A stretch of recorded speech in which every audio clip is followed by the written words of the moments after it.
Find your comfort with easy drift sleep. If you're seeking restful nights, consider liking this episode and subscribing to our channel for more serene tales. The desert night unfolds with a profound, quiet grace, a vast canvas of deep indigo stretching endlessly above the ancient land. Here, the air itself feels imbued with history, carrying whispers of millennia across its cool, expansive breadth. The stars, countless pinpricks of light, emerge with a brilliance rarely seen, each one a distant, silent witness to the passage of time, to the rise and fall of empires along the great river. This is a landscape sculpted by wind and sand, a place where the rhythms of existence are slow and deliberate, mirroring the gentle pulse of the universe itself. Beneath this celestial tapestry, the Nile River flows, a timeless artery of life, its waters reflecting the moon's soft, silver glow.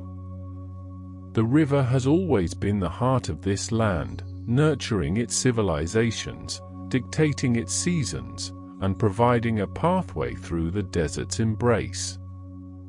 Tonight, its surface is a mirror, a shimmering pathway that invites a gentle journey, a quiet drifting into the heart of ancient wonders. The soft lapping of its waters against the riverbanks creates a lulling, rhythmic sound, a natural lullaby that has echoed through the ages.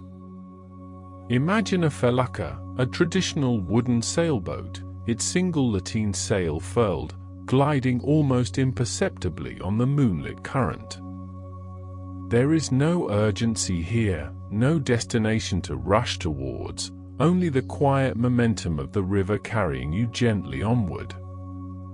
The boat itself is simple, crafted from the sturdy timbers of acacia or sycamore, its lines honed by centuries of tradition. Its shallow draft allows it to navigate the river's changing depths, a testament to the ingenuity of those who first harnessed the Nile's power.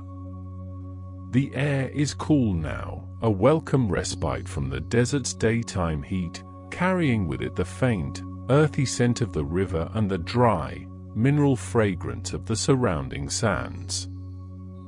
This coolness is a comforting blanket, inviting a sense of profound stillness and peace. The desert floor, still radiating a subtle warmth from the day's sun, begins its slow, steady cooling under the vast, open sky. This transition, from day to night, from heat to cool, is a fundamental rhythm of this ancient world, a cycle of renewal and rest. As the felucca drifts, the banks of the Nile reveal themselves as a living history book. On one side, the fertile green strip, narrow and vibrant, where the rich silt deposited by the annual inundation sustains life. Here, date palms stand tall, their fronds swaying almost imperceptibly in the soft night breeze, their silhouettes etched against the moonlit sky. Their fruit, a staple of the ancient diet, would have been harvested with care, a gift from the river's bounty. Beyond this verdant ribbon, the desert stretches, an endless expanse of sand and rock, its dunes sculpted by the wind into soft, undulating forms. The desert moonlight is not harsh or intrusive, it is a soft, pervasive luminescence that transforms the landscape. Colors are muted, softened to shades of silver, gray, and deep blue. Shadows lengthen, stretching out like ancient spirits, creating an ethereal, dreamlike quality. Every rock, every ripple in the sand, every distant hill takes on a new, mysterious contour under this gentle light. It is a light that invites contemplation, a quiet observation of the world's enduring beauty. The silence is profound, broken only by the gentle sounds of the river. Perhaps the distant hoot of an owl, a creature of the night, echoes softly across the water. Or the subtle rustle of papyrus reeds, growing in dense thickets along the shallower edges of the river, their tall, slender stalks whispering secrets to the passing breeze. These sounds are not disturbances, they are integral parts of the night symphony, harmonizing with the vast quietude. The Nile itself is a marvel of natural engineering, a river that flows from the heart of Africa, traversing thousands of miles to reach the Mediterranean Sea. Its annual flooding, known as the inundation, was the lifeblood of ancient Egypt. This predictable cycle brought fertile black silt to the fields, ensuring bountiful harvests of wheat, barley, and flax. Without the Nile, the civilization of the Pharaohs could never have flourished in this arid land. It was worshipped as a god, Hapi, the bringer of sustenance and prosperity. As the felucca continues its unhurried journey, the sense of timelessness deepens. The concept of linear time seems to dissolve in this ancient setting, replaced by a feeling of eternal presence. The same stars that shine above tonight shone upon the pharaohs, upon the builders of the pyramids, upon the scribes who meticulously recorded history. The moon, a constant companion, has watched over this land for countless generations, its gentle light illuminating the dreams and aspirations of all who lived here. The cool night air caresses the skin, a sensation of gentle comfort. The vastness of the desert, often perceived as harsh, now feels expansive and liberating, a boundless space where thoughts can drift freely, unburdened by the constraints of the everyday. The horizon stretches far into the distance, a soft line where the earth meets the sky, inviting the gaze to wander and expand. The journey on the Nile is more than a physical movement, it is a passage into a state of deep tranquility. The gentle rocking of the boat, the rhythmic lapping of the water, the pervasive quiet, all conspire to quiet the mind, to soothe the senses. The world outside this moonlit journey recedes, becoming a distant memory, replaced by the immediate, serene beauty of the ancient Egyptian night. This river, the longest in the world, was not merely a source of water, it was the primary highway of ancient Egypt. Boats like this felucca, though perhaps simpler in design, would have plied its waters constantly, carrying goods, people, and messages between the cities and temples that dotted its banks. From the granite quarries of Aswan in the south to the delta lands in the north, the Nile connected every aspect of Egyptian life. The stars above are not just random points of light, they were vital guides for the ancient Egyptians. Astronomy was intricately linked with their religion and their calendar. The rising of Sirius, the brightest star in the night sky, known to them as Sopdet, heralded the annual inundation of the Nile, a crucial event that marked the beginning of their agricultural year. Constellations were observed, their movements tracked, and their patterns woven into the fabric of their beliefs about the cosmos and the afterlife. The desert moonlight casts long, soft shadows from the occasional acacia tree or tamarisk bush along the river bank. These shadows dance and sway with the imperceptible breath of the wind, creating an ever-changing tableau of light and dark. The subtle interplay of light and shadow adds to the dreamlike quality of the scene, blurring the edges of reality and inviting the imagination to wander. The feeling of floating, effortlessly carried by the current, is deeply calming. There is no need to steer, no need to exert effort. The river itself is the guide, its ancient wisdom dictating the path. This surrender to the natural flow of the Nile is a profound act of letting go, allowing the gentle forces of nature to carry you into a state of deep peace. The distant, Muted sounds of the desert night might include the soft rustle of small creatures moving through the underbrush, a desert fox, perhaps, or a jerboa, foraging under the cover of darkness. These sounds are faint, almost imperceptible, adding to the authenticity of the environment without ever disturbing the quietude. They are reminders of the vibrant life that thrives even in this seemingly desolate landscape, adapting to its unique rhythms. The air itself feels clean and pure, carrying no trace of the bustling modern world. It is the same air that filled the lungs of pharaohs and peasants, priests and artisans, for thousands of years. Breathing it in, slowly and gently, connects you to that ancient past, to the timeless essence of this land. The riverbanks, sometimes sandy, sometimes rocky, occasionally reveal glimpses of ancient settlements, now long gone, their mud brick structures dissolved back into the earth. But the foundations, the faint outlines of where people once lived and thrived, remain etched into the landscape, silent testaments to the enduring human presence along this life-giving river. The moon, high above, seems to watch over this quiet journey, its gentle light a constant, comforting presence. It illuminates the path ahead, not with a harsh glare, but with a soft, silver radiance that invites introspection and calm. This is the same moon that illuminated the construction of the Great Pyramids, that shone upon the carving of hieroglyphs, that witnessed the grand processions of the pharaohs. The gentle lapping of the water against the hull of the felucca creates a consistent, soothing rhythm.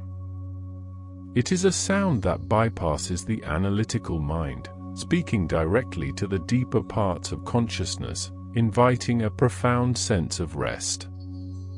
Each ripple, each soft splash, is a note in the night's quiet melody, a symphony of serenity.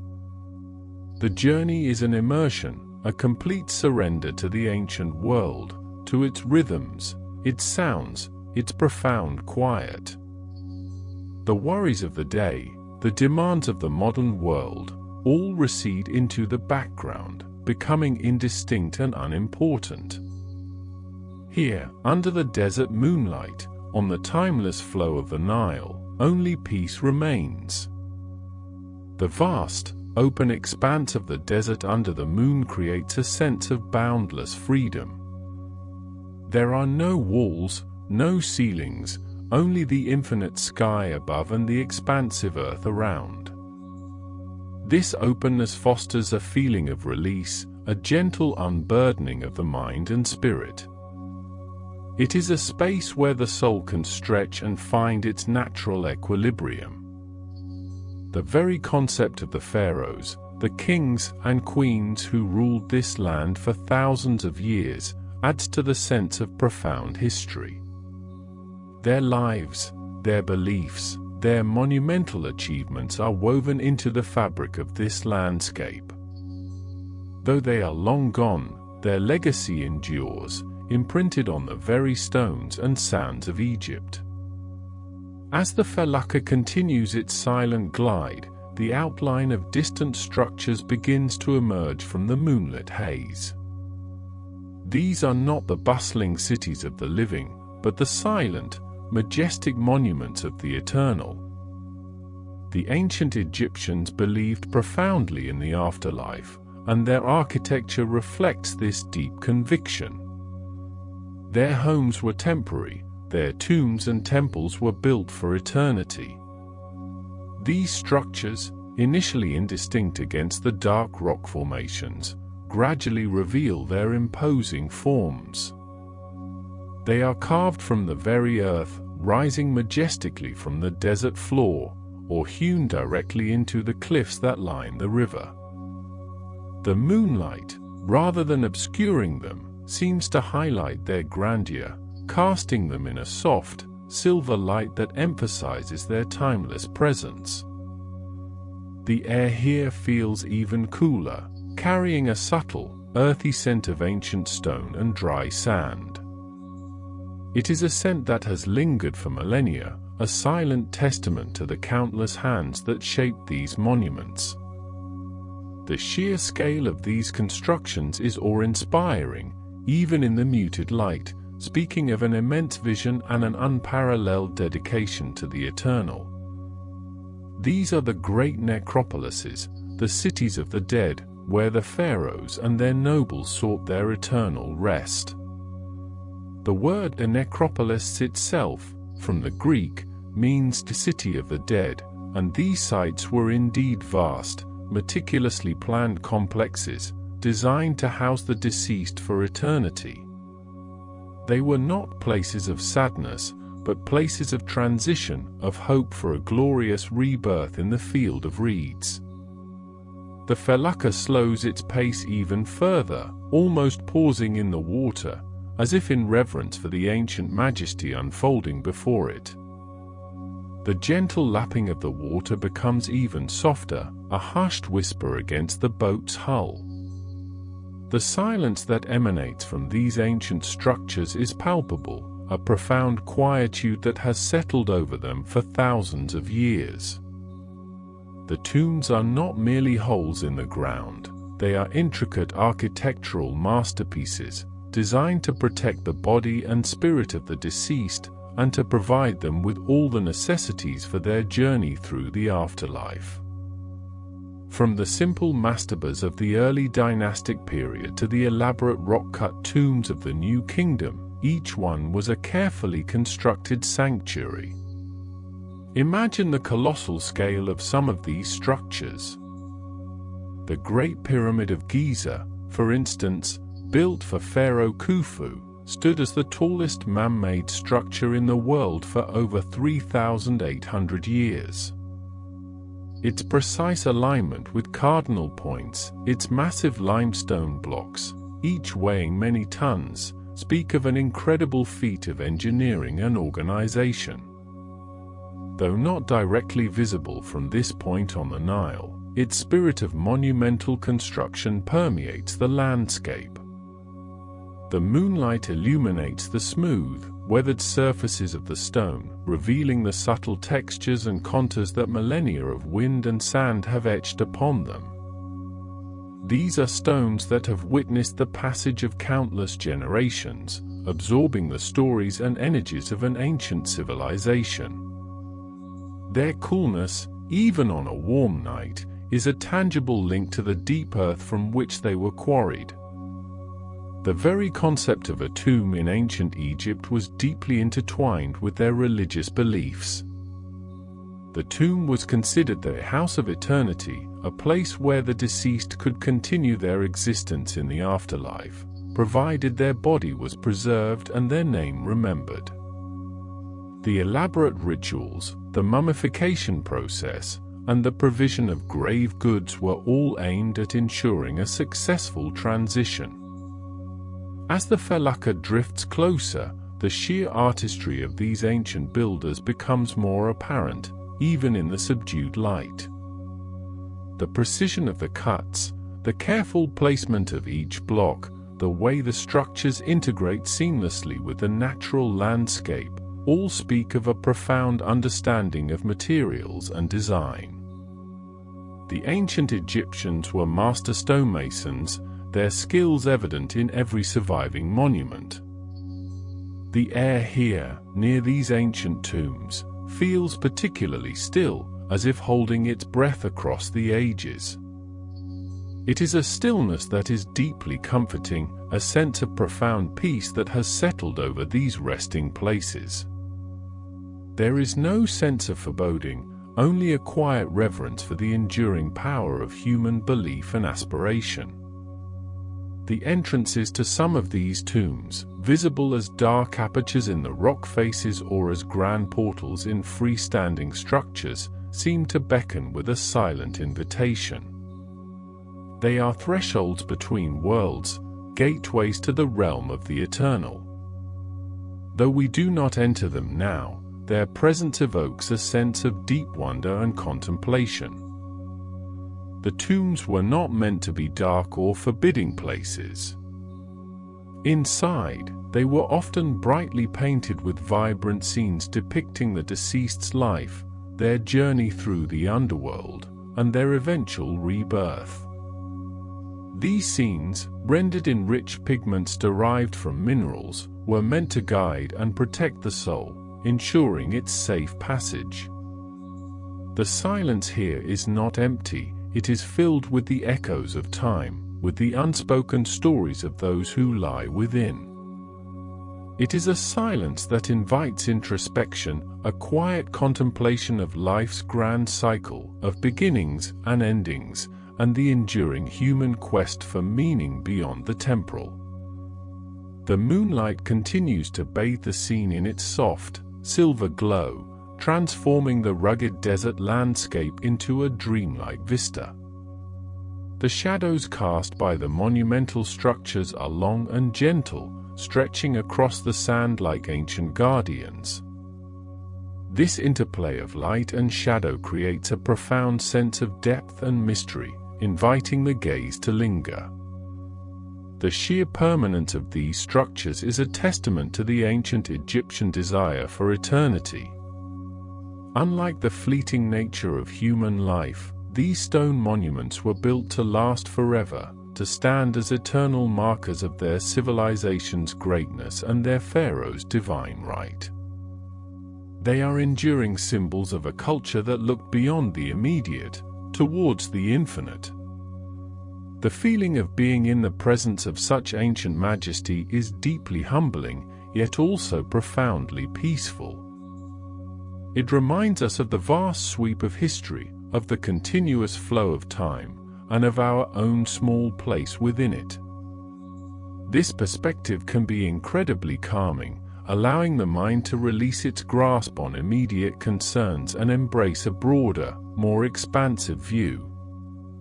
The cool, dry air carries the faint, almost imperceptible scent of ancient dust, a fragrance that speaks of millennia of undisturbed repose. This scent is a subtle sensory anchor, grounding the experience in the reality of this extraordinary place, yet without ever disturbing the profound sense of tranquility. As the felucca drifts even closer, the details of the stone become slightly clearer. Perhaps the faint outline of a carved hieroglyph, weathered by time but still discernible, emerges on a distant wall. These silent messages, etched into the very fabric of the tombs, whisper of the lives and beliefs of those who once walked this land. They are the voices of the past, speaking across the ages, waiting to be gently heard. The felucca now glides with an almost imperceptible motion, carried by the gentle currents of the Nile, drawing us closer still to the ancient shore. The air, once warm with the day's lingering heat, has begun to cool, carrying the faint, earthy scent of the river and the dry, mineral tang of the desert beyond. The last vestiges of twilight paint the western sky in hues of deep violet and soft rose, casting long, ethereal shadows across the landscape. The distant outlines of the cliffs, which house the silent cities of the dead, grow more defined, their rugged contours softened by the approaching night. We are approaching the West Bank, the traditional resting place for the pharaohs and nobles of ancient Egypt, a land known as the necropolis. For the ancient Egyptians, the West was intrinsically linked with death and the afterlife, as it was the direction where the sun god Ra completed his daily journey, descending into the Duat, the underworld, before his rebirth each morning in the east. This cyclical journey of the sun mirrored their profound belief in resurrection and eternal life. The West Bank became a sacred geography, a vast cemetery stretching for miles, where elaborate tombs were carved into the limestone cliffs or constructed as monumental pyramids. The specific region we are nearing is often referred to as Thebes, or what is known today as Luxor. This area was the capital of Egypt during much of the New Kingdom, a period spanning from approximately 1550 BC to 1070 BC. It was an era of immense wealth, power, and cultural flourishing, marked by ambitious building projects and the reigns of some of Egypt's most famous pharaohs, including Hatshepsut, Akhenaten, Tutankhamun, and Ramesses II. Thebes was a city of unparalleled grandeur, divided by the Nile into a vibrant city of the living on the east bank, with its temples and palaces, and a sprawling city of the dead on the west. As the felucca nudges gently against the sandy bank, the soft lapping of the water against the hull is the only sound. The crew, moving with practiced quietude, secures the vessel. Stepping onto the bank, the sand feels cool beneath our feet, still holding a faint warmth from the day's sun. The air is remarkably still, and the vast expanse of the desert night begins to unfold above us, revealing an astonishing tapestry of stars. Without the interference of modern city lights, the celestial sphere appears impossibly bright, each star a tiny, shimmering diamond scattered across a velvet cloth. The destination for our journey into the past lies ahead, nestled within the folds of these ancient hills, the Valley of the Kings. This remote wadi, or dry riverbed, became the principal burial ground for the pharaohs and powerful nobles of the New Kingdom. Unlike the monumental pyramids of the Old Kingdom, which stood as towering beacons on the desert plateau, the tombs in the Valley of the Kings were largely hidden, carved deep into the bedrock of the Theban Hills. This shift in burial practice was a response to the widespread tomb robbing that plagued earlier pyramid burials. The pharaohs sought a more secure, less conspicuous resting place for their mummified remains and vast treasures, hoping to safeguard their journey into the afterlife. The path leading into the valley is not immediately apparent. It winds gently upward, a narrow track worn smooth by millennia of footsteps, those of ancient tomb builders, priests, mourners, and eventually, archaeologists. The moonlight, now brighter and more pervasive, illuminates the path with a soft, silvery glow, casting long, dancing shadows of the sparse desert scrub. The silence here is profound, broken only by the occasional rustle of a nocturnal creature or the whisper of a breeze carrying the fine desert dust. As we walk deeper into the valley, the towering cliffs on either side begin to close in, creating a sense of enclosure, a natural sanctuary. The rock formations are magnificent, sculpted by wind and time into fantastical shapes. The dominant geological feature of the Valley of the Kings is the cairn, a pyramid-shaped peak that rises majestically above the valley floor. Its natural pyramidal form was likely seen by the ancient Egyptians as a sacred symbol, perhaps even a divine sign, mirroring the man-made pyramids of their ancestors and connecting the pharaohs buried beneath it to the cosmic order. The entrance to the first tomb we approach is unassuming, a simple rectangular opening carved into the rock face. It is marked by a weathered inscription, a cartouche perhaps, or a series of hieroglyphs that once proclaimed the name and titles of its royal occupant. The entrance is often sealed by a heavy wooden door, or sometimes merely a modern gate, but in our imagination, it stands open, inviting us into the cool, silent depths. Stepping across the threshold, the air immediately changes. It becomes cooler, stiller, carrying a faint, earthy scent of ancient stone and dry air. The transition from the vast, open desert night to the confined space of the tomb is striking. The passage slopes gently downward, a long corridor carved with remarkable precision into the solid rock. The walls, though now bare in places, still bear faint traces of the vibrant paintings and intricate hieroglyphs that once adorned them. These decorations were not merely aesthetic, they were functional, serving as vital guides and protective spells for the deceased pharaoh's journey through the duat. The ancient Egyptians believed that the afterlife was a perilous journey, fraught with challenges and dangerous entities. The tomb, therefore, was meticulously prepared to ensure the pharaoh's successful passage and eternal well-being. The walls of these subterranean chambers were covered with scenes from sacred texts such as the Book of Gates, the Book of Amduat, and the Litany of Ra. These texts detailed the hours of the night, the various gates and caverns of the underworld, and the deities and demons the deceased would encounter. They provided the pharaoh with the knowledge and spells necessary to overcome obstacles and ultimately achieve union with the sun god Ra. The corridor continues its gentle descent, leading us deeper into the earth. The passage is often narrow, designed to deter intruders and to create a sense of solemn progression. The craftsmanship is extraordinary, considering the tools available to the ancient builders: copper chisels, stone hammers, and sheer human effort. They worked by the flickering light of oil lamps, their shadows dancing on the rough-hewn surfaces, slowly shaping the solid rock into these elaborate subterranean palaces.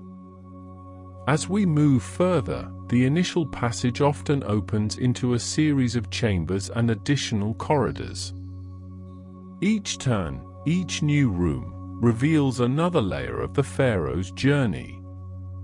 Some tombs are relatively simple, consisting of a few rooms, while others are vast, complex labyrinths, extending hundreds of feet into the bedrock. The layout of these tombs was not arbitrary, it followed specific theological principles, mirroring the structure of the cosmos and the path of the sun god through the underworld. One of the most common features encountered is a deep shaft, sometimes referred to as a well shaft or the burial shaft. This shaft served multiple purposes. Primarily, it was intended to deter tomb robbers, presenting a formidable obstacle. It also acted as a drainage system, collecting any rainwater that might seep into the upper levels of the tomb, thus protecting the precious burial chambers below from water damage.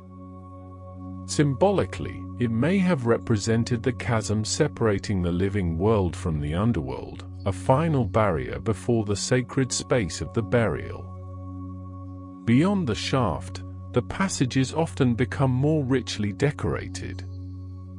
Here, the colors, though faded by time, still hint at their original brilliance. Pigments derived from natural minerals, reds from iron oxides, yellows from ochre, blues from ground lapis lazuli or frit, greens from malachite, and blacks from charcoal or soot, were mixed with a binder, likely animal glue or egg white, and applied to a smooth layer of plaster. The artists, known as scribes of outlines and painters, worked under the direction of master craftsmen, meticulously depicting deities, ritual scenes, and the pharaoh in various stages of his journey to the afterlife. The hieroglyphs themselves are a marvel of ancient communication. Each symbol, whether depicting a bird, a basket, a human figure, or a ripple of water, carried both phonetic and ideographic meaning. They were not merely letters but powerful images, believed to possess magical properties. When carved or painted on tomb walls, they were intended to be read by the gods, ensuring the pharaoh's eternal sustenance, protection, and rebirth. The act of writing them was itself a sacred ritual, imbuing the words with life and power.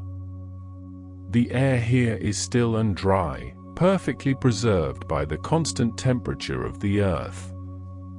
The silence is profound, a silence that has endured for thousands of years, broken only by the soft echo of our own quiet movements. The weight of history in this space is palpable, a tangible presence that speaks of lives lived, beliefs held, and the enduring human desire for immortality. We continue our slow, deliberate progress through the tomb. The passages may lead to an antechamber, a transitional space before the main burial chamber. These antechambers were often filled with grave goods, furniture, chariots, clothing, food, and other provisions intended to sustain the pharaoh in the afterlife. Though most tombs were plundered in antiquity, the discovery of Tutankhamun's tomb in 1922 provided an unparalleled glimpse into the richness and complexity of these burial assemblages, revealing thousands of exquisitely crafted objects. The layout of the tomb is often designed to culminate in the burial chamber, the most sacred and protected space. This chamber is typically larger than the preceding passages and may feature a vaulted ceiling, sometimes painted to resemble the night sky, complete with stars and constellations. In the center of this chamber, or sometimes slightly off-center, rests the sarcophagus. The sarcophagus itself is a monumental work of art and engineering.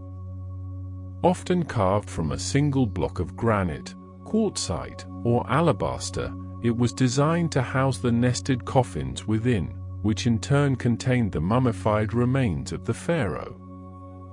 The exterior of the sarcophagus is frequently adorned with intricate carvings of protective deities, hieroglyphic spells, and scenes from the Book of the Dead, ensuring the pharaoh's safe passage and eternal protection.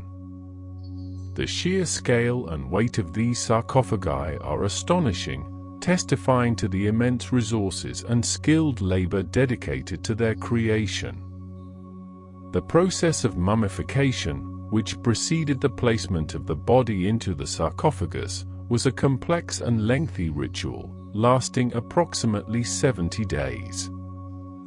It was performed by specialized priests, known as embalmers, who meticulously prepared the body for its journey to the afterlife. The internal organs, with the exception of the heart, which was believed to be the seat of intelligence and emotion, were carefully removed, treated with natron, and placed into canopic jars, each lid representing one of the four sons of Horus, Duamutef, Kabesanuf, Hapi, and Imsati. The body itself was then packed with natron salt to draw out all moisture, a crucial step in preventing decay. After 40 days, the body was cleaned, anointed with sacred oils, and carefully wrapped in hundreds of yards of linen bandages, often interspersed with amulets and protective charms. This intricate process was not merely about preservation. It was about transforming the deceased into an ark, an effective and blessed spirit, capable of living eternally. The air in the burial chamber feels heavy with the weight of millennia, a silent testament to the enduring human quest for immortality. The walls here are often the most elaborately decorated, depicting the pharaoh's final judgment before Osiris, the god of the underworld, and his reception into the company of the gods. These scenes served as a visual guarantee of the pharaoh's successful transition and eternal life. The silence deepens further as we stand in this sacred space. The light, whether from a modern lamp or imagined torchlight, casts long, dancing shadows, making the painted figures on the walls seem to stir. The colors, though muted by time, still possess a subtle vibrancy, a testament to the skill of the ancient artists and the enduring power of their beliefs. Each brushstroke, each carved line, was imbued with purpose, intended to serve the pharaoh in his eternal existence. We imagine the pharaoh, once a living god on earth, now resting within his nested coffins, surrounded by the symbols of his power and the promises of his rebirth. The journey through the tomb, from the sun-drenched entrance to this deepest, most sacred chamber, mirrors the journey of the soul through the underworld, a descent into darkness followed by the hope of eternal light. The journey through the Valley of the Kings, and into the heart of these ancient tombs, is a journey not just through space and time, but into the very essence of ancient Egyptian belief. It is a profound exploration of their understanding of life, death, and the cosmos. The meticulous planning, the immense resources, and the skilled craftsmanship dedicated to these burial places speak volumes about the central importance of the afterlife in their civilization. As we prepare to leave this profound space, the air remains cool and still. The journey back through the passages will be a gentle ascent, a slow return from the depths of the earth to the starlit desert night. The images seen within these walls, the stories whispered by the hieroglyphs, and the sheer antiquity of the surroundings leave an indelible impression. The pharaohs, though long departed, continue to speak through these silent monuments, their voices echoing softly through the corridors of time. The descent into the tomb has been a journey into the heart of ancient mystery, a quiet contemplation of the eternal. The descent into the tomb has been a journey into the heart of ancient mystery, a quiet contemplation of the eternal.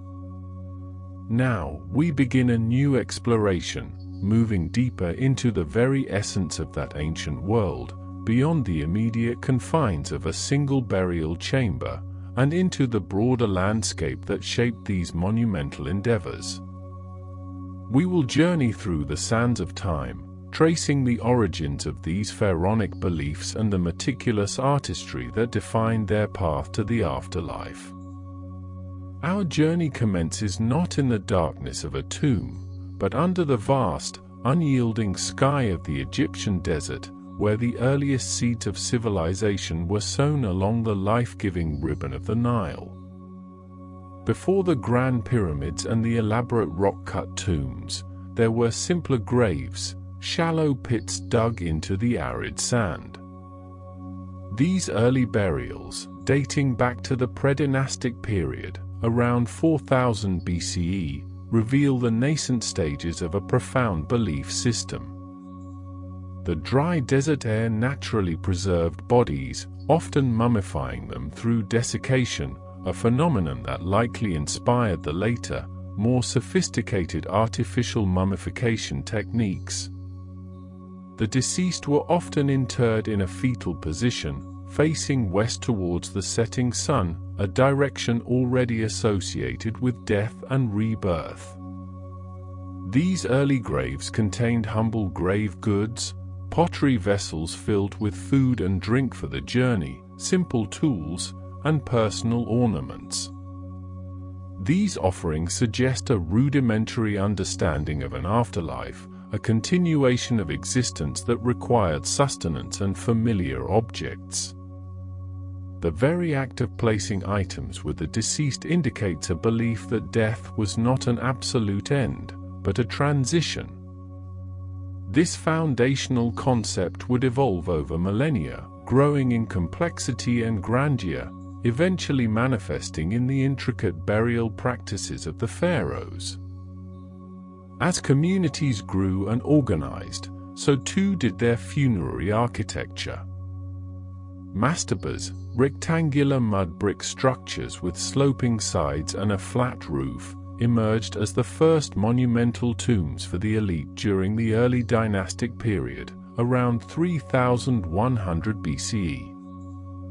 These structures marked the subterranean burial chamber, protecting it from both grave robbers and the elements. The mastaba itself contained a chapel for offerings and a serdab, a sealed chamber housing a statue of the deceased, intended to serve as a dwelling place for the Ka, one of the soul's vital components. The Ka was the life force, the spiritual double that needed to be sustained even after death. The development of the mastaba was a crucial step, representing a significant investment of labor and resources. It reflected a growing social hierarchy, where the king and his highest officials commanded the means to construct more elaborate eternal homes. The design of these early mastabas, with their false doors carved into the western wall, provided a symbolic portal through which the Ka could pass between the land of the living and the realm of the dead, receiving offerings from the living. These offerings were essential for the sustenance of the deceased in the afterlife, ensuring their continued existence and well-being. The evolution from simple sand graves to mastabas laid the groundwork for the most iconic symbol of ancient Egypt, the pyramid. The step pyramid of Djoser at Saqqara, constructed around 2670 BCE during the Third Dynasty, stands as the world's first large-scale stone building and the earliest true pyramid. Designed by the visionary architect Imhotep, it was essentially a series of 6 mastabas of decreasing size stacked one upon another. This monumental structure was not merely a tomb, it was a vast funerary complex, encompassing temples, courtyards, and subsidiary tombs, all enclosed within a massive limestone wall. The step pyramid represented a profound leap in architectural ambition and theological understanding. Its towering form was believed to be a stairway to the heavens, facilitating the king's ascent to the stars, where he would join the eternal gods. The sheer scale of Djoser's complex reflected the immense power and divine status attributed to the pharaoh. His reign marked a period of consolidation and innovation, and his tomb became a physical manifestation of his eternal kingship. The subterranean chambers beneath the pyramid were a labyrinth of passages and rooms, lined with blue faience tiles, mimicking the reed matting of early palaces, a symbolic home for the king in the afterlife. Following Djoser's revolutionary design, the Fourth Dynasty witnessed the zenith of pyramid building, culminating in the Great Pyramids of Giza.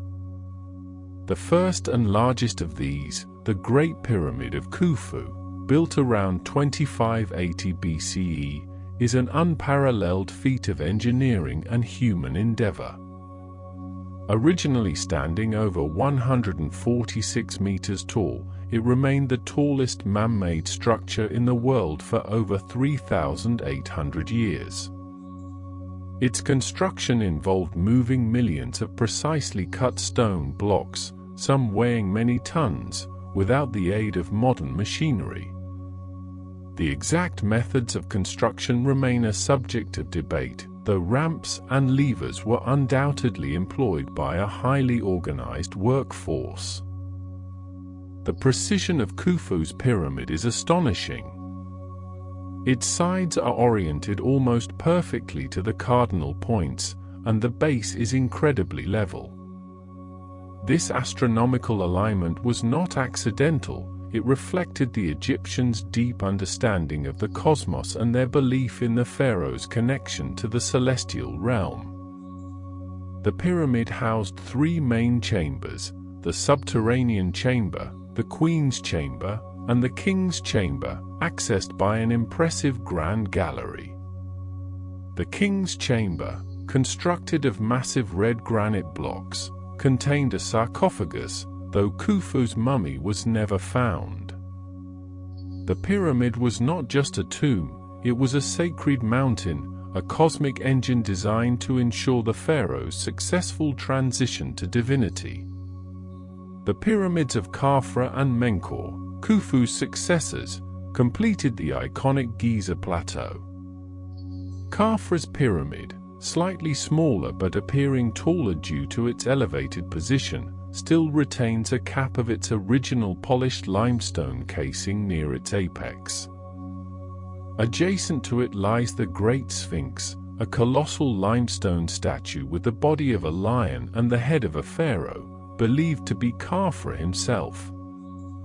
The Sphinx stands as a guardian of the necropolis, a powerful symbol of royal might and divine protection. Menkaur's pyramid, the smallest of the three, was partially cased in red granite, adding a distinct visual contrast.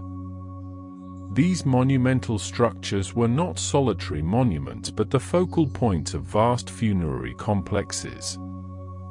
Each pyramid was accompanied by a mortuary temple, where rituals and offerings for the deceased pharaoh were performed.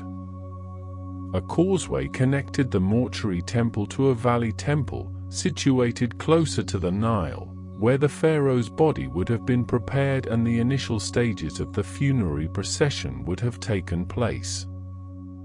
These complexes were bustling centers of religious activity, maintained by priests and supported by vast estates. The entire landscape around Giza was transformed into an eternal city for the dead, a testament to the pharaohs' absolute power and their unshakable belief in an eternal afterlife. The decline of pyramid building as the primary royal burial practice began after the Old Kingdom. The immense resources required for their construction, coupled with the increasing vulnerability to tomb robbery, led to a shift in funerary architecture. The pharaohs of the Middle Kingdom, around 2055 to 1650 BCE, still built pyramids, but they were generally smaller, often constructed with mud brick cores and limestone casing, making them less durable than their Old Kingdom predecessors. The focus began to shift towards concealing the burial chamber and protecting the mummy, rather than simply building a monumental marker. This shift became even more pronounced in the New Kingdom, from around 1550 to 1070 BCE, when the pharaohs chose to be buried in rock-cut tombs hidden deep within the desolate cliffs of the Valley of the Kings on the west bank of the Nile at Thebes. This decision was a strategic response to the rampant tomb robbery that had plagued earlier royal burials. The idea was to separate the mortuary temple, where public rituals were performed, from the actual burial site, which was to be kept secret. The Valley of the Kings is a stark, sun-baked wadi, a natural amphitheater of towering limestone cliffs. The landscape itself offered a degree of natural protection and concealment. The tombs carved into these cliffs were elaborate subterranean complexes, often descending hundreds of feet into the bedrock, featuring long corridors, multiple chambers, and false shafts designed to deter intruders. The entrance to these tombs was often disguised or deliberately obscured after the burial. The interiors of these New Kingdom tombs, unlike the relatively plain burial chambers of the pyramids, were lavishly decorated. Every surface was adorned with vibrant frescoes and intricate hieroglyphs, depicting scenes from religious texts such as the Book of the Dead, the Amduat, Book of What is in the Underworld, and the Book of Gates. These texts served as guidebooks for the deceased pharaoh, providing spells, prayers, and maps to navigate the perilous journey through the underworld and achieve eternal rebirth with the sun god Ra. The artistic style within these tombs was highly sophisticated, characterized by vivid colors derived from mineral pigments, reds from iron oxides, blues from lapis lazuli or cuprite, greens from malachite, and yellows from ochre. These colors, applied to a smooth plaster surface, have retained much of their brilliance over millennia, offering a breathtaking glimpse into the ancient Egyptian aesthetic. The scenes depicted were not merely decorative, they were functional, magical images intended to ensure the pharaoh's successful passage and eternal prosperity. For instance, the tomb of Seti I, one of the longest and most elaborately decorated tombs in the Valley of the Kings, features stunning reliefs and paintings. Its various chambers and corridors illustrate the journey of the sun god Ra through the underworld during the 12 hours of the night, a journey the pharaoh was destined to emulate. The ceiling of the burial chamber is painted with astronomical scenes, showing constellations and celestial bodies, symbolizing the pharaoh's ultimate union with the stars.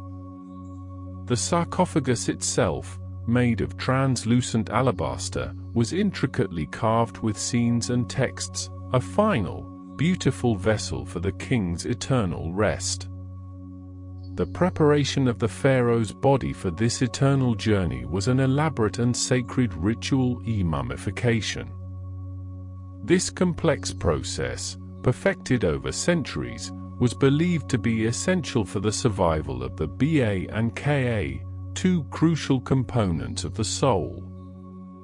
The Ba was the personality or individuality, often depicted as a human-headed bird, which could travel between the tomb and the world of the living. The Ka, as mentioned, was the life force, needing a physical body or a statue to reside in.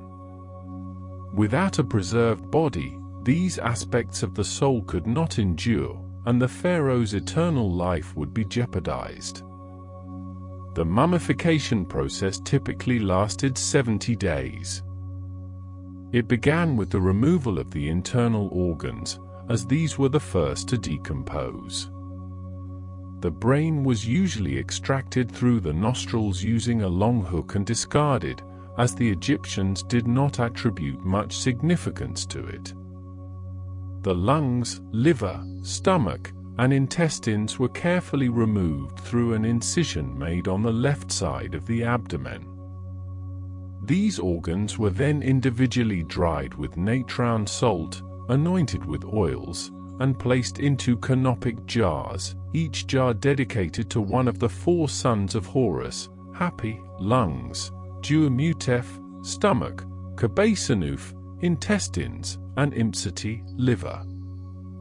The heart, however, was usually left in place, as it was considered the seat of intelligence, emotion, and memory, crucial for judgment in the afterlife.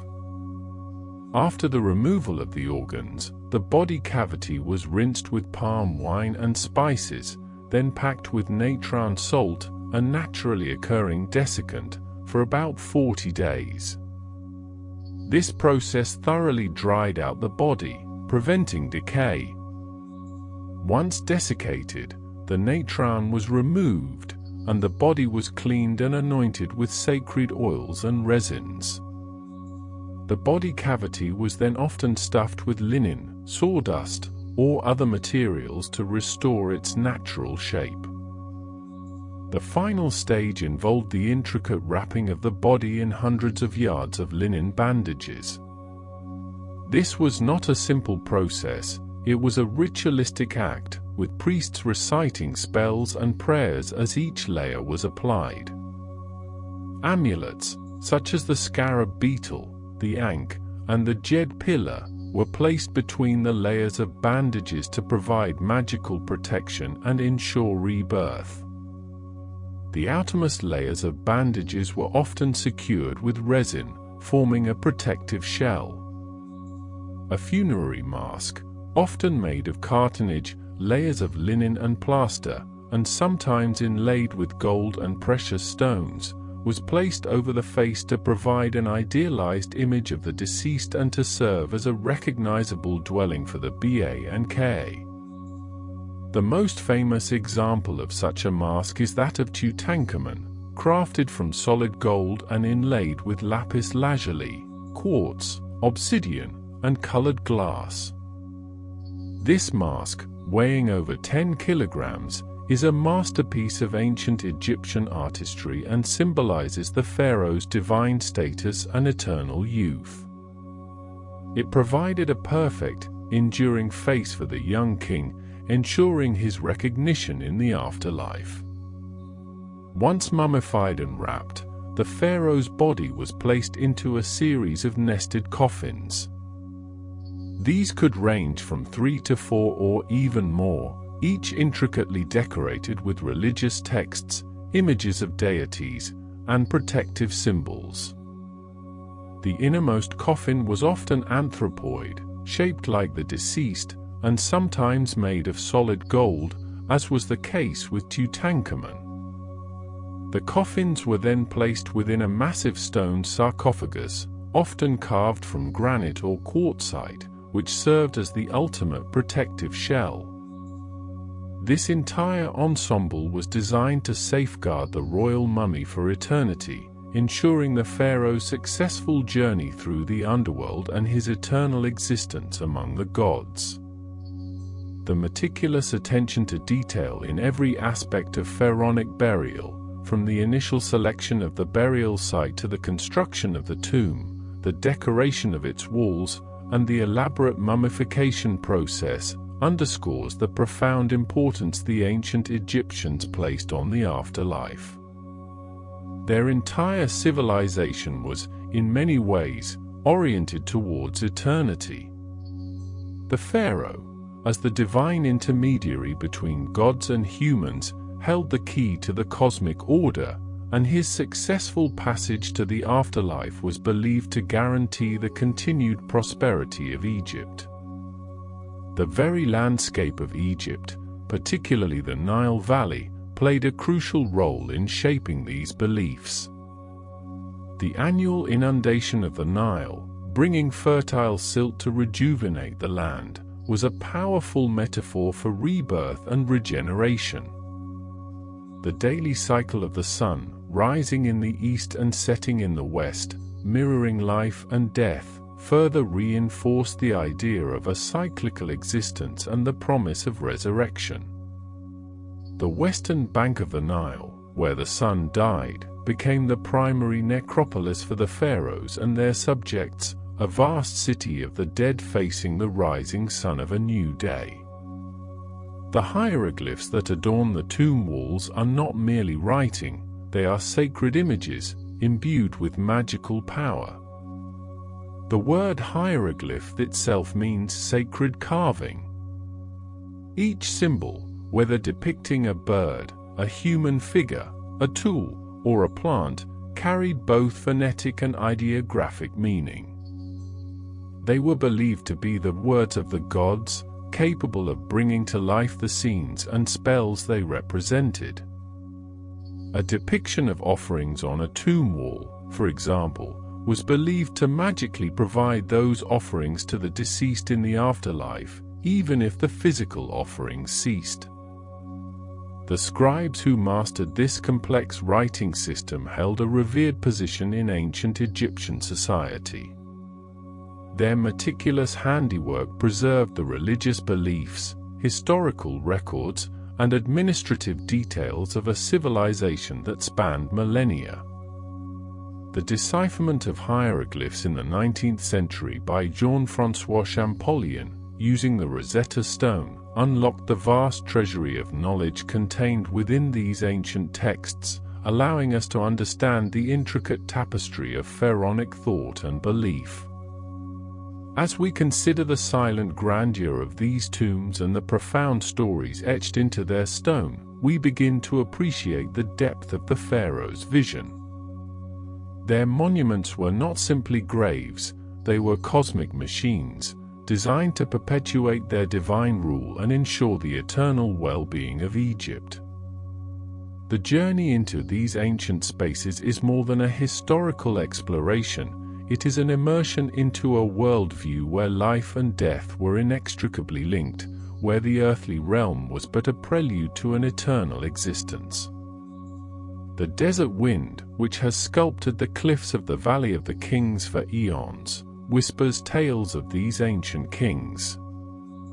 The moonlight, casting long shadows across the rugged terrain, illuminates the enduring mystery of their quest for immortality. Each stone, each painting, each hieroglyph stands as a testament to a civilization that looked beyond the temporal, striving to conquer death itself. The pharaohs, in their eternal sleep, continue to preside over a legacy that captivates and inspires, their silent voices echoing through the ages, inviting a deeper contemplation of existence and the passage of time.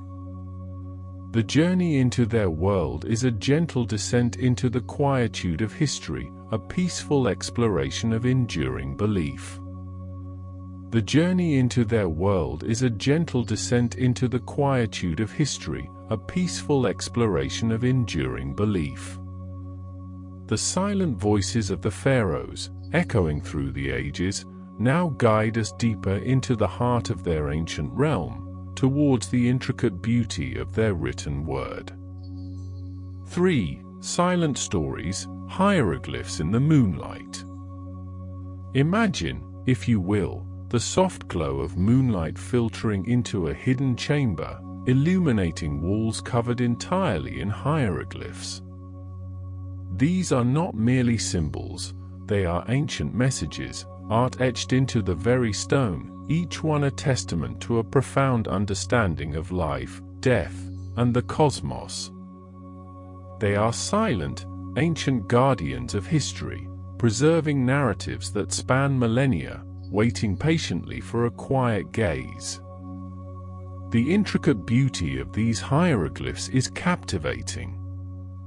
Each delicate line, each carefully rendered form, tells a part of a larger story, a visual symphony composed by skilled artisans.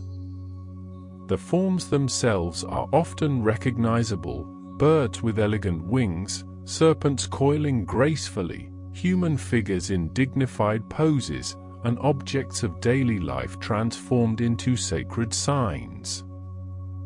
These are not letters in the modern sense, but rather a complex system where pictures represented sounds, ideas, or entire words, creating a rich tapestry of meaning.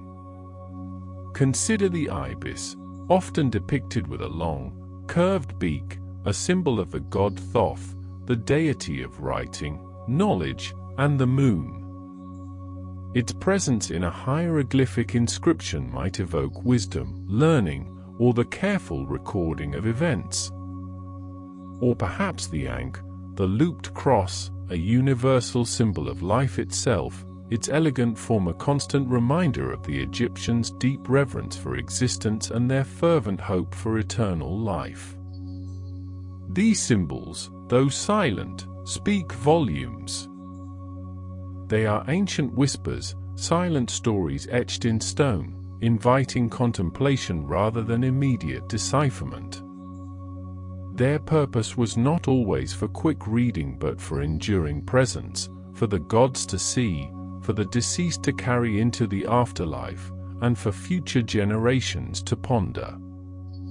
They were a sacred language, believed to be the words of the gods themselves, hence their name, hieroglyphs, meaning sacred carvings. The scribes who mastered this intricate system were highly respected members of Egyptian society. Their training was long and rigorous, beginning in childhood and requiring years of practice to perfectly render the thousands of signs. They worked with reed pens and palettes of black and red ink, meticulously transferring these sacred symbols onto papyrus scrolls, temple walls, and tomb interiors. Their precision ensured that the messages endured, clear and potent, for eternity. These hieroglyphs could be found everywhere in ancient Egypt, on the towering obelisks that pierced the sky, on the colossal statues of pharaohs, within the cool, dark passages of tombs, and across the vast surfaces of temple pylons. Each location gave the symbols a different resonance, a distinct purpose. On a temple, they might recount the glorious deeds of a pharaoh, his victories in battle, or his devotion to the gods. In a tomb, they would guide the deceased through the treacherous journey to the afterlife, providing spells and prayers for protection and sustenance. The meticulous detail in each hieroglyph is remarkable. A falcon, for instance, is not just a simple outline but often shows individual feathers, the keenness of its eye, and the powerful curve of its talons. A basket might reveal the weave of its fibers. A ripple of water would be depicted with undulating lines, conveying movement and fluidity. This attention to detail ensured not only aesthetic beauty but also a powerful sense of reality, making the written word almost alive. These beautiful, silent symbols hint at forgotten wisdom, a knowledge deeply rooted in the cycles of nature and the rhythms of the Nile. They speak of a world where the sun's journey across the sky was a divine act, where the annual inundation of the river was a blessing from the gods, and where death was merely a transition to another, perhaps more vibrant, existence. The hieroglyphs articulate this worldview without uttering a sound. They are silent guardians of ancient secrets, inviting peaceful wonder. What forgotten rituals do they describe? What ancient prayers do they preserve? What cosmic truths do they subtly reveal?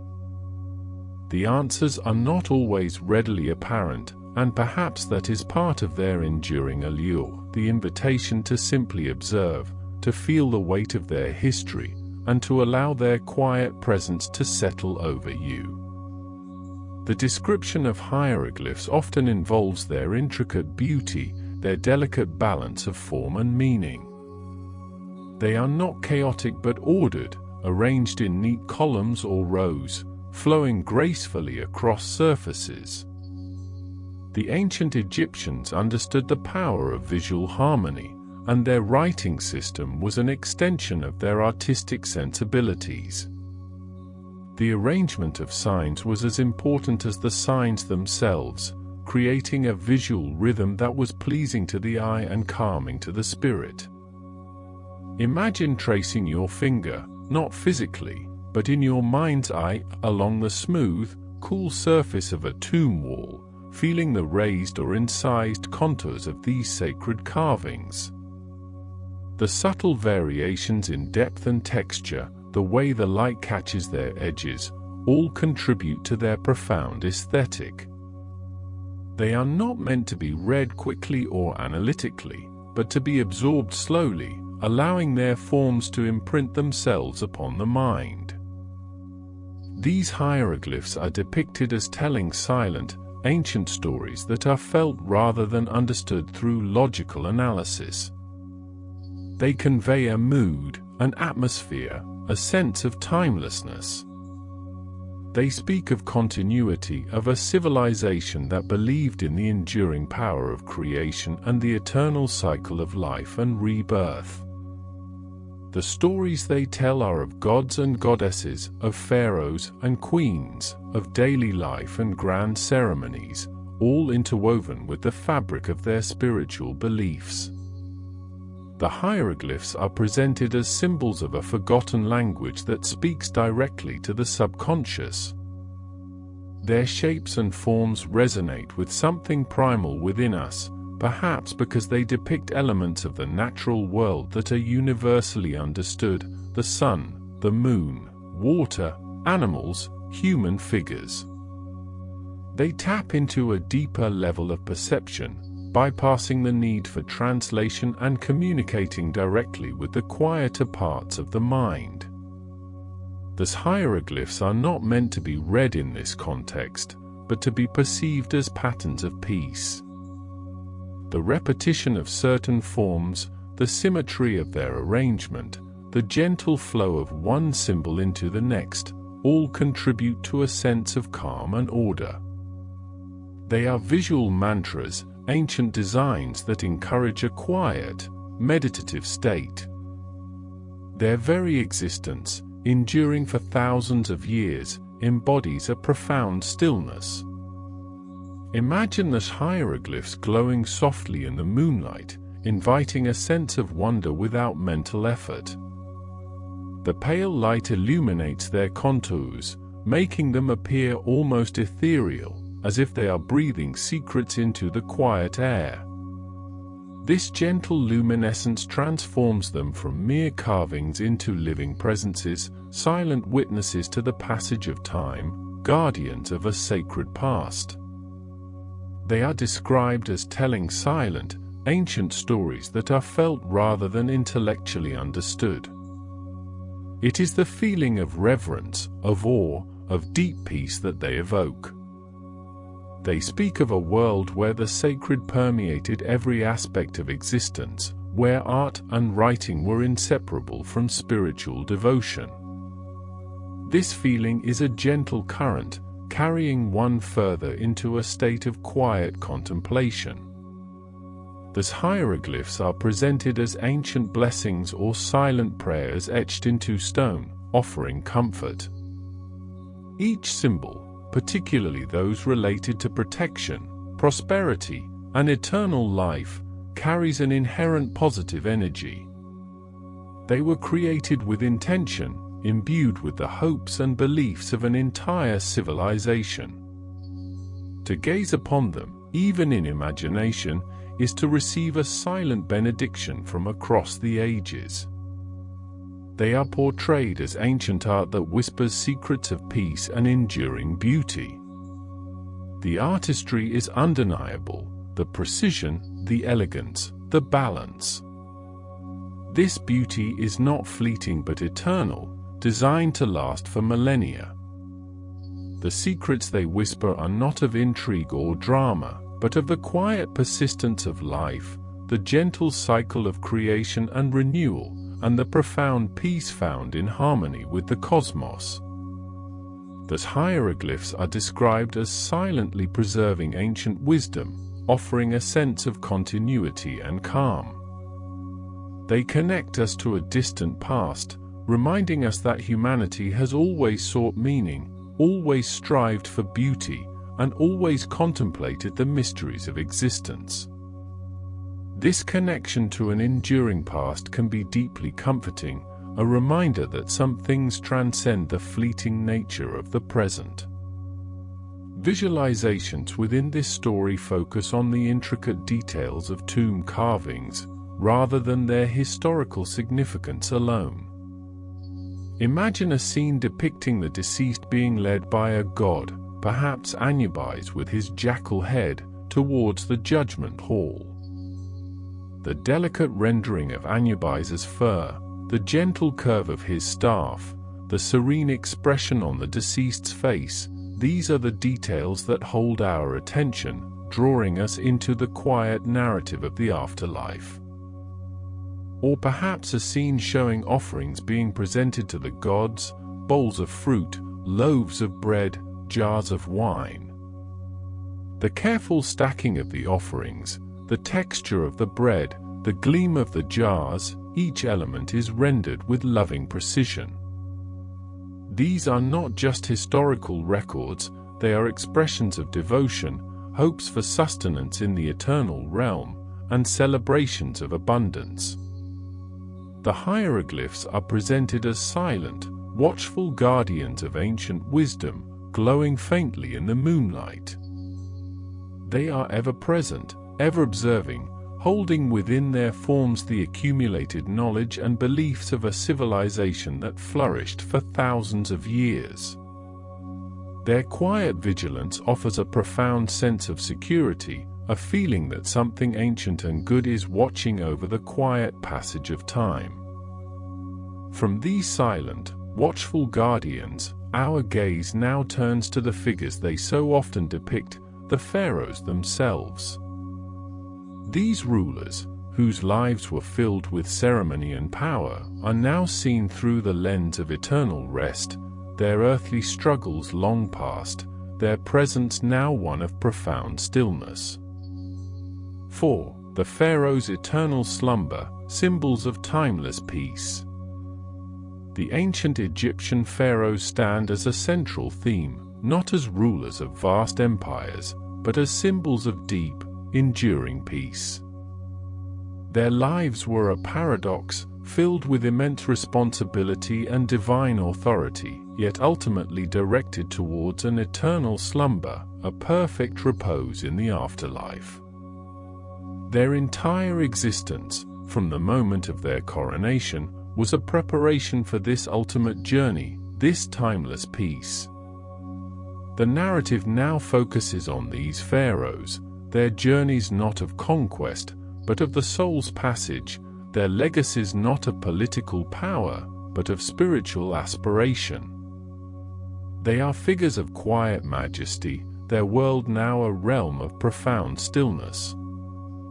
Imagine them in their grand sarcophagi, deep within the earth, surrounded by the treasures and spells intended to ensure their undisturbed rest. The story's focus on pharaohs is from a respectful or inspiring perspective. We do not dwell on their earthly power or their human flaws, but rather on the idealized image they projected, the divine aspect they embodied, and the ultimate peace they sought. They were seen as intermediaries between humanity and the gods, their existence vital for the cosmic order. In their eternal sleep, they continue this sacred duty, maintaining balance from beyond the veil. That pharaohs are depicted as serene, historical figures, embodying a sense of timelessness and peace. Their sculpted faces on sarcophagi and statues often display an expression of calm detachment, eyes gazing into an unseen distance, lips hinting at a gentle smile.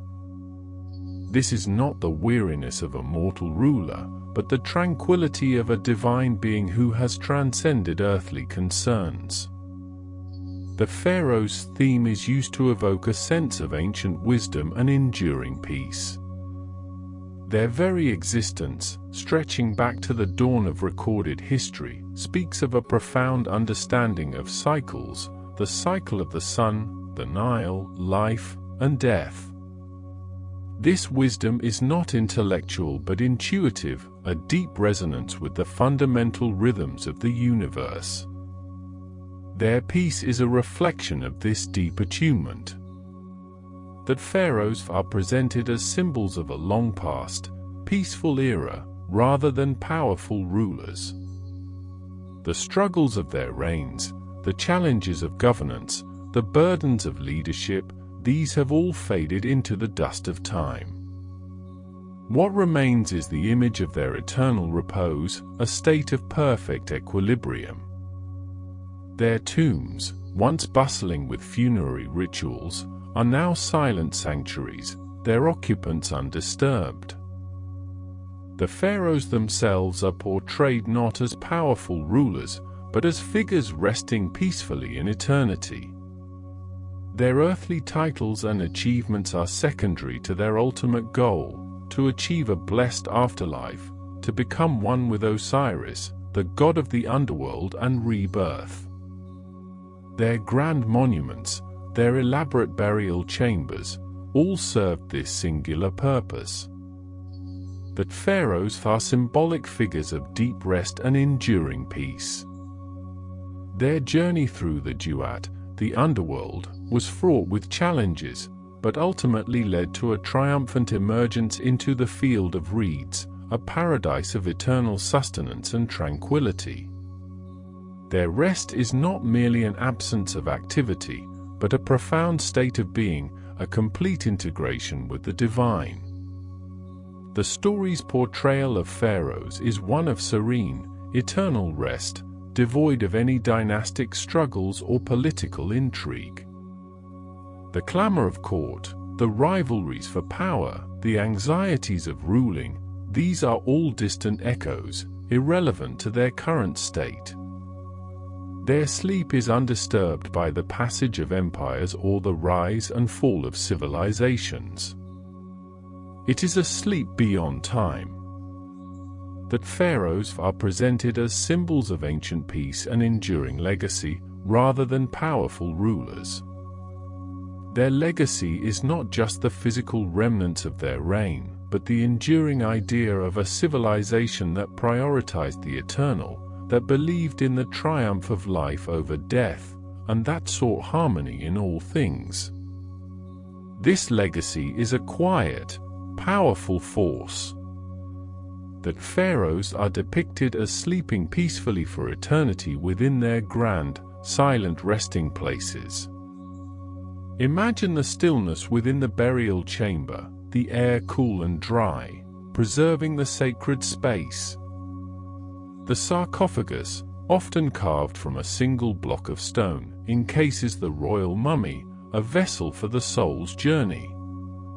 Surrounding them are the silent treasures, the protective amulets, the carefully placed offerings, all contributing to an atmosphere of profound serenity.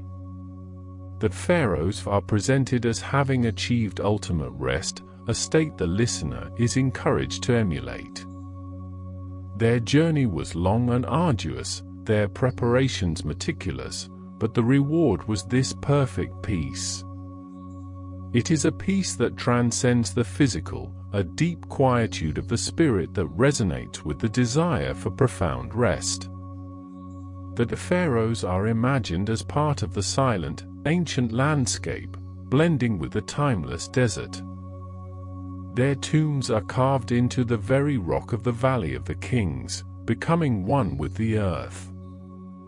The desert wind whispers over the entrance, the moonlight bathes the cliffs, and the pharaohs remain an integral part of this ancient, quiet world. Their presence is not imposing, but deeply integrated, a natural element of the eternal landscape. Their journey through the underworld, as depicted in the texts and images within their tombs, was a symbolic one, a nightly passage alongside the sun god Ra, battling chaos and darkness to ensure the dawn. But for the pharaoh, this journey culminated in eternal union with Osiris, the Lord of the Dead, signifying rebirth and perpetual peace. This cycle of death and rebirth was not a terrifying end, but a promise of renewal, a continuous flow of existence. The treasures buried with them, the golden masks, the exquisite jewelry, the finely crafted furniture, were not merely for earthly display, but for use in the afterlife. Each object was imbued with magical properties, designed to provide comfort, protection, and sustenance for the Ka and Ba, the spiritual essences of the deceased. These objects now lie in silent vigil, reflecting the moonlight that occasionally finds its way into their chambers, serving as quiet companions for the eternal slumber. The very architecture of their tombs speaks of this enduring peace. The long, descending corridors, the false doors, the intricate traps, all were designed to protect the sacred occupant from disturbance, to ensure an unbroken rest. These passages lead not to an end, but to a beginning, a threshold to the eternal realm. The silence within these spaces is profound, a stillness that has accumulated over thousands of years, absorbing the quiet prayers and hopes of generations. The pharaohs, in their eternal sleep, are like the ancient stars above the desert, constant, distant, and radiating a gentle, unwavering light. They are a reminder that even the most powerful figures ultimately seek and find a deep, quiet repose. Their legacy is not just in their monuments, but in the very concept of enduring peace, a peace that transcends the boundaries of life and death. This deep rest is not an ending, but a transformation, a merging with the cosmic order. The pharaohs become part of the celestial dance, their spirits joining the gods in the eternal journey across the heavens. Their stillness is active, a quiet participation in the grand design of the universe. It is a profound state of being, a complete and utter tranquility that permeates their very essence. The desert moonlight, which has guided us through the hieroglyphs, now gently illuminates the concept of this pharaoh's eternal slumber. It casts long, soft shadows over the imagined landscape, highlighting the contours of the ancient world and deepening the sense of quietude. The air is still, the world hushed, as if holding its breath in reverence for these ancient sleepers. Their peace is a blanket woven from time itself, a tapestry of starlight and sand, silence and history. It is a peace that invites contemplation, a gentle slowing of the mind, a quiet surrender to the vastness of the past and the stillness of the present moment. The pharaohs, in their deep and undisturbed rest, offer a silent invitation to share in their profound tranquility. As the moonlight continues its gentle descent, painting the desert in shades of silver and deep indigo, the quiet majesty of these ancient rulers settles softly around us. Their eternal slumber is a testament to the power of belief, the enduring human desire for peace, and the timeless beauty of a world steeped in ancient wisdom. This quiet, ancient world, now fully enveloped in the desert night, cradles the pharaohs in their deep, enduring sleep. Their presence is a soft hum in the night, a gentle rhythm that encourages a similar profound stillness within. The desert night deepens, its velvet cloak drawing tighter around the ancient land, a land where the whispers of pharaohs still echo in the stillness. We journey now into the very heart of their enduring legacy, exploring the intricate artistry and profound beliefs that shaped their eternal abodes. The tombs of the pharaohs were not merely burial places, but elaborate pathways to the afterlife, meticulously crafted to ensure the king's successful transition and perpetual divinity. Each carving, each painted scene, each carefully placed artifact served a specific, sacred purpose, guiding the deceased ruler through the perilous journey to the field of reeds. Consider the Valley of the Kings, a desolate yet profoundly sacred landscape on the west bank of the Nile, opposite modern-day Luxor. For nearly 500 years, from the 16th to 11th century BC, this valley served as the primary burial ground for the pharaohs and powerful nobles of the New Kingdom.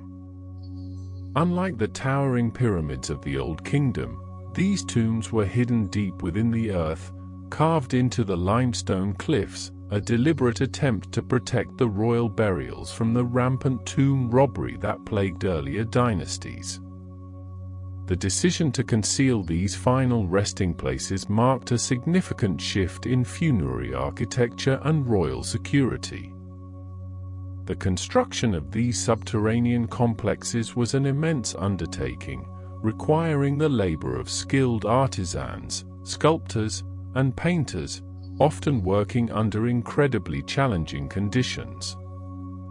The workforce, known as the servants of the place of truth, lived in a specially constructed village, Deir el-Medina, a community whose daily life, disputes, and even medical records are remarkably well documented through thousands of ostraca, pottery shards and limestone flakes used for writing. These workers were highly specialized, their skills passed down through generations, ensuring the continuity of the artistic and religious traditions essential for tomb decoration. Each tomb began with the excavation of a long, sloping corridor, often punctuated by descending staircases and deep shafts, designed to deter intruders and collect floodwaters. Beyond these initial passages lay a series of chambers, an antechamber, a pillared hall, and finally, the burial chamber itself, where the sarcophagus of the pharaoh rested. The layout varied from king to king, reflecting evolving religious beliefs and architectural preferences, but the fundamental purpose remained constant: to provide a secure and sacred space for the king's eternal repose. The walls of these chambers were transformed into vibrant canvases, adorned with a breathtaking array of hieroglyphs and painted scenes. These weren't merely decorative. They were vital components of the pharaoh's journey through the duat, the underworld.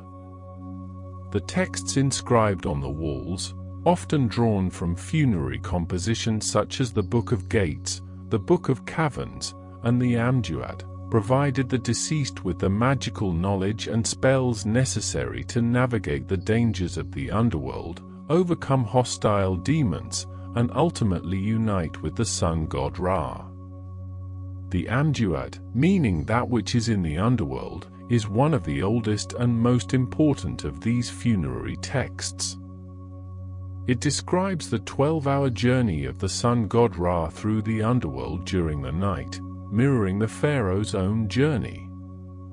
Each hour presented a different challenge, a new set of deities to appease, and a new landscape to traverse. The detailed illustrations accompanying the text depicted Ra's bark, the boat that carried him, encountering various mythological creatures, friendly deities, and hostile forces. The pharaoh, by associating himself with Ra, hoped to successfully complete this journey and be reborn with the sun at dawn. The artistry itself is a testament to the sophistication of ancient Egyptian culture. The colors, derived from natural minerals, red from ochre, blue from lapis lazuli or frit, green from malachite, yellow from orpiment, and black from carbon, have retained much of their vibrancy over millennia, protected from light and air within the sealed tombs. The artists applied these pigments to a thin layer of plaster, often after carefully preparing the limestone surface. The precision of the outlines, the delicate shading, and the symbolic use of color all contributed to the profound spiritual message of the tomb. Consider the tomb of Seti I, one of the most magnificent and well-preserved in the Valley of the Kings.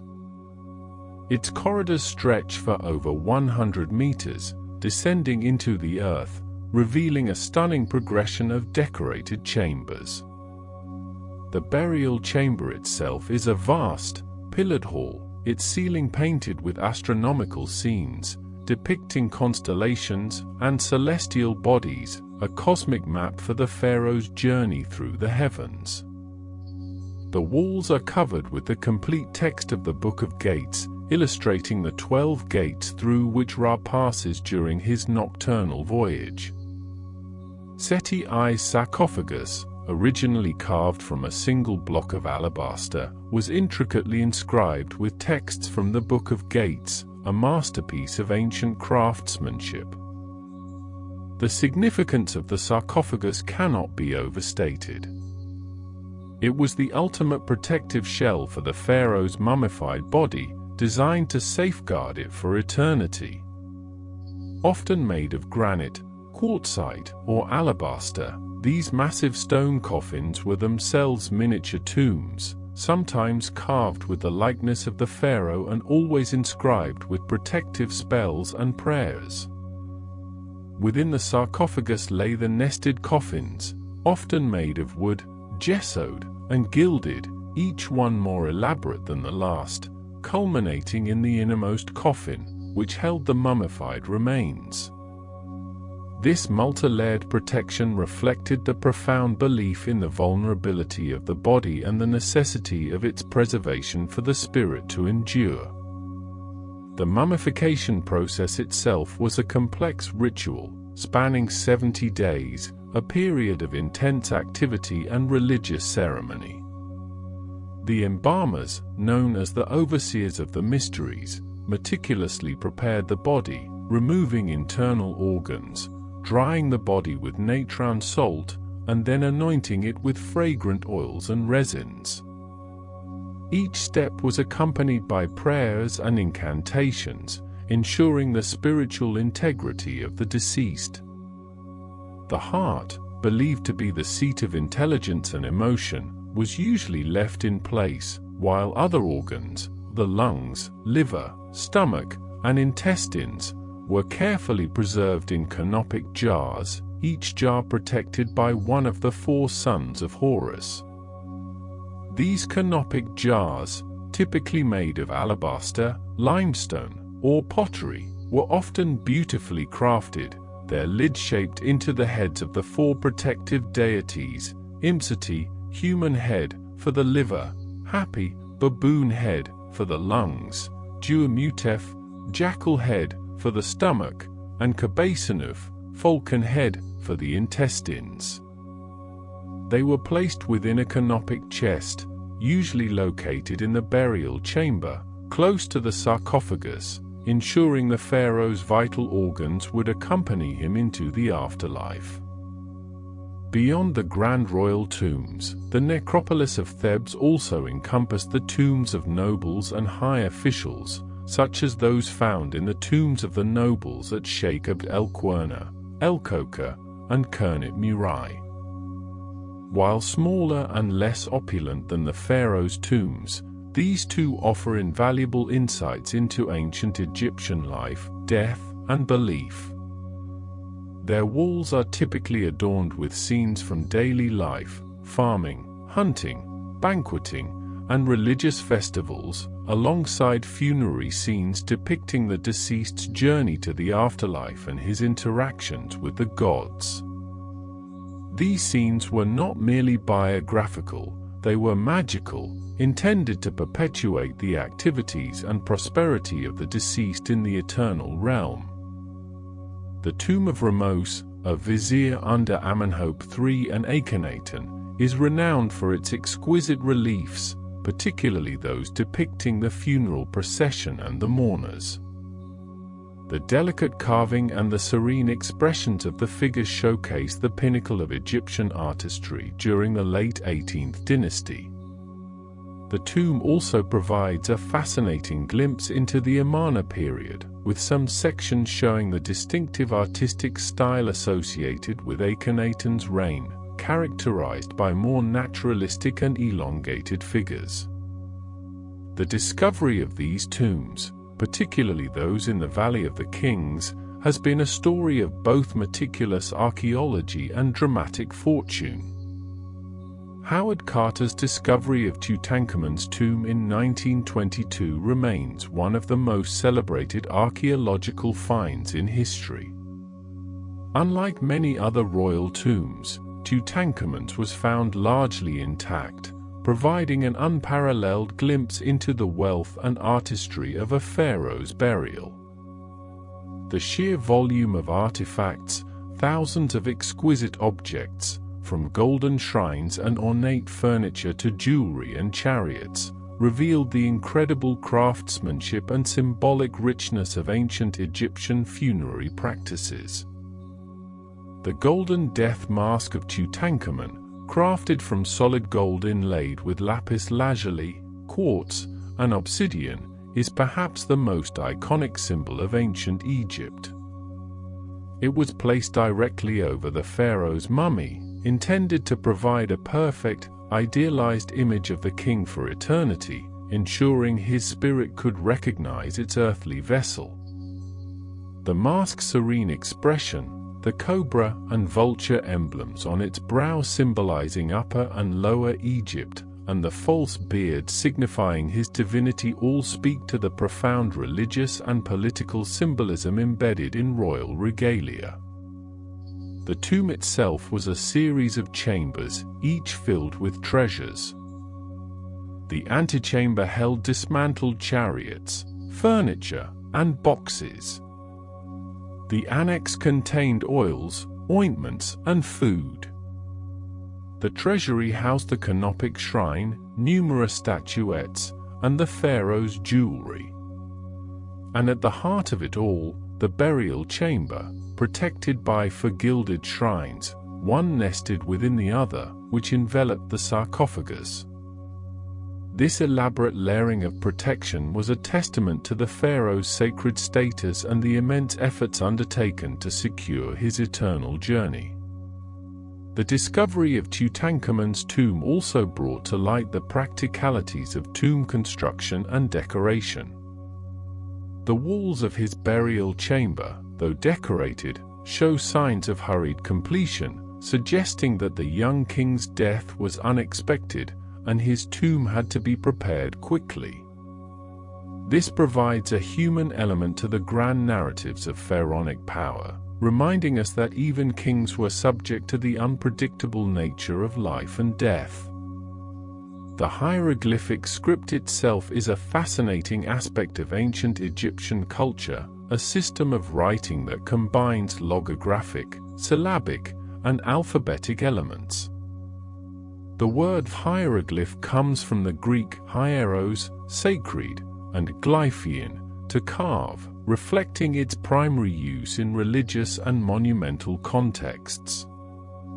Unlike modern alphabets, hieroglyphs could be read in several directions, left to right, right to left, or top to bottom, with the orientation of the figures indicating the reading direction. The decipherment of hieroglyphs in the 19th century, primarily by Jean-François Champollion, using the Rosetta Stone, was a monumental achievement. The Rosetta Stone, discovered in 1799, contained a decree inscribed in 3 scripts: hieroglyphic, demotic, a later cursive form of ancient Egyptian, and ancient Greek. By comparing the known Greek text with the unknown Egyptian scripts, Champollion was able to unlock the secrets of a language that had been silent for over 1,500 years. This breakthrough revolutionized our understanding of ancient Egypt, allowing scholars to read texts directly from tombs, temples, and papyri, rather than relying solely on interpretations by classical authors. The ability to read hieroglyphs opened up a vast archive of knowledge, revealing details about Egyptian history, religion, science, and daily life. We learned about the names of pharaohs, the dates of their reigns, the events of their lives, and the intricate theological concepts that underpinned their society. The texts on the tomb walls, once mysterious symbols, became eloquent narratives, guiding the deceased king and instructing the living on the path to eternity. The scribes who mastered hieroglyphic writing held a prestigious position in ancient Egyptian society. Their training was rigorous, often beginning in childhood, involving years of copying texts and learning the complex grammar and vocabulary. They were not merely copyists, they were interpreters of sacred knowledge, ensuring the correct transmission of religious texts and administrative records. Their tools were simple: papyrus scrolls, reed pens, and palettes with cakes of black and red ink, yet their output was immense, preserving the intellectual and spiritual heritage of a civilization. The desert moonlight, now casting long, ethereal shadows across the ancient stones, illuminates the enduring power of these beliefs. The pharaohs, in their deep, silent chambers, were not merely buried, they were transformed. Their tombs were stages for this transformation, their walls speaking a language of rebirth and eternal life. The meticulous planning, the artistic skill, the profound religious conviction, all converge to create spaces designed to defy mortality. The very air within these tombs, cool and still, seems to hold the weight of millennia. The silence is not empty, but filled with the echoes of ancient rituals, the soft rustle of linen as embalmers worked, the steady tap of chisels carving stone, the gentle brushstrokes of painters bringing gods and goddesses to life. Each element, from the grand architectural plan to the smallest amulet, was imbued with meaning, a piece of a larger puzzle designed to ensure the pharaoh's successful journey through the Duat and his eventual union with the sun god Ra. The legacy of these pharaohs extends far beyond their physical remains. It resides in the enduring beauty of their art, the complexity of their religious beliefs, and the sheer audacity of their ambition to conquer death itself. Their stories, etched in stone and painted on plaster, continue to captivate and inspire, reminding us of the human quest for meaning and eternity. The desert wind whispers through the valley, carrying tales of kings and queens, of gods and goddesses, of a civilization that looked death in the eye and sought to transform it into a doorway to everlasting life. This ancient world, bathed in the soft glow of the moon, invites us to contemplate the profound depths of human belief and the timeless pursuit of peace. The desert wind whispers through the valley, carrying tales of kings and queens, of gods and goddesses, of a civilization that looked death in the eye and sought to transform it into a doorway to everlasting life. This ancient world, bathed in the soft glow of the moon, invites us to contemplate the profound depths of human belief and the timeless pursuit of peace.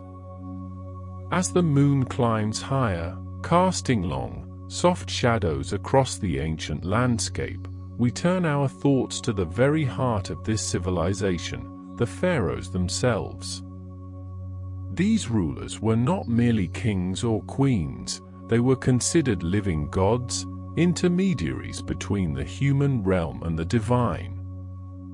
Their authority was absolute, their power immense, and their role was seen as essential for maintaining Ma'at, the cosmic order, balance, and justice that governed the universe. Without a pharaoh, the sun might not rise, the Nile might not flood, and chaos might descend upon the land.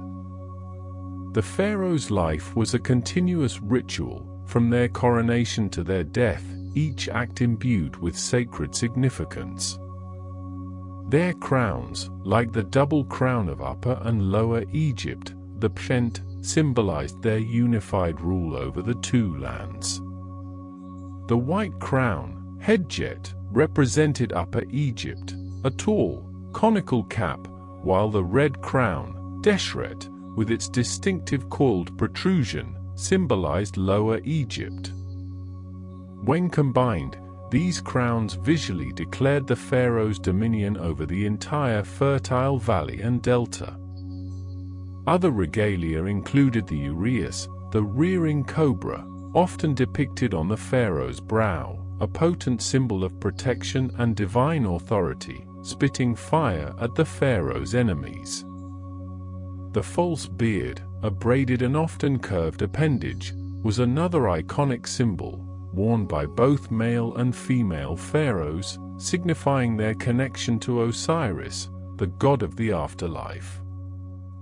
The pharaohs' names were also deeply significant, often comprising 5 distinct titles, each revealing an aspect of their divine nature and earthly power. The Horus name linked them to the falcon-headed god, the protector of kingship. The Nebti name, or Two Ladies name, connected them to the patron goddesses of Upper and Lower Egypt, Nekbet, the vulture goddess, and Wadjet, the cobra goddess. The Golden Horus name further emphasized their divine status. Finally, the prenomen, or throne name, often enclosed in a cartouche, was given at their accession, and the nomen, or birth name, also in a cartouche, was the name they received at birth. These names were not just labels, they were powerful declarations of identity, destiny, and connection to the divine cosmos. The earliest pharaohs, those of the early dynastic period, around 3100 to 2686 BCE, laid the foundations for this extraordinary civilization. Mens, or Nama, is often credited with unifying Upper and Lower Egypt, an event depicted on the famous Nama palette, a ceremonial slate carving showing the king smiting his enemies and wearing both the white and red crowns. This unification marked the beginning of a continuous line of pharaohs that would span nearly 3 millennia. These early rulers were buried in mastabas, rectangular, flat-topped mud brick structures with sloping sides, which were the precursors to the grander pyramids. The Old Kingdom, from approximately 2686 to 2181 BCE, is often called the Age of the Pyramids. This era saw the construction of some of the most enduring and awe-inspiring monuments in human history. The Step Pyramid of Djoser at Saqqara, designed by the brilliant vizier Imhotep, was the first true pyramid, a revolutionary architectural achievement. Built around 2630 BCE, it began as a mastaba and was progressively enlarged and stacked, creating a series of 6 mastaba-like layers. This structure was not merely a tomb, it was a complex funerary enclosure, a vast sacred space designed to ensure the pharaoh's successful journey to the afterlife and eternal rejuvenation. Imhotep, Djoser's vizier and chief minister, was a figure of immense intellect and influence. He was not only an architect but also a physician, scribe, and priest, revered for his wisdom and skill. Centuries after his death, he was deified as a god of medicine and healing, a testament to his profound impact on Egyptian society. His architectural innovation, the use of cut stone on such a grand scale, transformed funerary architecture and set a precedent for all subsequent pyramid builders. The true pyramids, with their smooth, angled sides, emerged during the 4th dynasty. Sneferu, the first pharaoh of this dynasty, was a prolific builder, responsible for 3 major pyramids: the Maiden Pyramid, the Bent Pyramid, and the Red Pyramid, all located at Djoser. The Maiden Pyramid began as a step pyramid but was later converted into a true pyramid, though its outer casing eventually collapsed. The Bent Pyramid, with its distinctive change in angle halfway up, represents a crucial learning step in pyramid construction, likely due to structural issues encountered during its building. Finally, the Red Pyramid, named for the reddish hue of its limestone, is considered the first successful true pyramid, a marvel of engineering and precision. Sneferu's son, Khufu, built the Great Pyramid of Giza, the largest and most famous of all pyramids. Standing over 146 meters tall when first completed, it was an astonishing feat of engineering, composed of an estimated 2.3 million blocks of stone, each weighing an average of 2.5 tons. The precision with which these massive blocks were cut and fitted together remains a source of wonder. The pyramid was not just a solid mass, it contained intricate passages, chambers, and shafts, including the king's chamber, the queen's chamber, and the grand gallery. The purpose of these internal structures and the exact methods used to construct such a monumental edifice have been debated for centuries, fueling both scholarly inquiry and popular fascination. Adjacent to Khufu's pyramid stands the Sphinx, a colossal limestone statue with the body of a lion and the head of a human, believed to represent the pharaoh Khafra, Khufu's son and successor. The Sphinx, guarding the Giza Plateau, is one of the most iconic symbols of ancient Egypt, an embodiment of power, mystery, and timeless endurance. Its gaze, directed eastward, watches over the rising sun, a symbol of rebirth and renewal. The pyramids were not solitary structures, they were part of vast funerary complexes that included temples, causeways, and smaller pyramids for queens, as well as mastabas for high-ranking officials and family members. These complexes were designed to facilitate the pharaoh's journey to the afterlife and to ensure their eternal cult.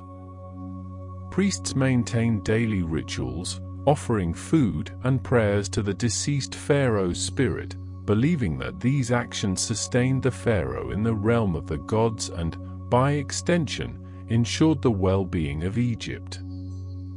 During the Middle Kingdom, from approximately 2055 to 1650 BCE, after a period of decentralization known as the First Intermediate Period, Egypt was reunified under Mentuhotep II.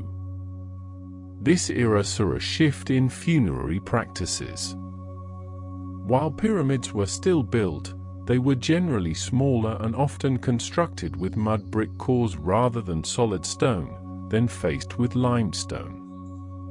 The focus shifted somewhat from monumental external structures to elaborate internal decoration and the development of the cult of Osiris.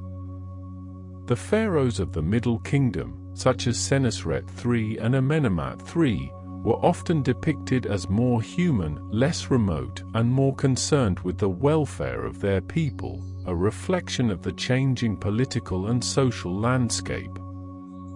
The Middle Kingdom is also known for its exquisite craftsmanship, particularly in jewelry and statuary. The art of this period often portrays a more contemplative and sometimes even melancholic expression on the faces of pharaohs, a departure from the idealized, serene countenances of the Old Kingdom. Literature also flourished, with texts like the Story of Sinew and the Instruction of Amenemhat offering insights into the moral and ethical values of the time. These literary works often explored themes of exile, return, wisdom, and the responsibilities of kingship. The New Kingdom, from approximately 1550 to 1070 BCE, is arguably the most famous and powerful period of ancient Egyptian history. Following the expulsion of the Hyksos, a foreign ruling dynasty, pharaohs like Ahmose I ushered in an era of unprecedented imperial expansion and monumental building. This period saw the rise of powerful warrior pharaohs who extended Egypt's borders far into Nubia to the south and the Near East to the north, creating an empire that stretched from the fourth cataract of the Nile to the Euphrates River. The pharaohs of the New Kingdom, including Thutmose III, Akhenaten, Tutankhamun, Seti I, and Rameses II, left an indelible mark on history. Instead of pyramids, these pharaohs chose to be buried in rock-cut tombs in the Valley of the Kings, a remote and desolate wadi on the west bank of the Nile near Thebes, modern-day Luxor. These tombs were designed to be hidden and secure, though many were still plundered over the millennia.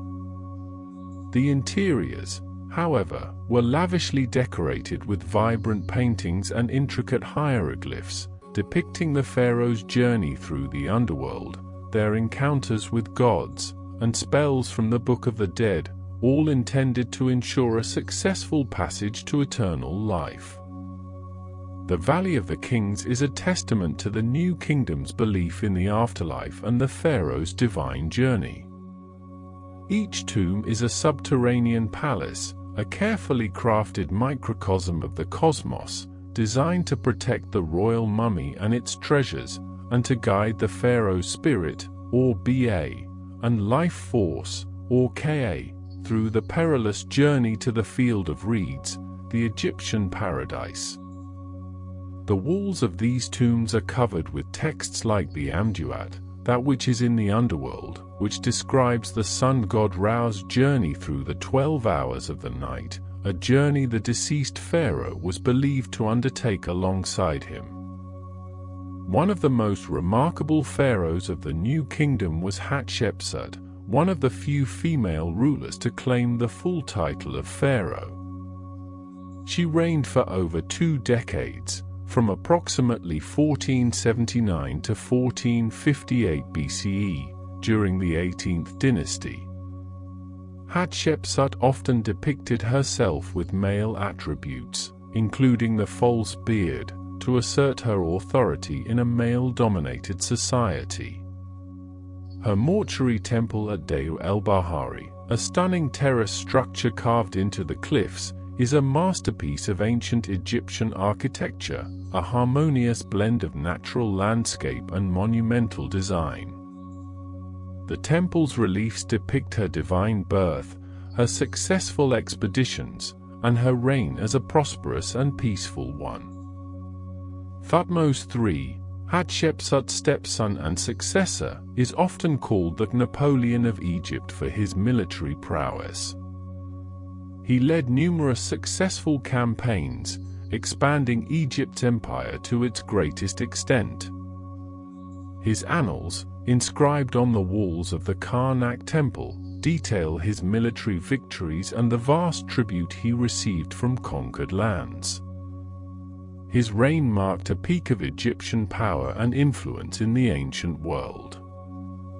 Akhenaten, another 18th dynasty pharaoh, introduced a radical religious reform, abandoning the traditional polytheistic worship of numerous gods in favor of a monotheistic cult centered on the Aten, the disk of the sun. He moved his capital to a new city, Akhenaten, horizon of the Aten, now known as Amarna. This period, known as the Amarna period, also saw a dramatic shift in artistic style, characterized by a more naturalistic and elongated depiction of the human form, a departure from the rigid conventions of earlier Egyptian art. Akhenaten's reforms were highly controversial and were largely reversed after his death, with his name and monuments systematically erased from history by later pharaohs who sought to restore the traditional religious order. Tutankhamun, Akhenaten's son or stepson, became pharaoh at a young age and reigned for only about 10 years. His historical significance was relatively minor until the discovery of his nearly intact tomb in the Valley of the Kings by Howard Carter in 1922. The tomb's treasures, including the iconic golden burial mask, provided an unparalleled glimpse into the wealth and artistry of the new kingdom and captured the world's imagination, bringing ancient Egypt to the forefront of popular culture. The sheer volume and exquisite craftsmanship of the artifacts found within his tomb revealed the opulence and sophistication of royal burial practices. Ramesses II, known as Ramesses the Great, of the 19th dynasty, was one of the longest reigning and most powerful pharaohs. He ruled for 66 years, from 1279 to 1213 BCE, and was a prolific builder, responsible for numerous temples and monuments across Egypt, including the Ramesseum, his mortuary temple, and the magnificent rock-cut temples at Abu Simbel, with their colossal statues of the pharaoh guarding the entrance. Ramesses II also famously fought the Battle of Kadesh against the Hittites, a major military engagement that culminated in the world's first recorded peace treaty. His reign is often considered the last great period of Egyptian imperial power. The temples of ancient Egypt were not merely places of worship, they were complex architectural expressions of cosmic order, designed to house the gods and facilitate communication between the divine and human realms. Karnak Temple, located near Luxor, is one of the largest religious complexes in the world, a sprawling city of pylons, courtyards, hypostyle halls, and sanctuaries, built and expanded over centuries by numerous pharaohs. Its great hypostyle hall, with its 134 massive columns, creates a sense of awe and wonder, a forest of stone reaching towards the heavens. Luxor Temple, also on the east bank of the Nile, is another magnificent example of New Kingdom temple architecture. Unlike many other temples, Luxor Temple is not dedicated to a single god or a deified pharaoh, but rather to the rejuvenation of kingship. It was the site of the annual Opit festival, where the cult images of Amun, Mut, and Khonsu from Karnak were carried in a grand procession to Luxor Temple, symbolizing the renewal of the pharaoh's divine authority. The construction of these temples involved immense logistical challenges, requiring vast resources, skilled craftsmen, and a large labor force. Stone was quarried from distant sites, transported by boat along the Nile, and then moved overland to the construction sites.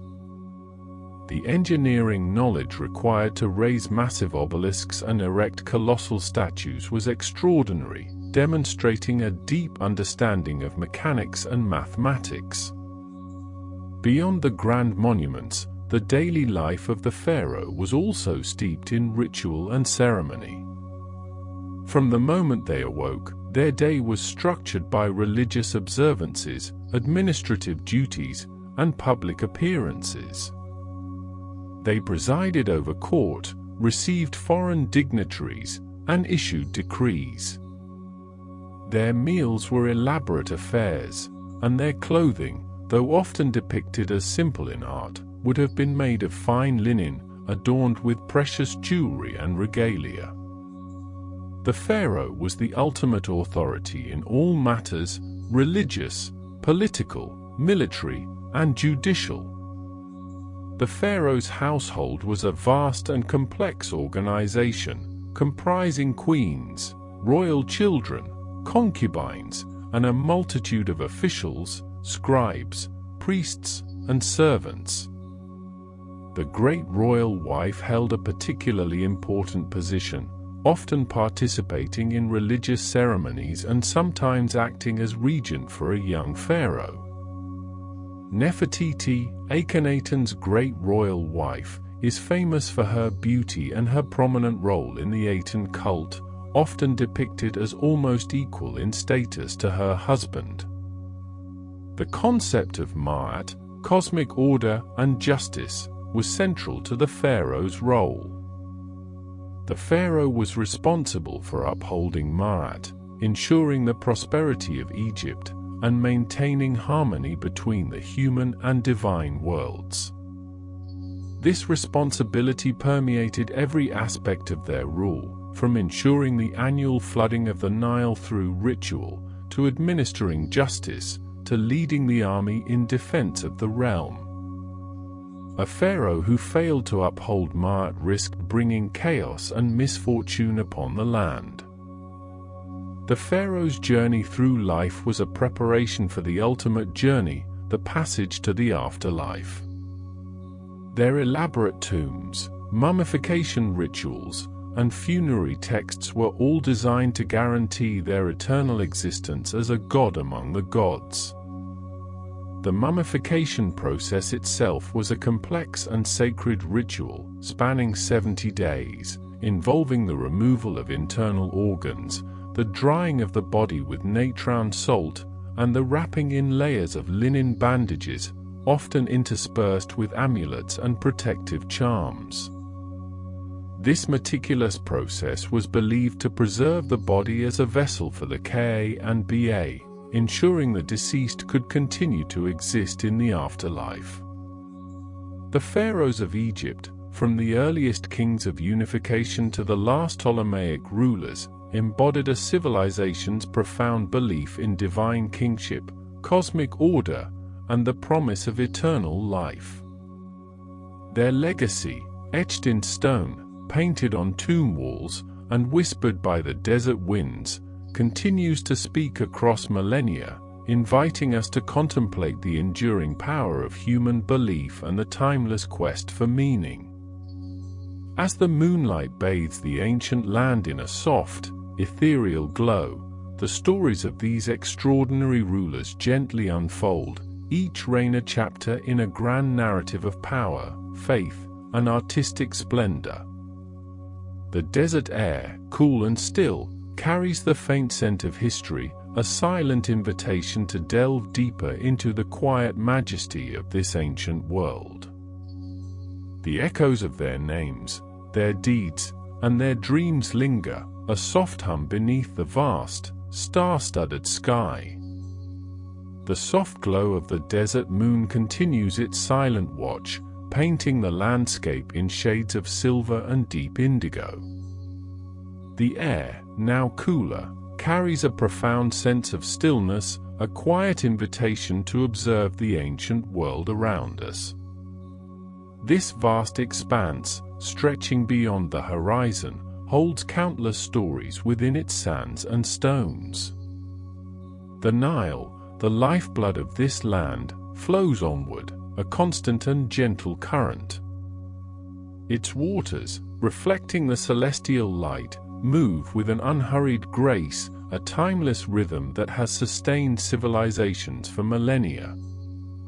Along its banks, the ancient Egyptians built their lives, their temples, and their enduring monuments. The river itself was a deity, happy, revered for its annual inundation, which brought fertile silt to the parched earth. This yearly cycle of flooding and recession shaped their calendar, their agriculture, and their very world-view.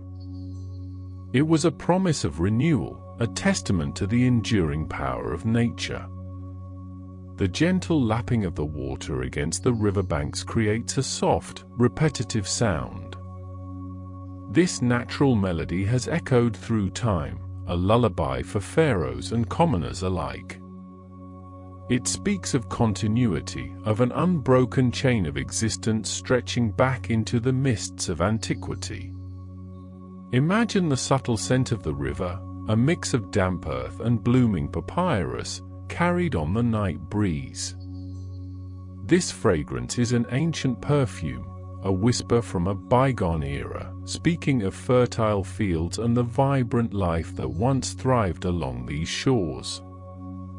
The boats of ancient Egypt, from small papyrus skiffs to grand ceremonial barges, navigated these waters. They carried goods, people, and the sacred deceased, always guided by the river's steady flow. The river was their highway, their provider, and their sacred path. The currents were understood, their nuances known to every seasoned boatman. They learned to read the water, to anticipate its subtle shifts, ensuring safe passage across its wide expanse. This intimate knowledge was passed down through generations, a vital part of their riverine culture. The desert, though seemingly barren, is alive with its own quiet rhythms under the moonlight.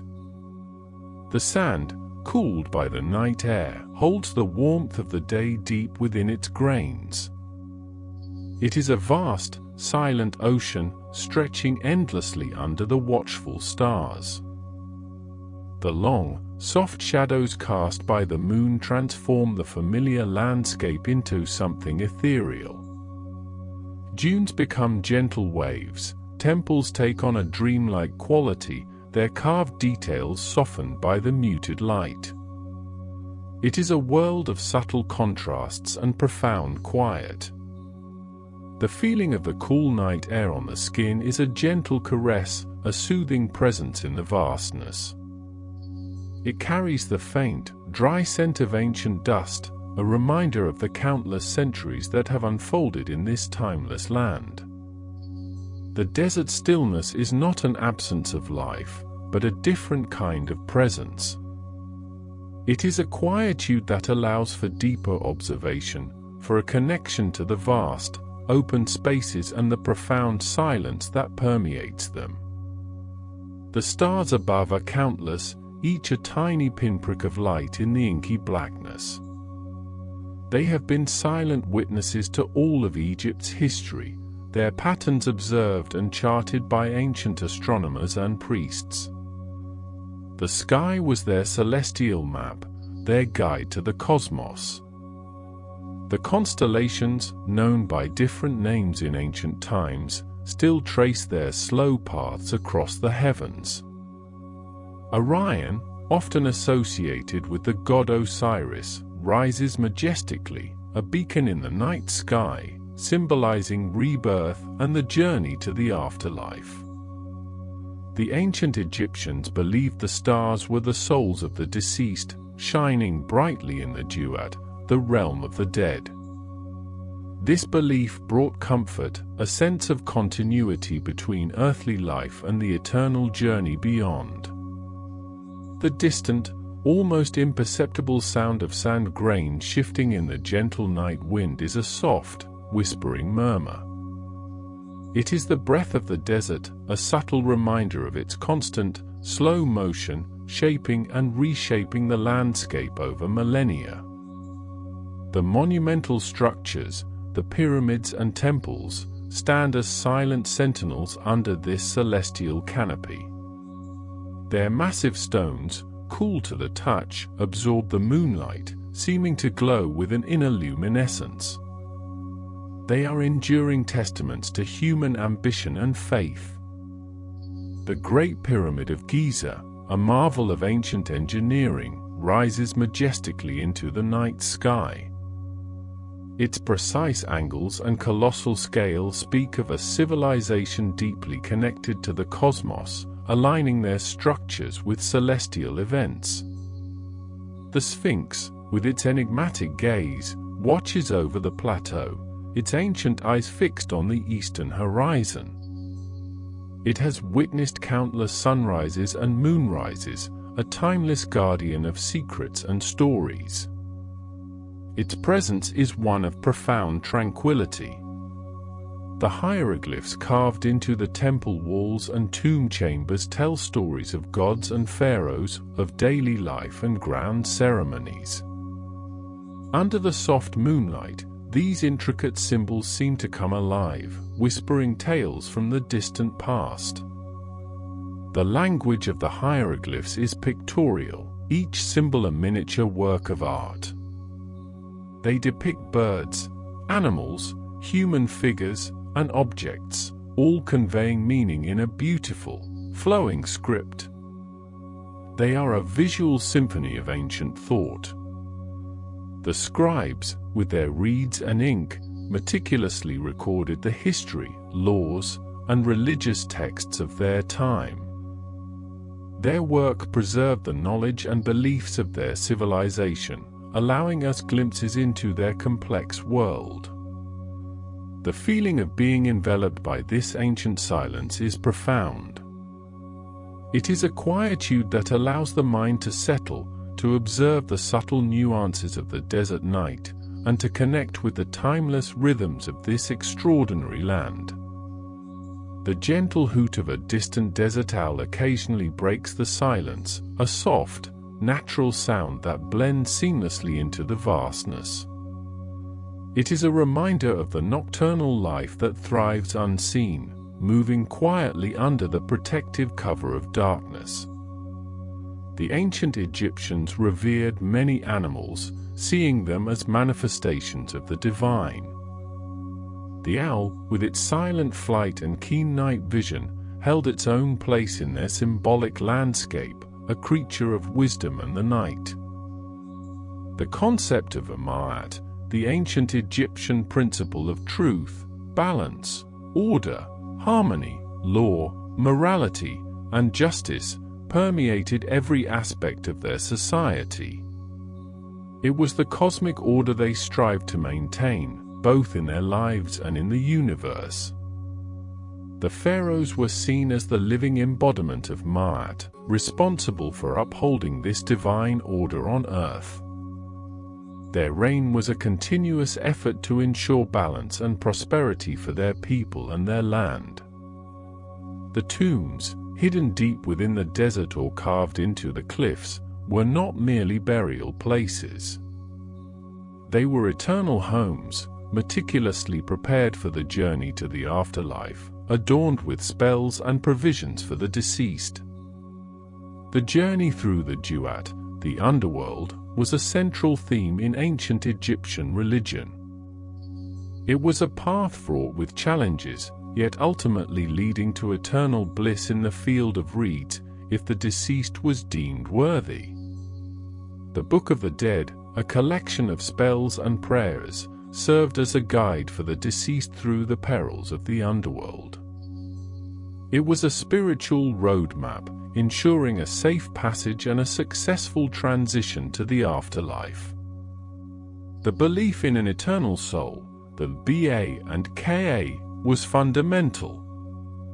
The Ba, often depicted as a human-headed bird, could travel between the tomb and the world of the living, while the Ka was the life force residing in the tomb. The meticulous preservation of the body through mummification was essential for the soul's return and recognition. It was a sacred ritual, performed with great care and reverence, ensuring the physical vessel remained intact for eternity. The cool, dry air of the desert has played a significant role in preserving these ancient treasures. It has acted as a natural guardian, protecting the delicate papyri, textiles, and organic materials from the ravages of time. The feeling of being present in this ancient landscape, under the vast, star-studded sky, is one of profound peace. It is a connection to something timeless, a sense of belonging to the grand tapestry of human history. The gentle current of the Nile continues its flow, a constant reminder of continuity and the enduring nature of life. Its soft murmur is a soothing presence, a natural rhythm that encourages a sense of calm and stillness. The desert moonlight, ever present, bathes everything in its soft, dreamlike glow. It illuminates only what is essential for tranquility, leaving the rest to soft shadow, creating a world of subtle beauty and quiet contemplation. The vast, open spaces of the desert evoke a sense of expansive calm, a freedom from confinement. It is a place where the mind can wander gently, unburdened by the complexities of the modern world, finding solace in the ancient quietude. The subtle scent of ancient dust and dry stone, carried on the cool night air, is a sensory anchor, grounding one in this tranquil setting. It is a fragrance of history, a whisper of countless centuries. The narrative of this ancient land, its pharaohs, its beliefs, and its enduring monuments, unfolds like a gentle dream.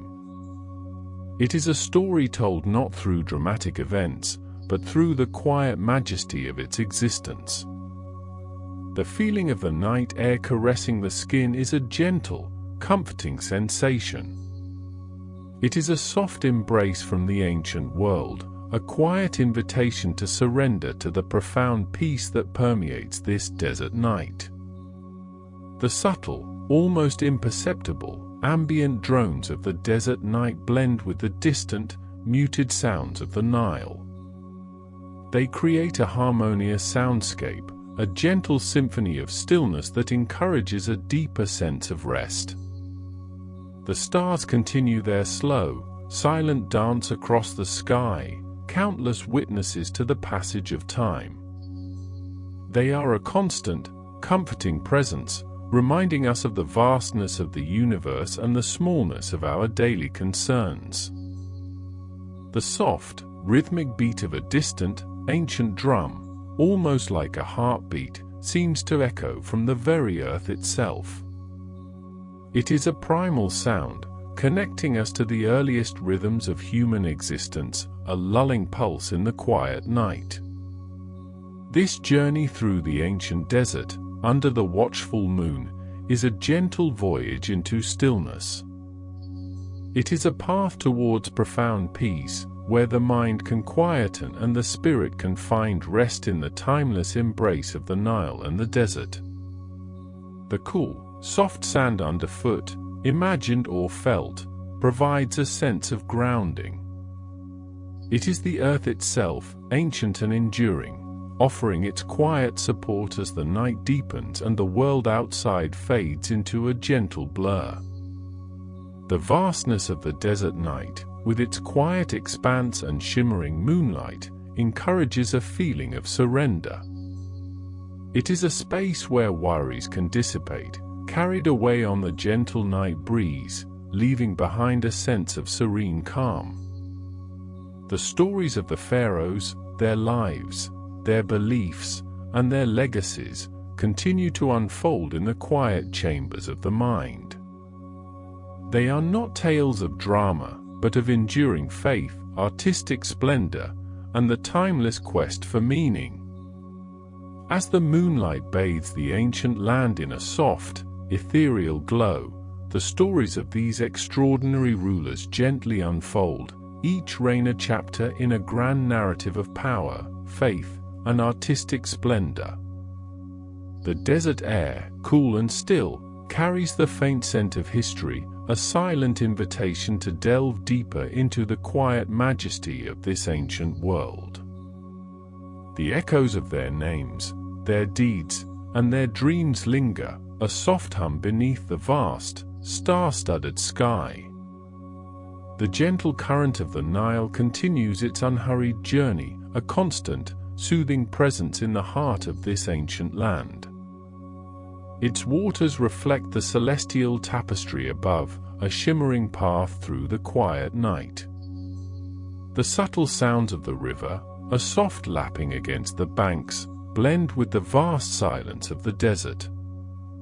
This timeless landscape, bathed in moonlight, invites a profound sense of peace, a quiet surrender to the gentle rhythms of the ancient world. The gentle current of the Nile continues its unhurried journey, a constant, soothing presence in the heart of this ancient land. Its waters reflect the celestial tapestry above, a shimmering path through the quiet night. The subtle sounds of the river, a soft lapping against the banks, blend with the vast silence of the desert. This timeless landscape, bathed in moonlight, invites a profound sense of peace, a quiet surrender to the gentle rhythms of the ancient world. The river, a lifeblood, brought with it the annual inundation. This predictable flood, caused by monsoon rains far to the south, deposited rich, fertile silt across the floodplain. It nourished the land, making agriculture possible in an otherwise arid region. Ancient Egyptians revered the Nile, personifying it as the god Hapi. Hapi was depicted as a portly figure, often with a beard of reeds, carrying offerings of food and water. His importance was paramount, as the river's bounty directly sustained the civilization. The inundation cycle dictated the rhythm of life. Akhet, the season of flooding, typically ran from June to October. Peret, the season of growth, followed from October to February. Shimu, the season of harvest, concluded the year from February to June. These three seasons were fundamental to the Egyptian calendar and their understanding of time. They structured farming, building projects, and even religious festivals. The predictability of the Nile's flood was a source of great comfort and stability. Along the riverbanks, the earliest settlements began to form. Small communities grew into towns, eventually coalescing into two distinct kingdoms, Upper Egypt in the south and Lower Egypt in the north. The unification of these two lands under a single pharaoh marked the beginning of the dynastic period. The pharaoh, as the divine ruler, was responsible for maintaining Ma'at, the cosmic order which included ensuring the Nile's flood. Rituals and offerings were made to Hapi, appealing for a generous inundation. A poor flood could lead to famine, a catastrophe that threatened the very fabric of society. The Nile also served as the primary highway of ancient Egypt. Boats, from small papyrus skiffs to grand ceremonial barges, plied its waters. They transported goods, people, and building materials, connecting distant parts of the kingdom. The prevailing winds from the north allowed boats to sail upstream against the current. Downstream travel was accomplished by simply drifting with the current. This natural advantage facilitated trade and communication across the long, narrow country. The river's banks were lined with papyrus reeds, a versatile plant essential to Egyptian life. Papyrus was used to make paper, sandals, baskets, mats, ropes, and even lightweight boats. Its abundance was another gift from the Nile. Beyond the fertile strip, the desert stretched out, a vast expanse of sand and rock. This contrasting landscape shaped the Egyptian worldview. The black land, Kemet, the fertile soil, represented life and order. The red land, Deshret, the desert, symbolized death and chaos. The desert, while formidable, also offered protection. It shielded Egypt from foreign invaders, allowing its civilization to develop with relative isolation for long periods. The desert also provided valuable minerals and stones for construction and art. The quarries in the eastern desert yielded granite, diorite, and alabaster. These hard, durable stones were transported by boat along the Nile to construction sites for temples, pyramids, and statues. The logistics of moving such massive blocks were extraordinary. The western desert held secrets, including the vast necropolises, the cities of the dead. The dry, arid conditions of the desert were ideal for preservation, contributing to the survival of countless artifacts and mummies. The desert's edge was often marked by cliffs, where tombs were carved into the rock face. These cliff tombs, like those in the Valley of the Kings, offered a secure and enduring resting place for pharaohs and nobles.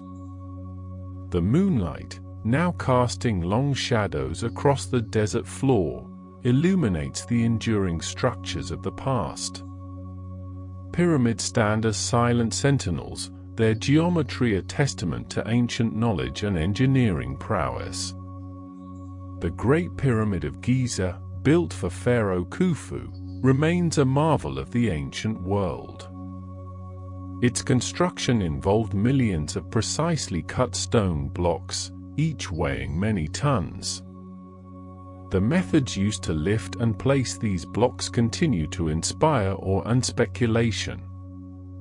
The pyramids were not merely tombs, but complex architectural statements designed to ensure the pharaoh's successful journey to the afterlife. They were part of a larger funerary complex, including temples, causeways, and satellite pyramids. The alignment of the pyramids with celestial bodies, particularly the stars of Orion's belt, suggests a profound understanding of astronomy. The ancient Egyptians observed the night sky with meticulous detail, integrating their observations into their religious beliefs. The stars were seen as the dwelling places of the gods and the destination of the deceased pharaoh's soul. The journey to the afterlife was often depicted as a celestial voyage, guided by the stars. Beneath the desert sands, or carved deep into its rock, lay the intricate networks of tombs. These subterranean chambers were adorned with vibrant paintings and hieroglyphs, telling stories of the deceased's life, their journey through the underworld, and their hopes for eternal existence.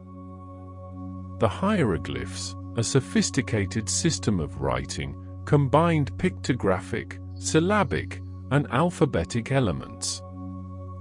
They were not just decorative but conveyed profound meanings, preserving religious texts, historical records, and magical spells. The scribes, highly educated individuals were crucial to the functioning of Egyptian society. They mastered the complex art of hieroglyphic writing, recording everything from royal decrees to daily accounts. Their tools included papyrus, ink, and reed pens. The Rosetta Stone, discovered in 1799, provided the key to deciphering hieroglyphs. It contained the same decree inscribed in 3 scripts: hieroglyphic, demotic, and ancient Greek. This discovery unlocked centuries of lost knowledge. The art within the tombs followed strict conventions. Figures were often depicted in a composite view, with the head in profile and the eye and shoulders frontal. This style ensured clarity and conveyed essential information about the subject. Colors used in tomb paintings were derived from natural pigments: red from iron oxides, blue from ground lapis lazuli or artificial frit, yellow from ochre, and green from malachite. These colors retained their vibrancy for millennia. The scenes depicted in tombs offered a glimpse into daily life in ancient Egypt. Farmers tilling fields, craftsmen at work, banquets, hunting expeditions, and religious ceremonies were all recorded for eternity. These images were not merely decorative. They were believed to magically come to life in the afterlife, providing the deceased with all the sustenance and entertainment they enjoyed in their earthly existence. The concept of the afterlife was central to Egyptian religion. They believed in a complex journey through the duat, the underworld, where the deceased would face trials and judgments before achieving eternal life in the field of reeds. The heart, considered the seat of intelligence and emotion, was weighed against the feather of Maat, the goddess of truth and justice. A favorable judgment allowed the deceased to join Osiris, the god of the underworld, in paradise. Mummification was practiced to preserve the body, ensuring the soul had a physical vessel to return to in the afterlife. The process was elaborate, involving the removal of internal organs, drying the body with natron, and wrapping it in linen bandages. The canopic jars, often topped with the heads of the 4 sons of Horus, held the preserved internal organs, the liver, lungs, stomach, and intestines. The heart was typically left in place within the body. The sarcophagus, a stone coffin, protected the mummy within the tomb. Often intricately carved and inscribed, it provided a final layer of security and a beautiful resting place. The pharaohs, as divine rulers, received the most elaborate burials. Their tombs were filled with treasures, offerings, and protective spells, all intended to ensure their eternal well-being and power. The Valley of the Kings, a secluded wadi on the west bank of the Nile, became the primary burial ground for pharaohs of the New Kingdom. Its remote location was intended to deter tomb robbers, though many tombs were eventually plundered. The discovery of Tutankhamun's tomb in 1922 was extraordinary because it was found largely intact. The wealth of artifacts within provided an unparalleled insight into royal burial practices and the artistry of the period. The golden burial mask of Tutankhamun, inlaid with lapis lazuli and other precious stones, is one of the most iconic symbols of ancient Egypt. Its serene expression speaks across millennia. The treasures from his tomb included gilded shrines, chariots, furniture, clothing, and countless pieces of jewelry. Each item was crafted with exquisite skill, reflecting the advanced craftsmanship of the ancient Egyptians. The desert air, dry and still, preserves these ancient wonders. The moonlight continues its silent vigil, illuminating the landscape that has witnessed so much history. The gentle current of the Nile flows on, an eternal thread connecting the past to the present. The subtle sounds of the desert night, a whisper of wind, the distant call of a nocturnal creature, blend into a soothing symphony. The vastness of the sky, with its countless stars, invites contemplation, a quiet awareness of the immensity of time and space. The ancient Egyptians looked to these stars for guidance, for meaning, and for reassurance. They saw patterns and stories in the constellations, integrating them into their mythology and their understanding of the cosmos. The passage of time, marked by the rising and setting of the sun, the phases of the moon, and the cycles of the Nile, was deeply significant. It reinforced their belief in renewal, rebirth, and the cyclical nature of existence. The pharaohs, in their divine role, sought to harness these cosmic rhythms to maintain harmony between the earthly realm and the divine. Their monuments, their rituals, and their very lives were dedicated to this grand purpose. The enduring legacy of ancient Egypt, its art, its architecture, its writing, and its profound spiritual beliefs, continues to captivate and inspire. It is a testament to the ingenuity and resilience of a civilization that flourished along the banks of a mighty river. The gentle current of the Nile carries these stories forward, a silent narrator of history. Its waters, reflecting the celestial glow, offer a serene path through the quiet night, inviting a peaceful journey into the depths of rest. The Nile's serene path winds through time. It carries whispers of ancient journeys. These journeys often began with the sun's first light, or under the cool, guiding stars. Travel along the Nile was essential for ancient Egyptians. It was their primary highway. Boats were crafted from acacia wood or papyrus reeds. They varied in size, from small skiffs to grand barges. These vessels transported goods, people, and even monumental stones. Grain, livestock, and pottery moved along the river. Royal processions and religious festivals also traveled by water. The wind, usually from the north, filled sails for upstream travel. Downstream journeys relied on the river's current. This natural rhythm dictated much of their movement. The river's flow was predictable, a constant presence. It shaped their understanding of direction and time. Each bend in the river revealed new landscapes. Fertile fields gave way to arid desert.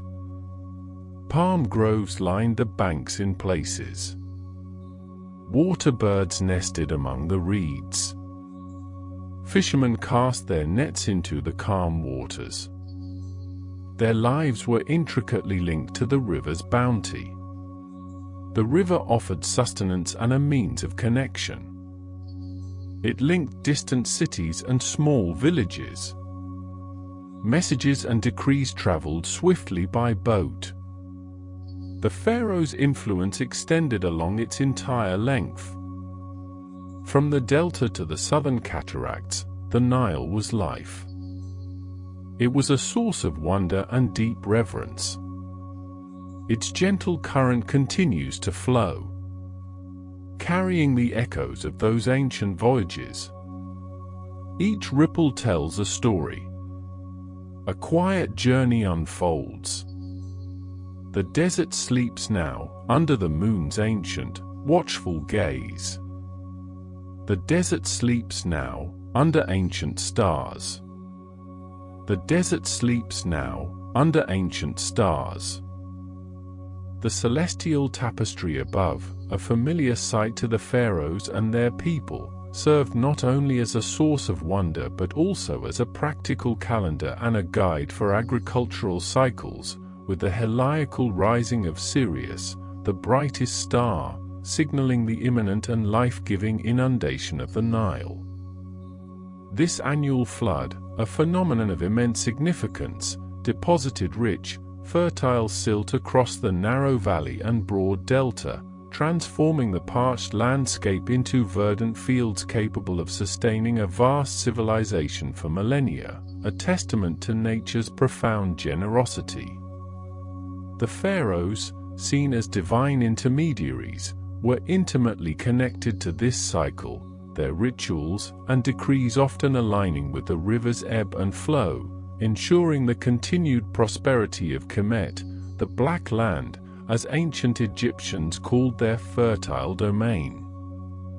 Beyond the fertile strips, the vast, arid expanse of the Red Land, Deshret, stretched eastward and westward, a formidable natural barrier that protected Egypt from invaders for much of its early history, yet also provided valuable resources such as precious metals, semi-precious stones, and building materials like granite and alabaster. This stark contrast between the life-giving river valley and the barren desert shaped the Egyptian worldview, instilling a deep appreciation for order and permanence, concepts beautifully reflected in their monumental architecture and enduring religious beliefs. The pharaohs, as supreme rulers, orchestrated massive quarrying expeditions into these desert regions, deploying thousands of laborious and skilled craftsmen to extract the raw materials needed for their grand temples, colossal statues, and elaborate tombs, each project a colossal undertaking requiring meticulous planning and immense logistical capabilities. The construction of these monumental structures, particularly the pyramids of the Old Kingdom, represents one of humanity's most astonishing engineering feats, demonstrating an advanced understanding of geometry, astronomy, and labor organization far beyond what many once believed possible for such an ancient civilization. The Great Pyramid of Giza, for instance, built for Pharaoh Khufu, comprises an estimated 2.3 million stone blocks, each weighing several tons, meticulously cut and placed with astonishing precision, aligning almost perfectly with the cardinal points of the compass. This colossal undertaking was not, as popular myth often suggests, built by slaves, but rather by a highly organized workforce of skilled artisans, laborers, and farmers, who contributed their efforts during the annual inundation when agricultural work was impossible, receiving sustenance and prestige for their service to the divine king. The pharaoh's role extended far beyond mere governance. They were the living embodiment of Horus, the sky god, and upon their death, they ascended to become Osiris, the god of the afterlife, thus ensuring the cosmic order and the continued well-being of Egypt. This divine kingship was the cornerstone of Egyptian society, legitimizing the pharaoh's absolute authority and reinforcing the belief that their reign was essential for maintaining Ma'at, the fundamental principle of truth, justice, and cosmic balance. The elaborate rituals performed by the pharaoh, from daily offerings in the temples to grand festivals celebrating divine events, were all designed to reaffirm this sacred connection and to ensure the gods' continued favor upon the land and its people. The intricate system of hieroglyphic writing, a beautiful and complex script combining pictorial, syllabic, and alphabetic elements, served as the primary means of communication for religious texts, historical records, and administrative decrees, preserving the wisdom and narratives of ancient Egypt for millennia. Scribes, a highly respected class within Egyptian society, underwent rigorous training to master this sophisticated writing system, meticulously carving or painting these sacred signs onto temple walls, tomb interiors, papyrus scrolls, and ostraca, ensuring the permanence of the pharaoh's legacy and the divine word. The Rosetta Stone, discovered in 1799, provided the key to deciphering these enigmatic symbols, unlocking a treasure trove of information about ancient Egyptian civilization and allowing modern scholars to finally understand the voices of the pharaohs themselves. The pharaohs' tombs, particularly those in the Valley of the Kings and the Valley of the Queens, represent some of the most spectacular archaeological discoveries, offering unparalleled insights into their beliefs about the afterlife, their immense wealth, and the sophisticated artistry of their time. These subterranean complexes, often carved deep into the limestone cliffs, were designed as eternal resting places, filled with an astonishing array of grave goods intended to accompany the deceased pharaoh into the field of reeds, the Egyptian paradise, ensuring their comfort and sustenance in the next world. From gilded sarcophagi and intricate funerary masks, such as the iconic death mask of Tutankhamun, to chariots, furniture, food, and even games, these provisions were meant to replicate the earthly existence of the pharaoh, ensuring a seamless transition into eternity.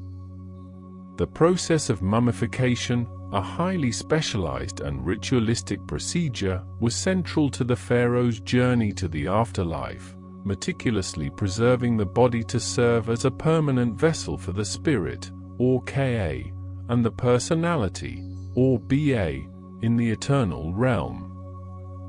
This elaborate process, which could take up to 70 days, involved carefully removing internal organs, drying the body with natron salt, anointing it with fragrant oils and resins, and then wrapping it in hundreds of layers of linen bandages, often interspersed with protective amulets and spells from the Book of the Dead. The precision and dedication applied to this practice underscore the profound Egyptian belief in physical immortality and the necessity of preserving the body for the soul's continued existence, a concept that permeated every aspect of their funerary practices. The Book of the Dead, a collection of spells, prayers, and incantations, was not a single book but rather a personalized anthology of texts inscribed on papyrus scrolls, tomb walls, or sarcophagi, intended to guide the deceased pharaoh through the perils of the underworld and assist them in passing the judgment of Osiris. These sacred texts provided crucial instructions for navigating the dangerous pathways, identifying hostile demons, and correctly answering the questions posed by the divine judges, ultimately ensuring the pharaoh's successful passage to eternal bliss in the afterlife. Each spell served a specific purpose, from opening the mouth of the deceased to allowing them to breathe and speak again, to transforming into various animals for protection, reflecting the complex and multifaceted nature of Egyptian eschatology. The pharaoh's power was not merely spiritual but also military, as they commanded a formidable army responsible for defending Egypt's borders, suppressing rebellions, and expanding the empire's influence into neighboring lands, particularly during the New Kingdom. Great warrior pharaohs like Thutmose III and Ramesses II led their armies into battle, securing vast territories, acquiring immense wealth in tribute and plunder, and establishing Egypt as a dominant force in the ancient Near East, their military prowess celebrated in grand reliefs carved on temple walls. These military campaigns ensured the flow of vital resources, such as timber, copper, and gold, into Egypt, further enriching the pharaoh's treasury and funding the construction of even more magnificent temples and monuments.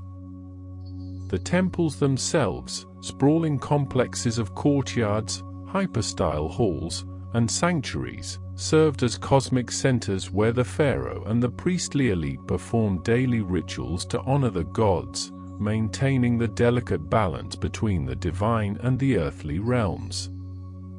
Karnak and Luxor, two of the most impressive temple complexes, grew over centuries as successive pharaohs added their own contributions, creating vast architectural marvels adorned with colossal statues, towering obelisks, and intricate reliefs depicting their divine connections and military triumphs. These sacred spaces were not merely places of worship but also economic powerhouses, owning vast tracts of land, employing thousands of people, and accumulating immense wealth through offerings and donations, reflecting the symbiotic relationship between the pharaoh, the gods, and the prosperity of the land. Obelisks, towering monolithic pillars carved from a single piece of granite and capped with a pyramid ion, were often erected in pairs at the entrances of temples, symbolizing the Benben stone, the primordial mound from which creation emerged, and serving as conduits between the earth and the heavens.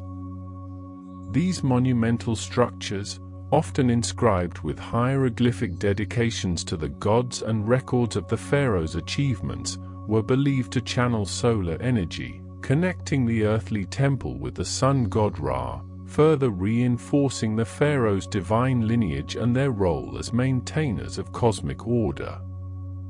The sheer effort required to quarry, transport, and erect these massive stone needles, sometimes weighing hundreds of tons, speaks volumes about the engineering capabilities and organizational skills of the ancient Egyptians.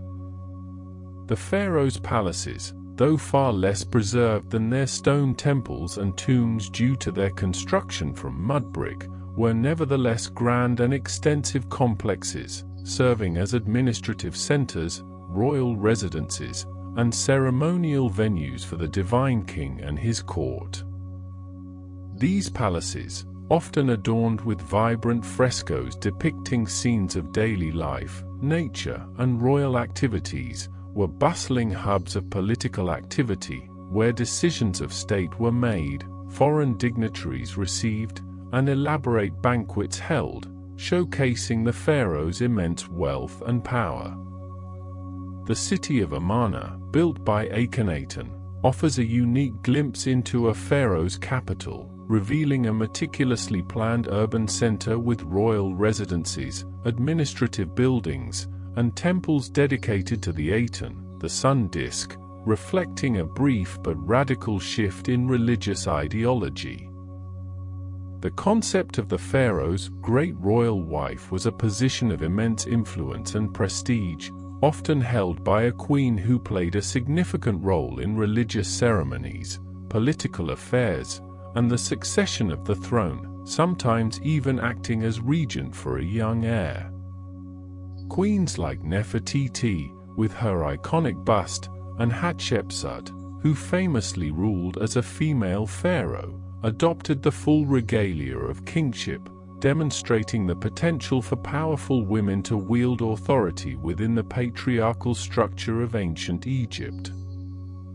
These formidable queens often commissioned their own monuments and participated in religious rituals alongside their royal husbands, their images frequently depicted on temple walls, emphasizing their divine connection and their integral role in the stability of the kingdom. The daily life of the pharaoh, though shrouded in ritual and ceremony, involved a complex schedule of administrative duties, religious observances, and public appearances, all designed to reinforce their divine status and ensure the smooth functioning of the state. From receiving petitions and issuing decrees to presiding over religious festivals and inspecting construction projects, the pharaoh's days were filled with responsibilities that extended across every facet of Egyptian society, their presence a constant symbol of authority and divine protection.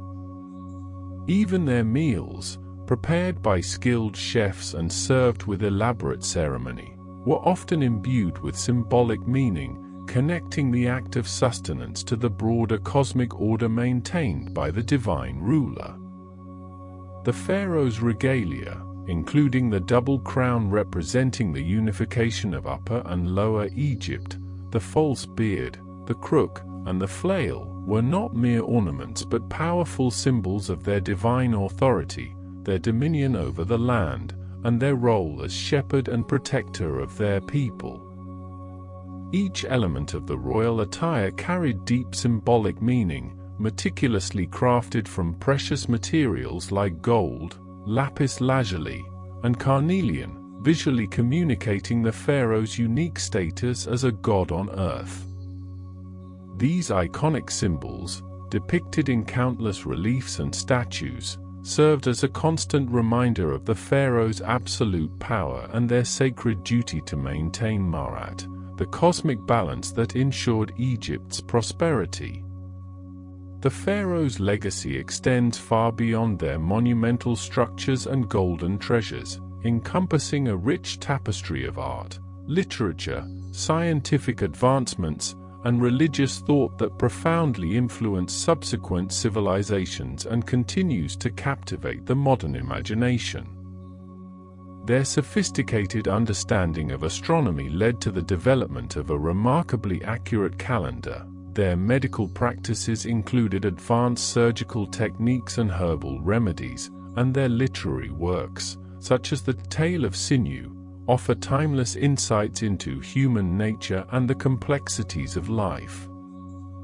The enduring fascination with ancient Egypt and its pharaohs stems from this profound cultural legacy, a civilization that, through its meticulous record-keeping and monumental achievements, sought to defy the passage of time and achieve immortality. The worship of various gods and goddesses, each associated with specific aspects of nature, human experience, or cosmic forces, formed the intricate pantheon of ancient Egyptian religion, with the pharaoh serving as the chief priest and intermediary between humanity and the divine. From Ra, the sun god, and Osiris, the god of the underworld, to Isis, the goddess of magic and motherhood, and Thoth, the god of wisdom, these deities were invoked for protection, prosperity, and guidance, their myths and rituals deeply interwoven into the fabric of daily life. The pharaoh's role in maintaining the cults of these gods, through the construction of temples and the performance of daily offerings, was paramount to ensuring the continued favor of the divine and the stability of the kingdom. The annual Opit festival, a grand procession where the cult statues of Amun, Mut, and Khonsu were carried from Karnak Temple to Luxor Temple along the Nile, represented one of the most important religious celebrations, reinforcing the pharaoh's connection to the gods and renewing the divine kingship. This spectacular event, attended by thousands of people, involved elaborate rituals, music, feasting, and public celebrations, providing a vital opportunity for the common people to witness the divine presence and participate in the reaffirmation of cosmic order. The festival's journey, mirroring the path of the sun, symbolized renewal and rebirth, ensuring the continued fertility of the land and the prosperity of the pharaoh's reign. The pharaoh's use of propaganda, through monumental inscriptions, colossal statues, and elaborate reliefs, was highly sophisticated, carefully crafting their image as powerful, victorious, and divinely sanctioned rulers, ensuring the loyalty of their subjects and deterring potential enemies. These visual narratives, meticulously carved and painted on temple walls and public monuments, depicted the pharaoh smiting enemies, making offerings to the gods, and receiving divine blessings, projecting an image of invincible authority and unwavering piety. Even the precise placement of their monuments along the Nile and at strategic locations served a propagandistic purpose, asserting their dominion over the landscape and their eternal presence within the heart of Egypt. The concept of the two lands, referring to Upper and Lower Egypt, was a fundamental aspect of Egyptian identity, with the pharaoh's primary title being Lord of the Two Lands, symbolizing their unification and their role in maintaining harmony between these distinct geographical and cultural regions. The double crown, combining the white crown of Upper Egypt and the red crown of Lower Egypt, visually represented this political and spiritual unification, a constant reminder of the pharaoh's achievement in bringing together disparate regions under a single, divine rule. This enduring symbol of unity, established in the earliest dynasties, remained a powerful emblem of Egyptian nationhood throughout its long history, reflecting the pharaoh's central role in forging and maintaining a cohesive state. The pharaoh's legacy of monumental architecture, from the pyramids of Giza to the rock-cut temples of Abu Simbel, stands as an enduring testament to their ambition, their engineering prowess, and their profound belief in the eternal, designed to last for eternity and ensure their immortality. These colossal structures, meticulously planned and executed over decades or even centuries, were not merely buildings but sacred landscapes, carefully aligned with astronomical events and geographical features, reflecting a deep understanding of the cosmos and humanity's place within it. Each stone, each carving, each grand vista was intended to inspire awe and reverence, impressing upon all who beheld them the divine power and enduring legacy of the pharaohs who commissioned them. The intricate details of Egyptian craftsmanship, evident in the exquisite jewelry, delicate faience objects, and finely carved wooden furniture found in pharaonic tombs, reveal a society that valued beauty, precision, and symbolic meaning in every aspect of its material culture. Artisans, often working in royal workshops, employed a wide range of materials, from gold and silver to semi-precious stones like lapis lazuli and turquoise, transforming them into objects of breathtaking beauty and profound religious significance. These master craftsmen, whose skills were highly prized, contributed significantly to the pharaoh's splendor, creating the elaborate regalia, funerary equipment, and daily objects that adorned the divine king and his court. The pharaoh's control over the vast resources of Egypt, including its fertile agricultural lands, its rich mineral deposits, and its extensive trade networks, formed the economic backbone of their powerful state, enabling them to fund their ambitious building projects and maintain a large administrative bureaucracy. The centralized economy, managed by scribes and officials, ensured the efficient collection of taxes, the distribution of goods, and the allocation of resources for monumental construction, military campaigns, and the upkeep of temples.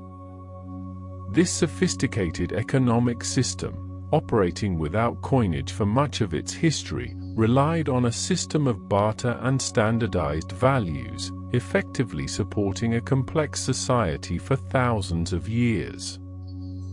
The pharaoh's court was a complex hierarchy of officials, priests, generals, and administrators, all serving the divine king and ensuring the smooth functioning of the state, from managing granaries to overseeing justice. Viziers, the highest officials, acted as the pharaoh's chief ministers, responsible for supervising the entire administration, while nomarchs governed the various provinces, maintaining local order and collecting taxes.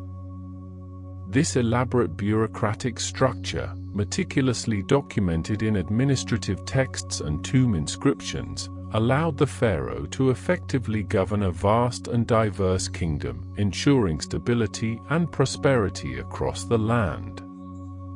The concept of hika, or magic, was deeply embedded in ancient Egyptian religion and medicine, with the pharaoh often depicted as a powerful magician, capable of wielding divine forces to protect the land and its people from harm. Priests and physicians, often one and the same, employed spells, amulets, and rituals to heal the sick, ward off evil spirits, and ensure success in various undertakings, believing that words and actions possessed inherent magical power. The pharaoh's ability to perform these sacred rites and invoke divine protection was another crucial aspect of their divine kingship, reinforcing their role as the ultimate guardian of Egypt. The pharaoh's enduring legacy is not merely one of power and wealth, but also of a profound spiritual vision that sought to transcend mortality, to connect the earthly realm with the divine, and to create a civilization built upon principles of order, justice, and eternal life. Their monumental achievements, from the pyramids to the temples, stand as silent witnesses to this ambition, reflecting a deep spiritual understanding and an unwavering belief in the continuity of existence beyond the veil of death.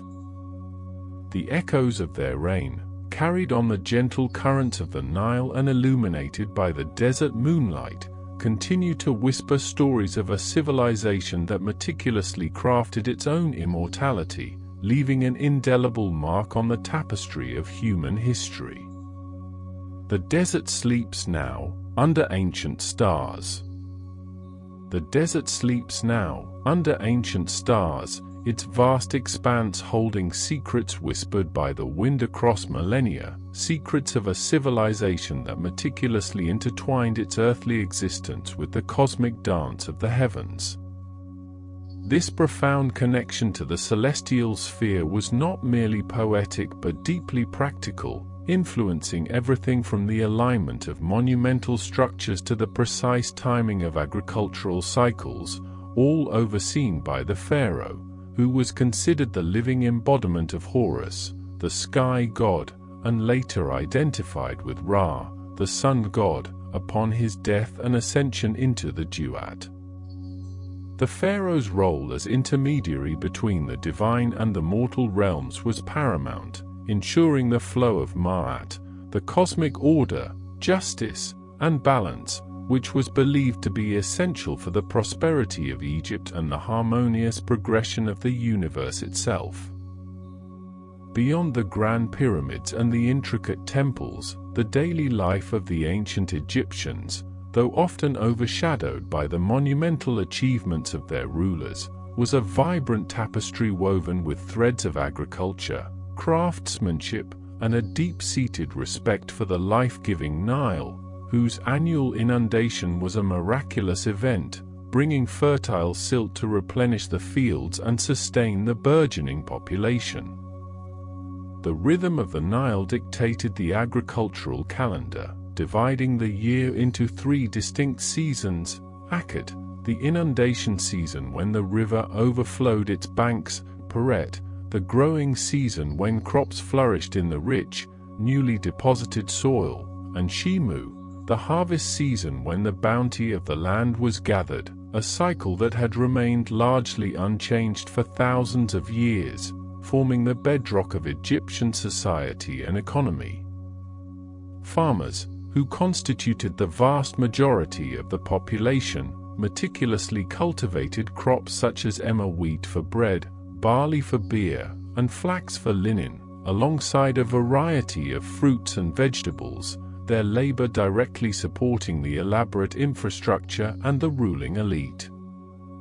The organization of this agricultural society was remarkably sophisticated, with a complex bureaucracy managing irrigation systems, land surveys, and the collection of taxes, often in the form of agricultural produce, which filled the state granaries and supported the pharaoh's court, the priesthood, and the vast workforce engaged in monumental construction projects.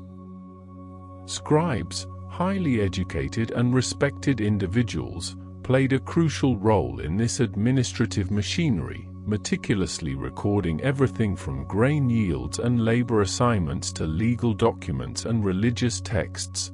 their mastery of hieroglyphic script a testament to the advanced intellectual traditions of the time. This intricate system of governance extended its reach into every aspect of life, ensuring stability and order across the two lands, from the fertile delta of Lower Egypt to the sun-baked cliffs of Upper Egypt, united under the Pharaoh's singular authority. The Pharaoh's court itself was a hub of political power, religious ritual, and cultural innovation, a place where advisors, viziers, high priests, and royal family members navigated a complex social hierarchy, each playing a specific role in maintaining the pharaoh's divine rule and the well-being of the kingdom. The vizier, often the most powerful official after the pharaoh, was responsible for overseeing the entire administration, acting as chief justice, minister of agriculture, and superintendent of all royal works, a position of immense responsibility and influence. Royal women, particularly the great royal wife, held significant power and prestige, often participating in religious ceremonies, managing vast estates, and sometimes even acting as regents for young pharaohs, their images frequently depicted alongside their royal husbands, signifying their importance in the divine order. Beyond the political and agricultural spheres, ancient Egyptian society was also characterized by a vibrant artistic tradition, with artisans and craftsmen producing an astonishing array of objects, from exquisite jewelry and finely carved furniture to monumental statuary and intricate tomb paintings, all imbued with symbolic meaning and a profound aesthetic sensibility. Gold, a precious metal associated with the flesh of the gods and the sun, was extensively used in royal regalia, funerary masks, and cultic objects, its lustrous sheen believed to confer divine protection and immortality. Lapidaries meticulously cut and polished semi-precious stones such as lapis lazuli, turquoise, carnelian, and amethyst, incorporating them into elaborate pectorals, collars, and amulets, each stone often carrying specific protective or regenerative properties. The craftsmanship evident in these artifacts speaks to a highly specialized workforce, organized into workshops often attached to temples or royal palaces, where skills were passed down through generations, ensuring the continuity of artistic styles and techniques over thousands of years. Carpenters fashioned elegant furniture from imported woods like cedar and ebony, often inlaid with ivory and faience, while potters created utilitarian vessels and elaborate funerary offerings from the abundant Nile clay, sometimes glazed with vibrant blue or green hues. Metalworkers, mastering the techniques of smelting and casting, produced tools, weapons, and cultic objects from copper and later bronze, demonstrating a sophisticated understanding of metallurgy that was advanced for its time. The religious beliefs permeated every aspect of this artistic output, with iconography serving not just as decoration but as a powerful means of communicating divine narratives, protective spells, and the promise of eternal life. Animals, revered for their specific attributes, frequently appeared in art, embodying various deities, the falcon for Horus, the jackal for Anubis, the ibis for Thoth, and the cat for Bastet, each representing a facet of the divine and playing a role in the cosmic order. The depiction of the human form, though stylized and adhering to strict conventions, conveyed a sense of timeless dignity and an idealized perfection, with figures often shown in composite views, combining frontal and profile elements to ensure that all essential features were represented for the afterlife. The concept of the afterlife, or that field of reeds, was central to Egyptian religious thought, driving the elaborate funerary practices and the construction of tombs, which were not merely burial places but eternal homes for the deceased's Ka and Ba, the vital life force and the personality soul, respectively. These spiritual components required sustenance and a suitable dwelling to continue their journey through the duat, the underworld, and eventually achieve rebirth among the stars. The journey through the duat was perilous, fraught with challenges and trials, requiring the deceased to navigate various gates, encounter fearsome demons, and ultimately face the judgment of Osiris, the god of the underworld, in the Hall of Two Truths. The process of mummification, a complex and lengthy ritual that could take up to 70 days, was meticulously performed to preserve the physical body, believing it to be essential for the Ka and Ba to recognize their earthly vessel and return to it. The internal organs, with the exception of the heart, which was considered the seat of intelligence and emotion, were carefully removed, embalmed, and placed in canopic jars, each lid representing one of the 4 sons of Horus, who protected the specific organs. The body itself was then treated with natron salt to desiccate it, preventing decay, before being wrapped in hundreds of layers of linen bandages, often interspersed with protective amulets and spells, ensuring the integrity of the deceased for eternity. The tombs themselves, whether rock-cut chambers in the Valley of the Kings or elaborate mastabas and pyramids, were microcosms of the deceased's earthly life and aspirations for the afterlife, adorned with vibrant paintings and intricate reliefs depicting scenes of daily life, agricultural abundance, religious rituals, and the deceased's journey through the underworld. These images were not merely decorative but served a magical purpose, ensuring the continued provision of food, drink, and companionship for the deceased in the eternal realm. The walls of royal tombs were often covered with extensive religious texts, such as the Book of the Dead, the Amduat, or the Book of Gates, providing detailed maps and incantations to guide the pharaoh through the dangers of the duat and secure his rebirth with the sun god Ra. The development of writing, specifically hieroglyphs, was a monumental intellectual achievement, emerging around 3200 BCE, initially as pictograms and ideograms, later evolving into a complex system that combined logographic, syllabic, and alphabetic elements. This sacred script, meaning sacred carvings, was primarily used for monumental inscriptions on temple walls, stelae, and tombs, its elegant forms conveying both meaning and aesthetic beauty. For administrative and literary purposes, a cursive script known as hieratic developed, written on papyrus with reed pens, providing a more efficient means of record-keeping and communication.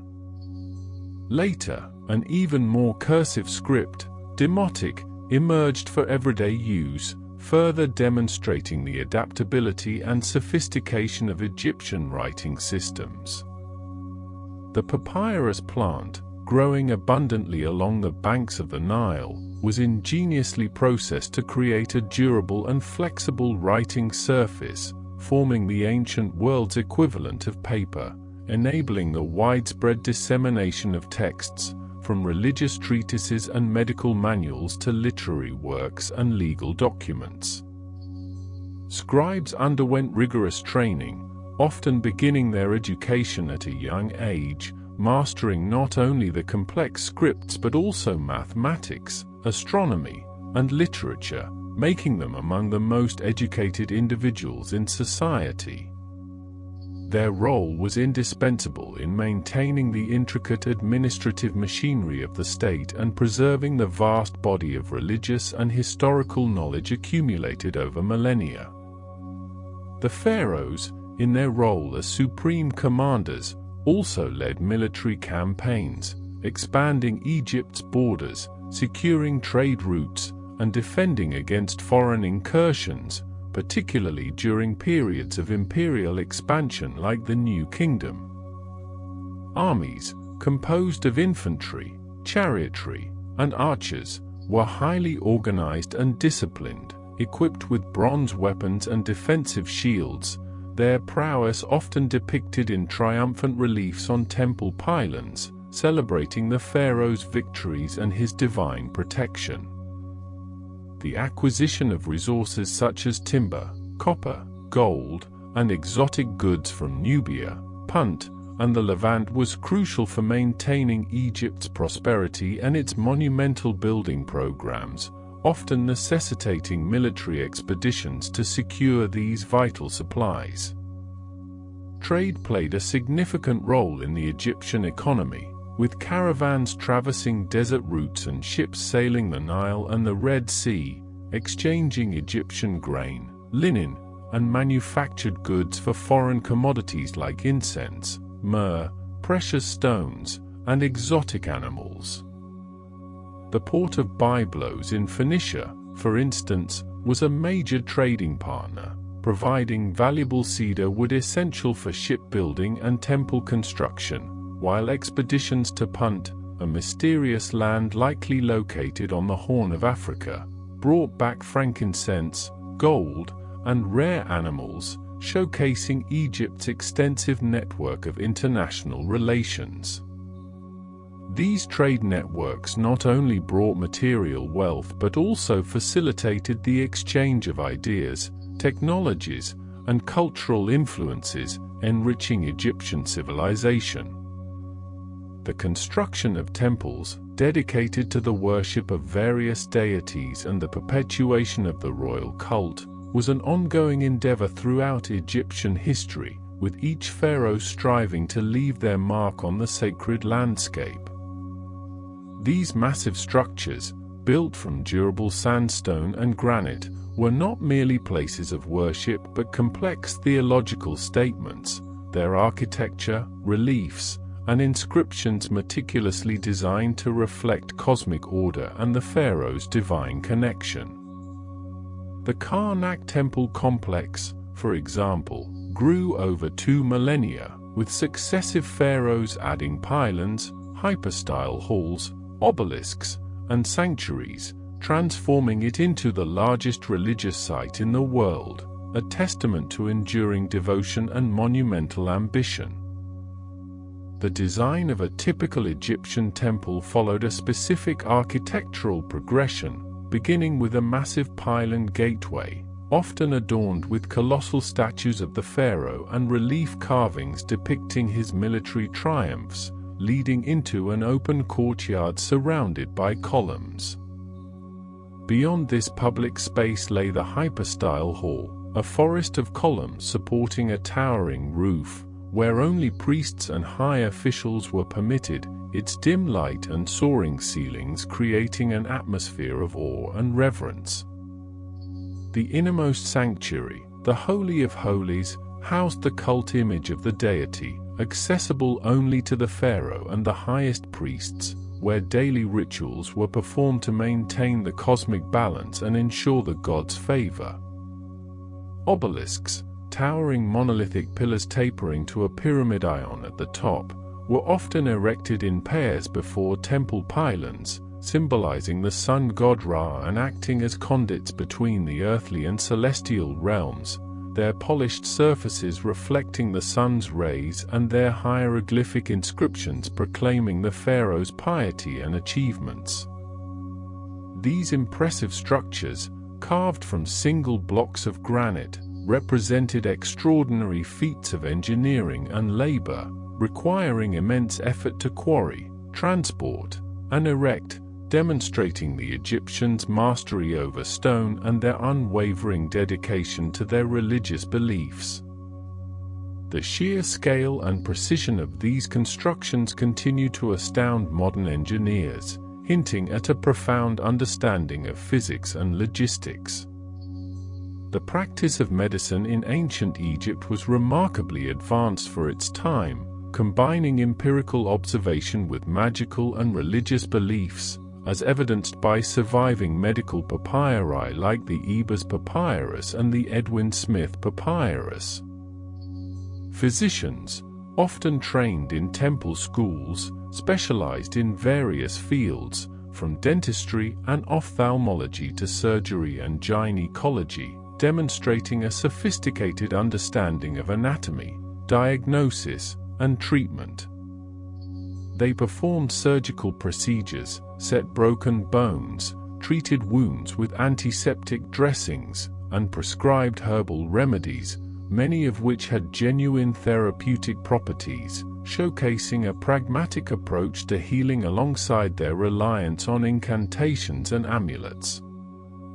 The belief in magic, or hika, was deeply interwoven with medicine and daily life, considered a divine force that could be harnessed by priests, scribes, and even ordinary individuals to influence events, protect against evil, and ensure good fortune.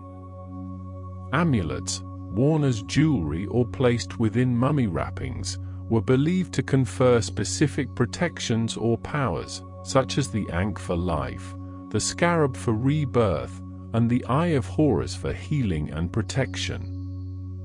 Spells and incantations, meticulously recorded on papyri and tomb walls, were recited during rituals to invoke divine assistance, ward off malevolent spirits, and ensure a safe passage into the afterlife, reflecting a worldview where the visible and invisible realms were inextricably linked. The concept of time itself was deeply rooted in the cycles of the Nile and the movements of celestial bodies, leading to the development of a sophisticated calendar system that was remarkably accurate. The civil calendar consisted of 365 days, divided into 12 months of 30 days each, plus an additional 5 epagomenal days at the end of the year, which were considered sacred and often associated with the birthdays of various gods. This calendar, though slightly off the true solar year, was crucial for predicting the annual inundation and organizing agricultural activities, demonstrating a keen observational astronomy that served practical as well as religious purposes. Astronomical observations were not merely for calendar keeping but also held profound religious significance, with constellations and stars associated with various deities and playing a role in the deceased's journey through the afterlife. The circumpolar stars, which never set below the horizon, were particularly revered as the imperishable stars, believed to be the dwelling place of the gods and the ultimate destination for the pharaoh's soul. The alignment of temples and pyramids with specific celestial events, such as the rising of Sirius, Sopdet, which heralded the Nile's inundation, further underscores the deep integration of astronomy into their sacred architecture and worldview. The legacy of the pharaohs extends far beyond the sands of Egypt, influencing subsequent civilizations and continuing to captivate the modern imagination with its blend of monumental achievement, profound spirituality, and enduring mystery. Their intricate belief systems, sophisticated administrative structures, and unparalleled artistic expressions left an indelible mark on human history, demonstrating a civilization that, for millennia, meticulously crafted its own immortality. The echoes of their reign, carried on the gentle currents of the Nile and illuminated by the desert moonlight, continue to whisper stories of a people who lived and died with an unwavering belief in the continuity of existence, leaving an indelible mark on the tapestry of human history. The desert sleeps now, under ancient stars, holding these stories in its eternal embrace. The desert sleeps now, under ancient stars, holding these stories in its eternal embrace, stories that often began not with grand monuments but with the very bedrock of Egyptian civilization, the annual inundation of the Nile, a life-giving flood that deposited rich, fertile silt across the valley, transforming arid land into a verdant ribbon capable of sustaining a complex society for thousands of years. This predictable cycle, observed and understood by early Egyptians, profoundly influenced their worldview, shaping their agricultural practices, their calendar, and even their religious beliefs, as the river's renewal became a metaphor for rebirth and the continuity of life after death. The pharaohs, as divine intermediaries, were intimately connected to this natural rhythm, responsible for ensuring the prosperity brought by the Nile and maintaining Ma'at, the cosmic order, which encompassed truth, justice, and balance, a concept central to all aspects of ancient Egyptian life. Beyond the monumental tombs and the intricate hieroglyphs, the daily lives of the ancient Egyptians, from the humblest farmer to the most powerful vizier, were meticulously structured by the pharaoh's administration, a vast bureaucracy that managed everything from grain distribution to monumental construction projects. The scribes, highly educated and respected members of society, played a crucial role in this system, meticulously recording inventories, legal documents, religious texts, and historical annals using papyrus, a versatile material derived from the abundant reeds growing along the Nile, which served as the primary writing surface for millennia. Their mastery of hieroglyphic script, a complex system combining logographic, syllabic, and alphabetic elements, allowed for the precise communication of ideas, preserving knowledge and decrees for future generations, etched into temple walls and inscribed on scrolls. The pharaoh's court was a vibrant center of power and culture, bustling with officials, priests, artisans, and foreign emissaries, all revolving around the divine monarch who held absolute authority over both secular and religious affairs. The great royal wife, often a powerful figure in her own right, frequently held significant religious titles, such as God's wife of Amun, and could exert considerable influence, sometimes even acting as regent for a young or ruling independently, as evidenced by Hatshepsut's remarkable reign during the New Kingdom.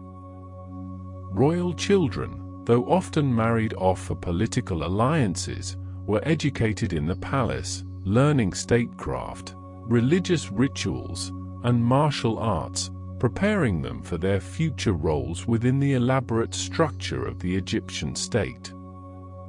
The construction of the pyramids, particularly those of the Old Kingdom, represents an astonishing feat of engineering and organization, requiring not only immense labor but also sophisticated planning, logistical coordination, and a deep understanding of mathematics and astronomy, which allowed the Egyptians to align these colossal structures with cardinal directions and celestial bodies.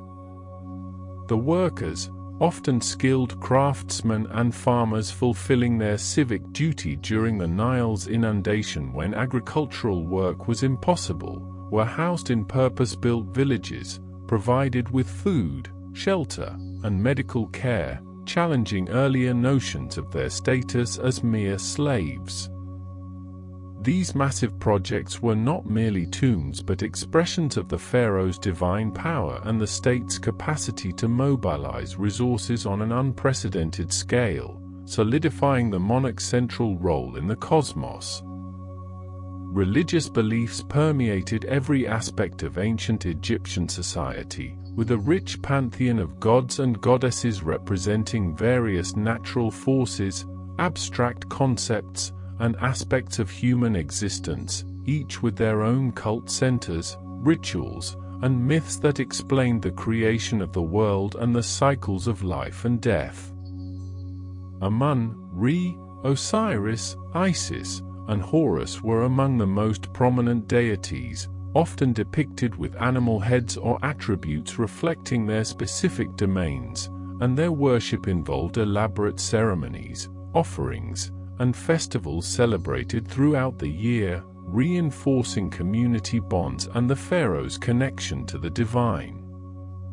The concept of the duat, the underworld, and the journey of the deceased through it, guided by spells from the Book of the Dead, was a central tenet, emphasizing the importance of a proper burial and the preservation of the body for the soul's successful transition to the afterlife. The art of ancient Egypt, characterized by its distinctive conventions such as the composite view, showing the head in profile and the body frontally, its emphasis on permanence, and its symbolic rather than realistic representation, served primarily religious and funerary purposes, adorning temples, tombs, and cult objects. Sculptures, reliefs, and paintings depicted gods, pharaohs, and scenes from daily life or the afterlife, all rendered with meticulous detail and vibrant colors derived from mineral pigments, designed to endure for eternity and to provide a spiritual dwelling for the Ka and Ba of the deceased. The artistic canons remained remarkably consistent for thousands of years, reflecting a society that valued tradition and stability, though subtle shifts and innovations did occur across different dynasties and periods.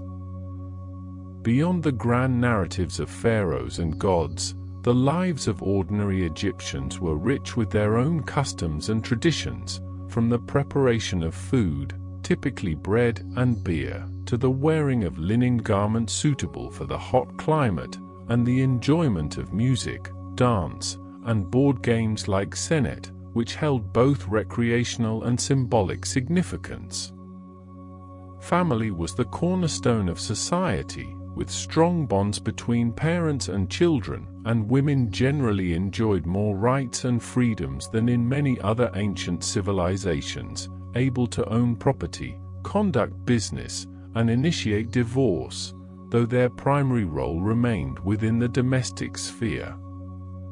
Their homes, often constructed from sun-dried mud bricks, were practical and well adapted to the environment, providing shelter from the intense sun and offering spaces for daily activities. The military played a crucial role in protecting Egypt's borders, maintaining internal order, and expanding its influence, particularly during the New Kingdom when pharaohs like Thutmose III and Ramesses II led campaigns that established a vast empire stretching from Nubia in the south to Syria in the north. Egyptian soldiers, organized into divisions named after prominent deities, were equipped with bows, spears, axes, and shields, and their training emphasized discipline and tactical formations, allowing them to dominate their adversaries for centuries. The development of the chariot, introduced by the Hyksos and later perfected by the Egyptians, revolutionized warfare, providing a swift and powerful platform for archers and spear throwers, becoming a symbol of royal power and military might. Trade was essential for the Egyptian economy, as the Nile Valley, while fertile, lacked many vital resources such as timber, precious metals, and certain exotic goods, necessitating extensive networks that connected Egypt with its neighbors in Nubia, Punt, the Levant, and the Aegean. Gold from Nubia, incense and myrrh from Punt, cedar wood from Lebanon, and copper from Sinai were highly prized commodities, exchanged for Egyptian grain, papyrus, linen, and manufactured goods like pottery and jewelry, enriching the pharaoh's treasury and facilitating cultural exchange. The control of these trade routes was a constant concern for the pharaohs, often leading to military expeditions to secure access to valuable resources and maintain Egypt's economic dominance in the region. The concept of kingship evolved over the millennia, from the early unification of Upper and Lower Egypt under Nama, symbolized by the double crown, to the later periods of foreign rule. Yet the fundamental idea of the pharaoh as a divine ruler, the living embodiment of Horus and the son of Re, remained remarkably persistent.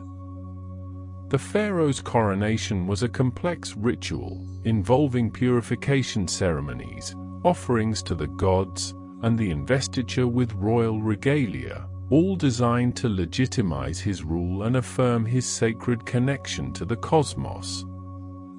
Each pharaoh adopted a series of 5 names, including the Horus name, the Two Ladies name, the Golden Horus name, the Prenomen, throne name, and the Nomen, birth name, which collectively expressed his divine nature and his aspirations for his reign. The elaborate funerary practices, for which ancient Egypt is most famous, were driven by a profound belief in the afterlife and the necessity of preserving the body and providing for the deceased's needs in the next world, ensuring their successful journey through the duat and eternal existence in the field of reeds. Mummification, a complex and lengthy process involving the removal of internal organs, the drying of the body with natron salt, and the wrapping in linen bandages, was perfected over centuries, becoming an art form in itself, designed to prevent decomposition and maintain the body's integrity. Canopic jars, often topped with the heads of the 4 sons of Horus, protected the viscera, while amulets and protective spells were placed within the mummy wrappings to safeguard the deceased from harm on their perilous journey.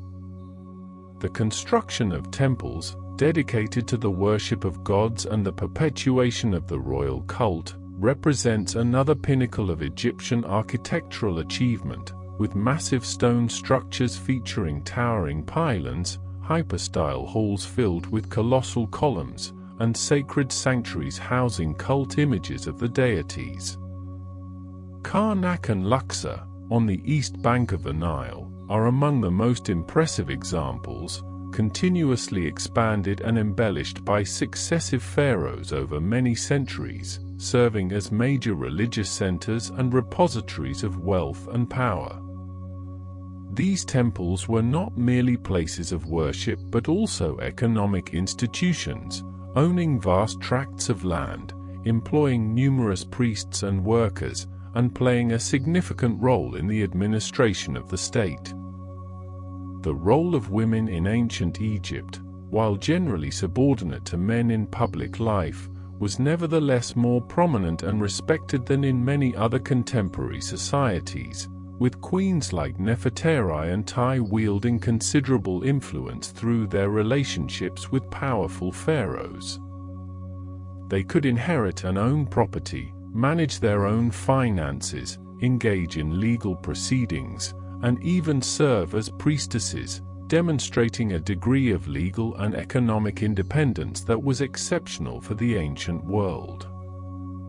The concept of the god's wife of Amun, a powerful religious office held by royal women, particularly during the Third Intermediate Period, granted them immense spiritual and political authority, sometimes even rivaling that of the pharaoh himself. The Egyptian calendar, based on the annual cycle of the Nile's inundation and the heliacal rising of the star Sirius, Sopdate, was remarkably accurate, dividing the year into 3 seasons: Akhet, inundation; Peret, growth; and Shimu, harvest, each consisting of 4 months of 30 days, with 5 epigomenal days added at the end of the year to complete a 365-day cycle. This sophisticated understanding of celestial movements and agricultural rhythms allowed for efficient planning of farming activities, religious festivals, and state administration, demonstrating the Egyptians' advanced knowledge of astronomy and its practical application. The passage of time was meticulously recorded, contributing to the stability and longevity of their civilization.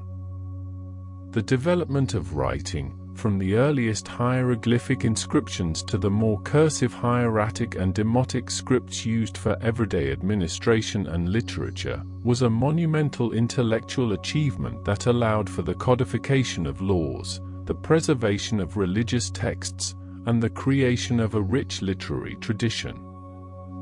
Texts like the Instruction of Ptahhotep provided moral guidance, while the story of Sinew offered a captivating narrative of adventure and return, showcasing the Egyptians' skill in storytelling and their reflections on human nature and destiny.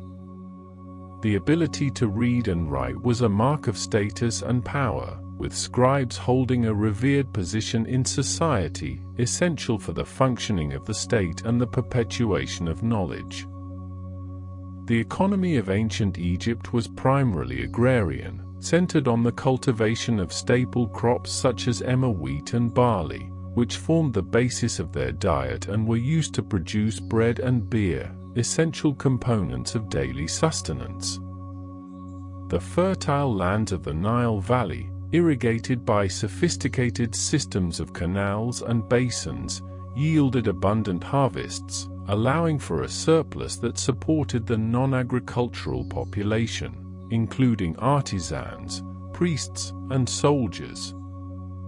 Livestock, including cattle, sheep, goats, and pigs, also played an important role, providing meat, milk, wool, and labor, further diversifying the agricultural output and contributing to the overall prosperity of the kingdom. The concept of Ma'at, representing cosmic order, truth, justice, and balance, was not merely a religious ideal but a guiding principle for the pharaoh's rule and for individual conduct, influencing legal systems, social interactions, and moral values.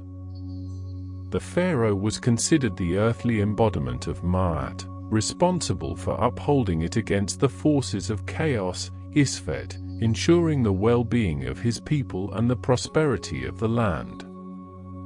The weighing of the heart ceremony in the afterlife, where the deceased's heart was balanced against the feather of Ma'at, symbolized the ultimate judgment of one's adherence to these principles during life, determining their fate in the eternal realm. The craftsmanship of ancient Egyptian artisans was renowned throughout the ancient world, producing exquisite jewelry, intricate furniture, finely carved reliefs, and beautifully painted pottery, all characterized by their precision, aesthetic balance, and symbolic meaning.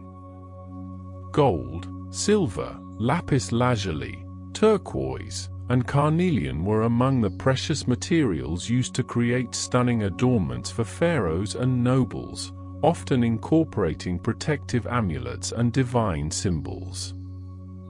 The tomb of Tutankhamun, discovered largely intact, provided an unparalleled glimpse into the splendor of royal burial goods, showcasing the extraordinary skill and artistry of Egyptian craftsmen, whose work reflected a deep understanding of materials and techniques. The pharaoh's palace, often a sprawling complex of administrative buildings, residential quarters, and ceremonial halls, served as the nerve center of the kingdom, where decisions of state were made, foreign dignitaries were received, and elaborate rituals were performed to maintain the divine order. Unlike the enduring stone temples and tombs, palaces were typically constructed from mud brick, making them less durable over time, yet archaeological excavations have revealed their impressive scale and intricate decorations, reflecting the wealth and power of the monarch. The capital cities, such as Memphis in the Old Kingdom, Thebes in the New Kingdom, and later Tanis and Bubastis, shifted over time, each leaving its own unique archaeological footprint. The medical knowledge of ancient Egyptians was surprisingly advanced for their era, as evidenced by medical papyri like the Edwin Smith Papyrus, which details surgical procedures, anatomical observations, and treatments for various ailments, demonstrating a systematic approach to healing. Physicians, often specialized in different areas such as dentistry, ophthalmology, or internal medicine, combined practical experience with magical spells and herbal remedies, believing that illness could have both natural and supernatural causes. Their understanding of the human body, gained through mummification practices, informed their diagnostic abilities and surgical techniques, making them respected practitioners in the ancient world.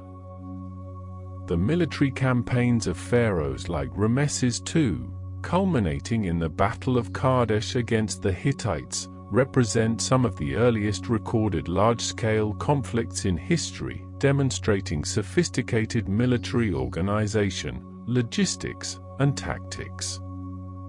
The subsequent peace treaty, inscribed on the walls of the Temple of Karnak and on a silver tablet found in the Hittite capital, is considered one of the first international peace treaties, establishing a period of détente between the two great powers and showcasing the pharaoh's diplomatic prowess. These military and diplomatic achievements solidified Egypt's position as a dominant force in the Near East for centuries. The rich literary tradition of ancient Egypt encompassed a wide range of genres, from religious hymns and funerary spells to wisdom literature, love poetry, and historical narratives, providing invaluable insights into their worldview, values, and daily life.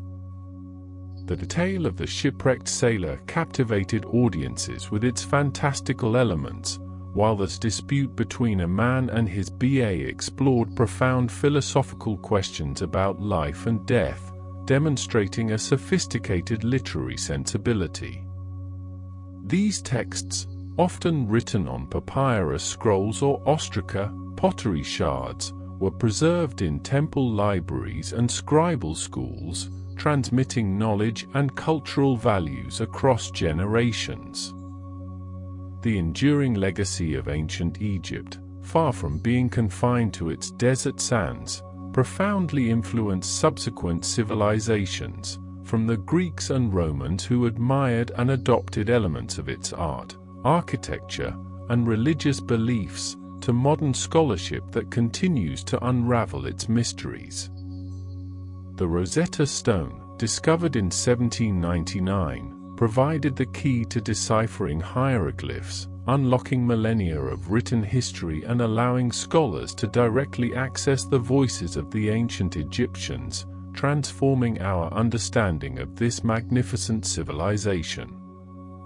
The echoes of their reign, carried on the gentle currents of the Nile and illuminated by the desert moonlight, continue to whisper stories of a people who lived and died with an unwavering belief in the continuity of existence, leaving an indelible mark on the tapestry of human history, a testament to their profound ingenuity and their timeless quest for immortality.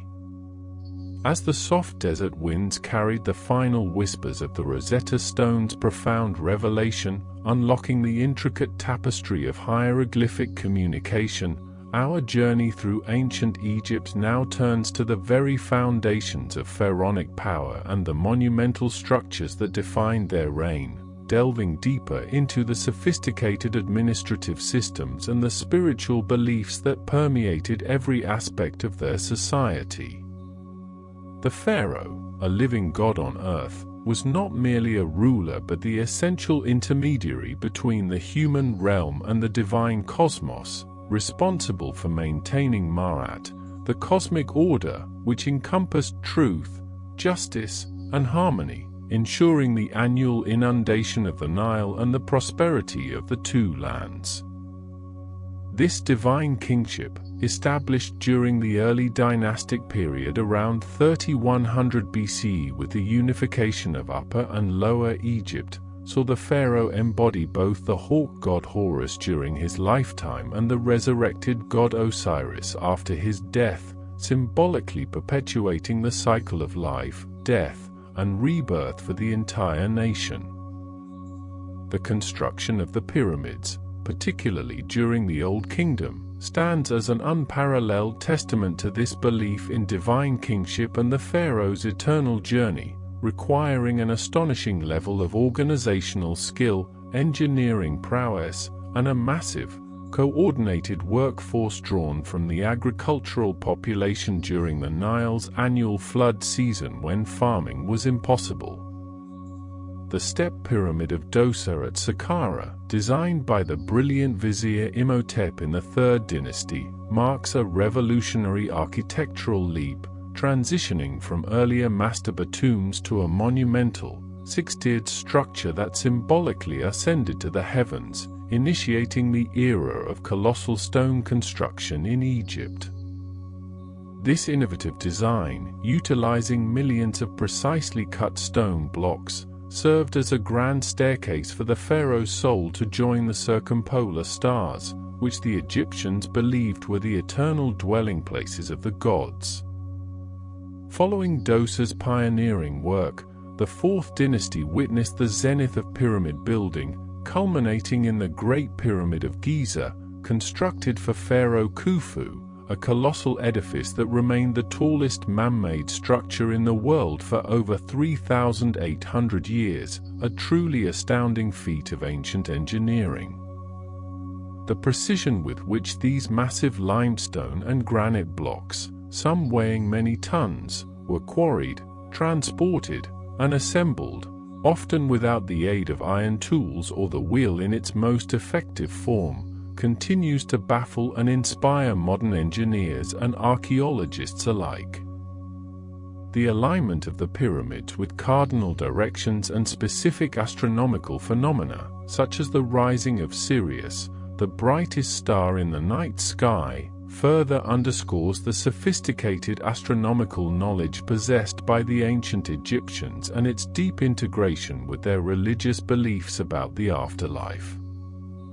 Beyond their monumental scale, the pyramids were intricate complexes that included mortuary temples, causeways, and satellite pyramids for queens and high officials, all designed to facilitate the pharaoh's successful transition to the afterlife and to ensure his eternal cult was maintained through daily rituals and offerings.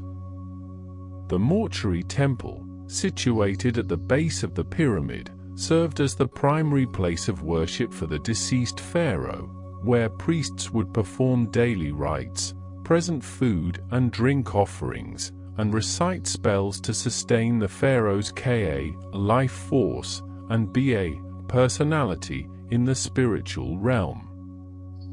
These elaborate provisions were considered essential for the pharaoh to continue his divine duties in the afterlife, including interceding on behalf of Egypt with the gods, thus guaranteeing the nation's continued prosperity. The internal structure of the pyramids, with their complex systems of passages, burial chambers, and false chambers, was designed to protect the pharaoh's mummified body and his vast burial treasures from tomb robbers, a constant threat throughout ancient Egyptian history despite the immense sanctity attributed to these royal resting places. The sarcophagus, typically a massive stone coffin, housed the mummified remains, often nested within multiple layers of wooden coffins, each intricately decorated with protective spells, divine imagery, and depictions of the deceased pharaoh in his ideal eternal form. The walls of the burial chambers and passages were frequently adorned with the earliest known religious texts, the pyramid texts, which were a collection of spells and incantations intended to guide the pharaoh through the perils of the underworld and ensure his resurrection among the stars. As the Old Kingdom gradually declined, partly due to the increasing power of provincial governors, nomarchs, and the enormous resources diverted to pyramid construction, the focus of royal burial practices began to shift, leading to the First Intermediate Period, a time of political fragmentation and regional autonomy. However, the underlying belief in the pharaoh's divine role and the importance of a well-provisioned afterlife remained steadfast, eventually leading to the reunification of Egypt under the Middle Kingdom pharaohs, who sought to restore the glories of the past while adapting to new political realities. The Middle Kingdom saw a resurgence in royal power, though pharaohs often presented themselves as benevolent shepherds of their people rather than distant, unapproachable gods, a subtle but significant shift in royal ideology. During the Middle Kingdom, royal tombs transitioned from the colossal pyramids of the Old Kingdom to more discreet, rock-cut tombs, often hidden within cliffs or mountains, particularly in areas like the Valley of the Kings, a practice that would reach its zenith during the New Kingdom. This change in burial architecture was partly a response to the persistent problem of tomb robbery, as the massive pyramids had proven to be conspicuous targets, despite their elaborate defenses. The Middle Kingdom pharaohs also commissioned impressive public works, including irrigation projects and fortresses, demonstrating a more practical and engaged approach to governance compared to their Old Kingdom predecessors, reflecting a greater emphasis on the welfare of the living population. The literature of the Middle Kingdom flourished, producing masterpieces such as The Story of Sinew and The Instruction of Amenemhat, which offered insights into royal ideology, moral philosophy, and the challenges of leadership, showcasing a more introspective and sophisticated literary tradition. These texts, often written in elegant hieroglyphic script on papyrus or ostraca, provided moral guidance for future generations of officials and even pharaohs, emphasizing the virtues of justice, wisdom, and loyalty to the crown. The art of the Middle Kingdom also displayed a remarkable sensitivity, with royal portraiture often depicting pharaohs with a more human and sometimes even weary expression, a stark contrast to the idealized, impassive faces of Old Kingdom statuary, reflecting the burdens of their divine office. The Second Intermediate Period, another era of political fragmentation, saw the Hyksos, a foreign group from Western Asia, rise to power in the Nile Delta, introducing new technologies such as the composite bow and horse-drawn chariots, which would later be adopted and perfected by the Egyptians themselves. This period of foreign rule galvanized Egyptian nationalism and ultimately led to the glorious reunification of Egypt under the New Kingdom, a period often considered the pinnacle of Egyptian power, wealth, and cultural achievement. The pharaohs of the New Kingdom, particularly those of the 18th, 19th, and 20th dynasties, embarked on an ambitious program of imperial expansion, establishing an empire that stretched from Nubia in the south to the Euphrates River in the north, generating immense wealth through tribute and trade. The New Kingdom pharaohs, now undisputed masters of a vast empire, poured their resources into constructing magnificent temples dedicated to the great gods, such as Amun-Re at Karnak and Luxor, which became sprawling complexes of pylons, courtyards, hypostyle halls, and obelisks, covered with intricate reliefs and hieroglyphic inscriptions detailing their military victories and religious devotion. The Karnak temple complex, continuously expanded and embellished by successive pharaohs over nearly 2 millennia, represents the largest religious structure ever built, a veritable city of stone dedicated to the glory of Amun and the pharaohs who served him. The sheer scale of the hypostyle hall at Karnak, with its 134 massive columns, each adorned with vibrant paint and detailed carvings, creates an awe-inspiring forest of stone that once supported a towering roof, allowing shafts of light to penetrate the sacred space. These grand temples were not merely places of worship but also economic powerhouses, owning vast tracts of land, employing thousands of priests and administrators, and accumulating immense wealth in gold, silver, and precious commodities, effectively functioning as major state institutions. The pharaoh's role in these temples was paramount, as he was considered the chief priest, performing the most sacred rituals to honor the gods and ensure the continued prosperity of Egypt, often depicted on temple walls offering sacrifices or performing purification rites.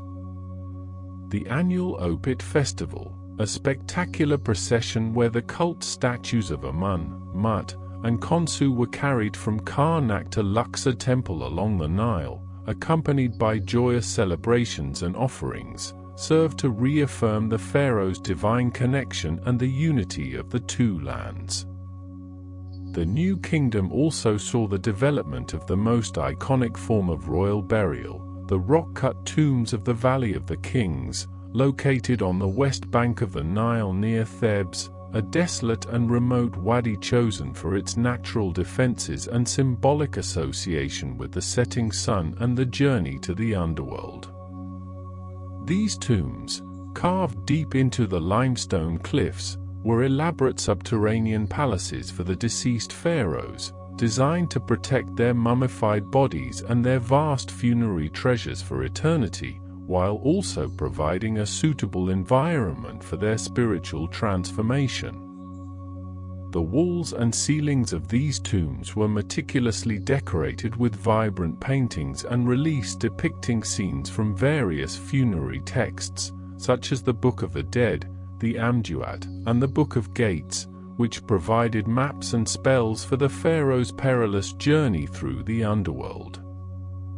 The Book of the Dead, a collection of spells, prayers, and incantations, was not a single book but rather a personalized compilation of texts chosen for the individual, often inscribed on papyrus rolls placed within the coffin or tomb, intended to guide the deceased through the trials of the underworld and ensure a favorable judgment before Osiris.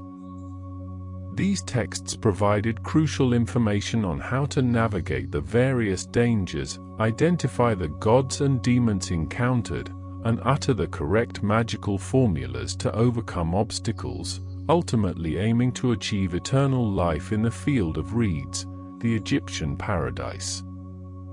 The famous negative confession within the Book of the Dead required the deceased to declare their innocence of a long list of transgressions before a panel of 42 divine judges, demonstrating the ethical dimensions of ancient Egyptian morality. The mummification process itself, a highly skilled and ritualized procedure that evolved over millennia, was central to the Egyptian belief in the afterlife, designed to preserve the body as a permanent dwelling for the Ka and Ba to return to, enabling the deceased to live eternally. This elaborate process, which could take up to 70 days, involved the careful removal of internal organs, except the heart, believed to be the seat of intelligence and emotion, dehydration of the body with natron salt, anointing with aromatic oils and resins, and meticulous wrapping in hundreds of yards of linen bandages, often interspersed with protective amulets. The removed organs were individually mummified and placed in canopic jars, each dedicated to one of the 4 sons of Horus, who protected the liver, lungs, stomach, and intestines respectively, ensuring their preservation for the afterlife.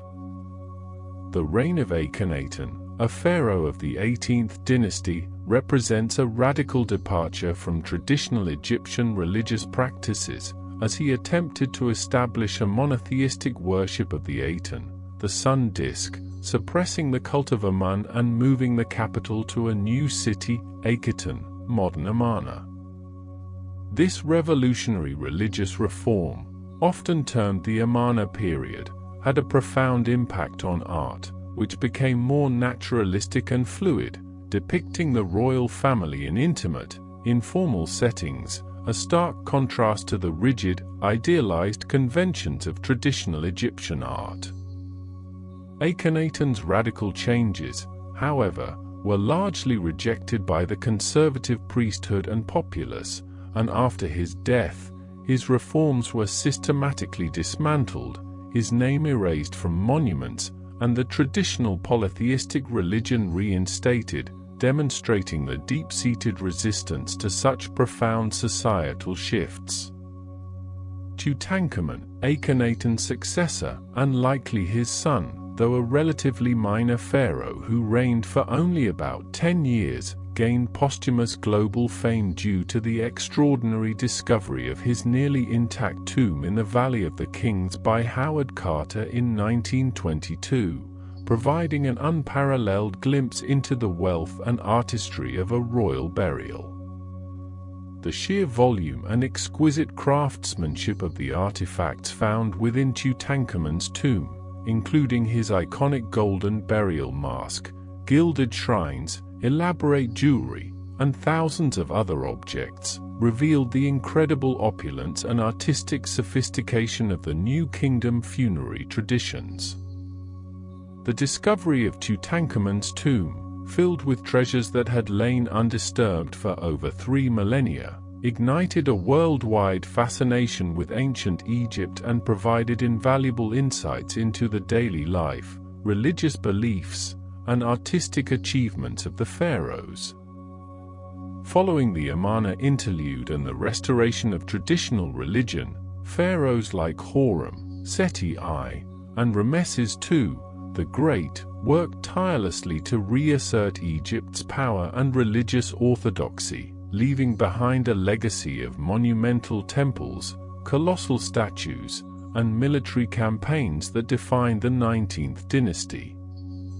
Ramesses II, in particular, was a prolific builder and propagandist, commissioning more monuments than almost any other pharaoh, including the magnificent rock-cut temples at Abu Simbel, dedicated to himself and his beloved wife Nefertari, which were famously relocated in the 1960s to save them from the rising waters of Lake Nasser.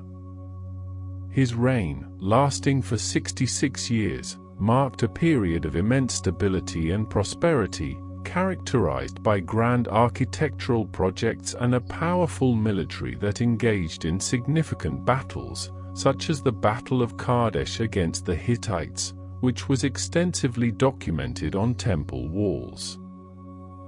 The late period saw a series of foreign dominations, including the Nubians, Assyrians, and Persians, each leaving their mark on Egyptian culture and political landscape, yet the core religious beliefs and administrative structures often persisted, demonstrating the resilience of Egyptian civilization.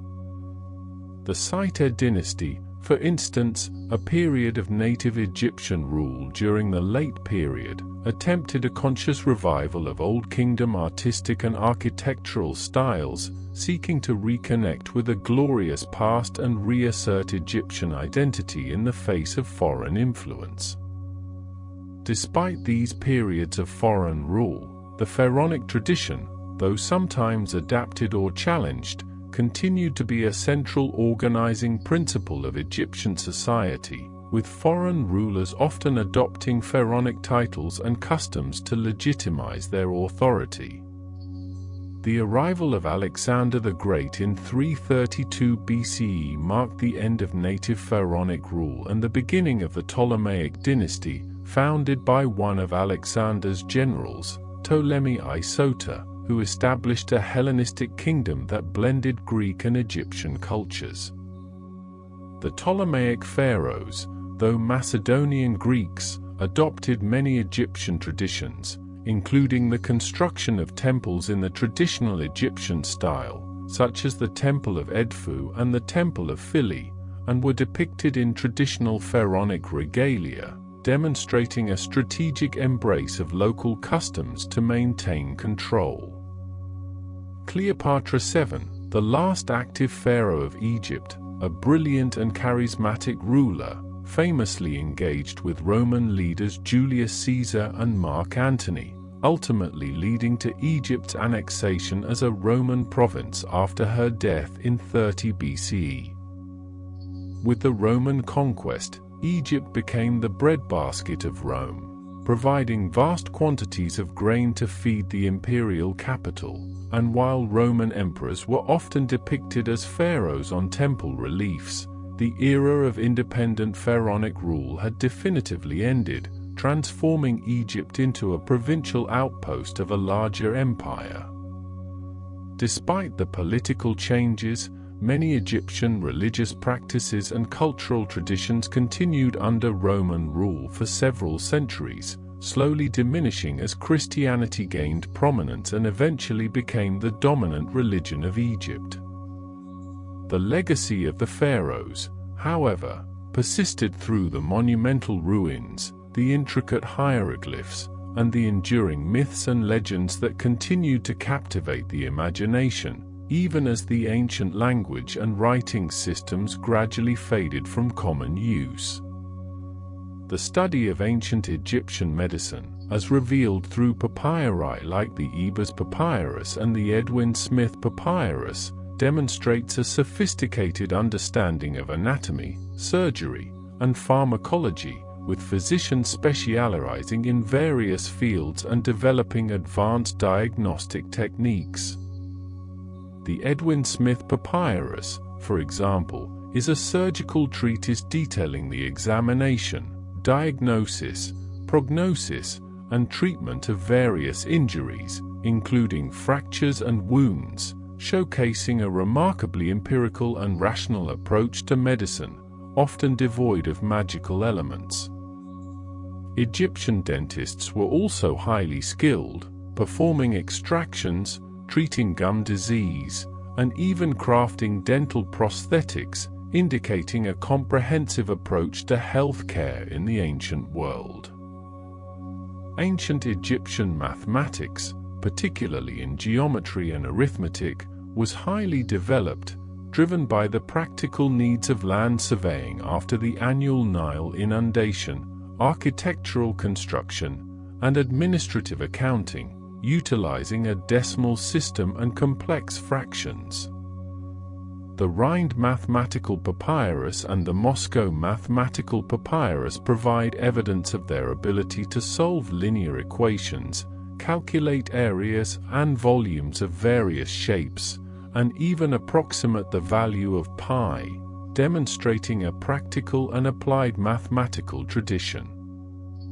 Their understanding of geometry was particularly crucial for the precise alignment and construction of their monumental temples and tombs, which required accurate measurements and calculations over vast distances.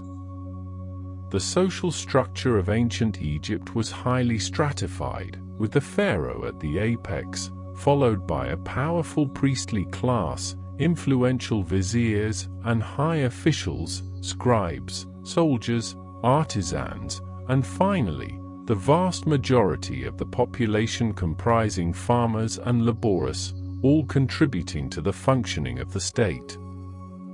Women in ancient Egypt enjoyed a relatively high status compared to many other ancient civilizations, with the ability to own property, conduct business, initiate divorce, and even serve as pharaohs, as exemplified by Hatshepsut, who ruled as a fully empowered monarch. Hatshepsut, one of the most successful female pharaohs, commissioned extensive building projects, including her magnificent mortuary temple at Deir el-Bahari, and launched successful trade expeditions, demonstrating her effective and prosperous reign. The Egyptian pantheon was vast and complex, with hundreds of gods and goddesses, each associated with specific aspects of nature, human endeavors, or abstract concepts, often depicted with animal heads or composite forms, reflecting their multifaceted roles in the cosmos. Gods like Ra, the sun god, Osiris, god of the underworld and resurrection, Isis, goddess of magic and motherhood, and Thoth, god of wisdom and writing, played central roles in daily life and religious rituals, with local deities also revered in specific regions. The concept of Ma'at, personified as a goddess, was fundamental to Egyptian ethics and cosmic order, representing truth, justice, and balance, which the pharaoh was divinely ordained to uphold throughout his reign. The enduring legacy of the pharaohs and their civilization continues to inspire and inform, from the architectural marvels that still stand against the desert sky to the profound philosophical concepts embedded in their religious texts, influencing subsequent cultures and sparking continuous scholarly inquiry. The intricate details of their daily lives, their artistic expressions, their scientific achievements, and their unwavering belief in an eternal existence, all meticulously preserved in their tombs and temples, offer a window into a civilization that mastered the art of living and dying with profound purpose.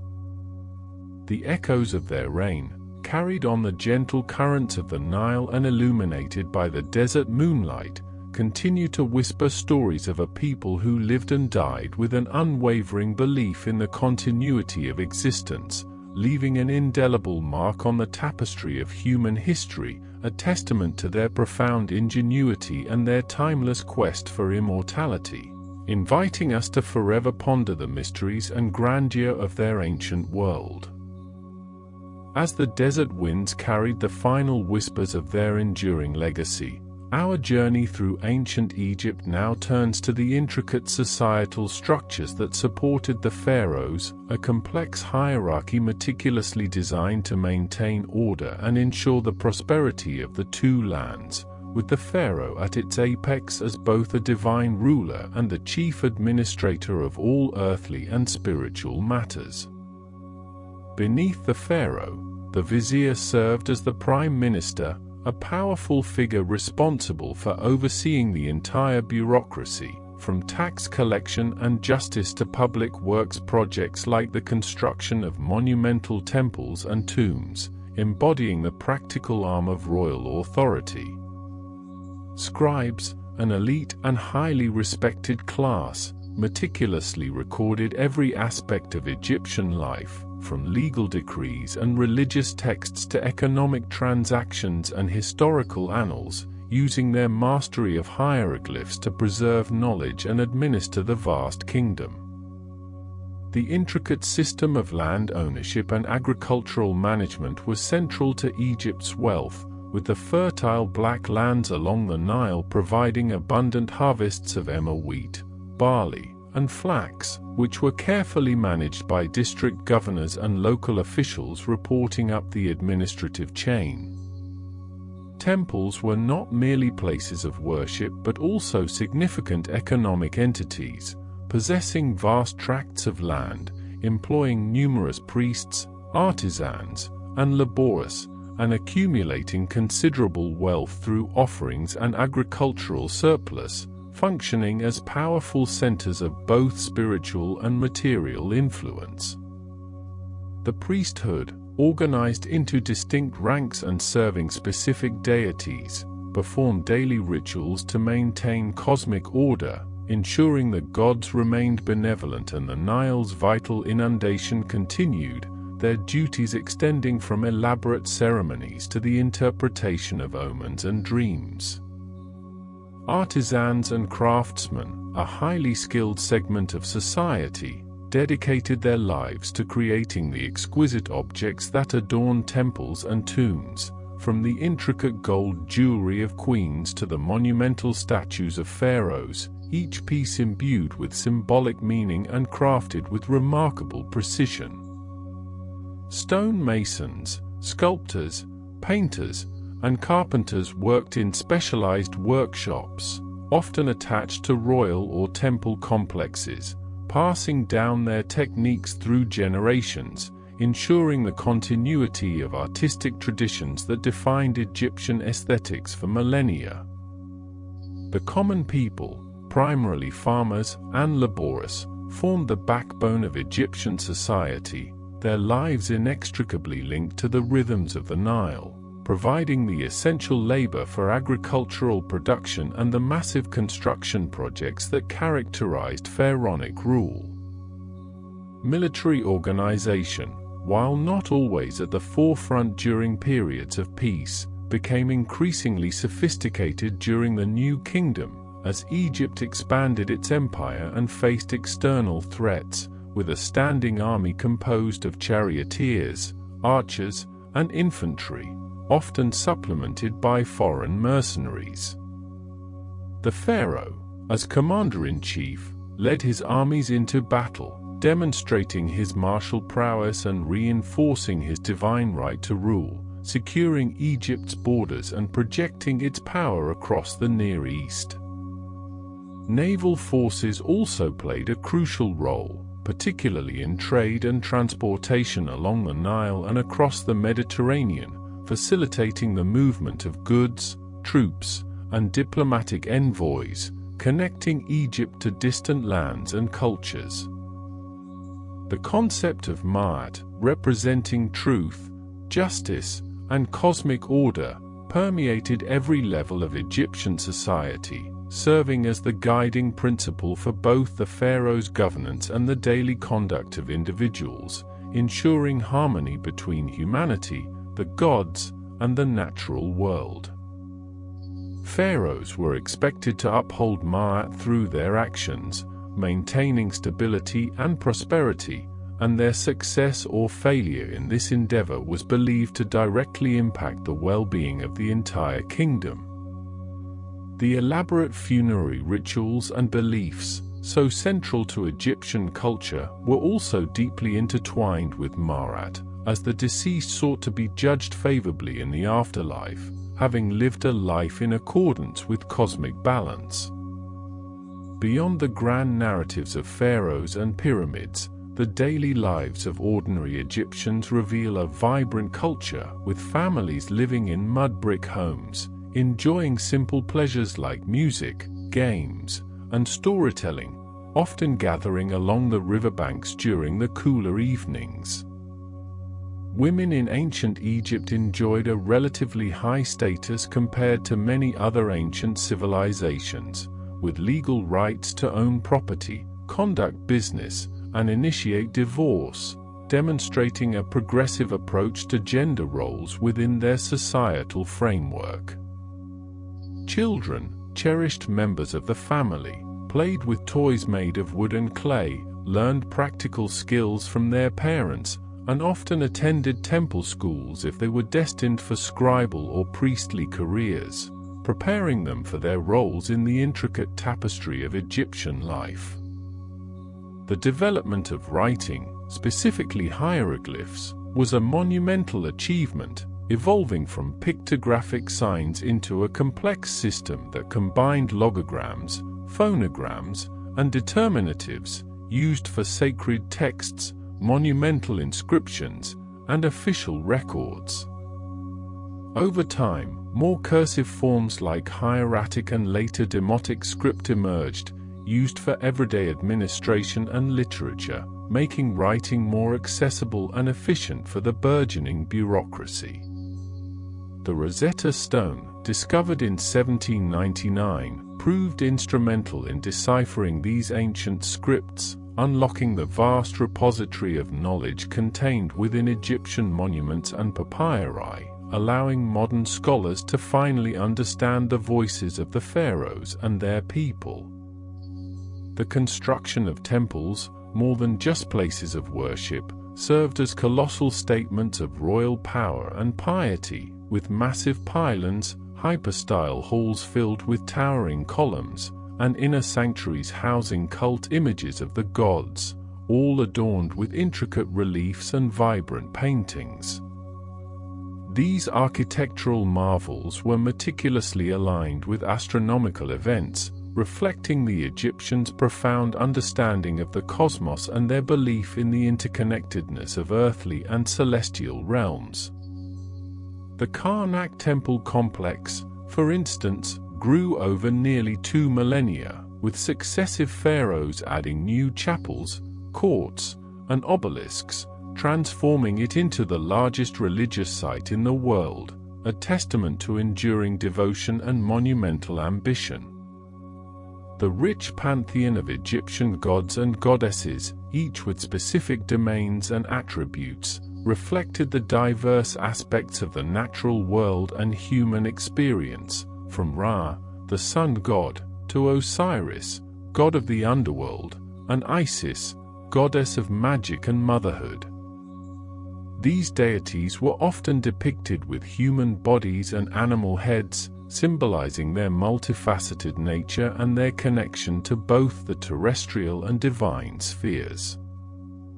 Religious festivals, celebrated throughout the year, brought communities together in joyous processions, offerings, and rituals, reinforcing their spiritual bonds and their shared cultural identity, ensuring the continuous cycle of life, death, and rebirth. Even the decline of pharaonic Egypt, marked by periods of foreign rule from the Persians to the Greeks and eventually the Romans, did not erase its profound influence, as later conquerors often adopted Egyptian customs, built temples in the pharaonic style, and even sought to be depicted as pharaohs themselves, recognizing the enduring power of the ancient kingship. The legacy of the pharaohs, therefore, extends far beyond their direct rule, permeating the art, architecture, and spiritual beliefs of subsequent civilizations, a testament to the enduring power of their vision. Their monumental achievements, their intricate belief systems, and their unwavering quest for immortality continue to captivate and inspire, reminding us of the extraordinary human capacity for creativity, organization, and profound spiritual understanding, etched forever into the sands of time.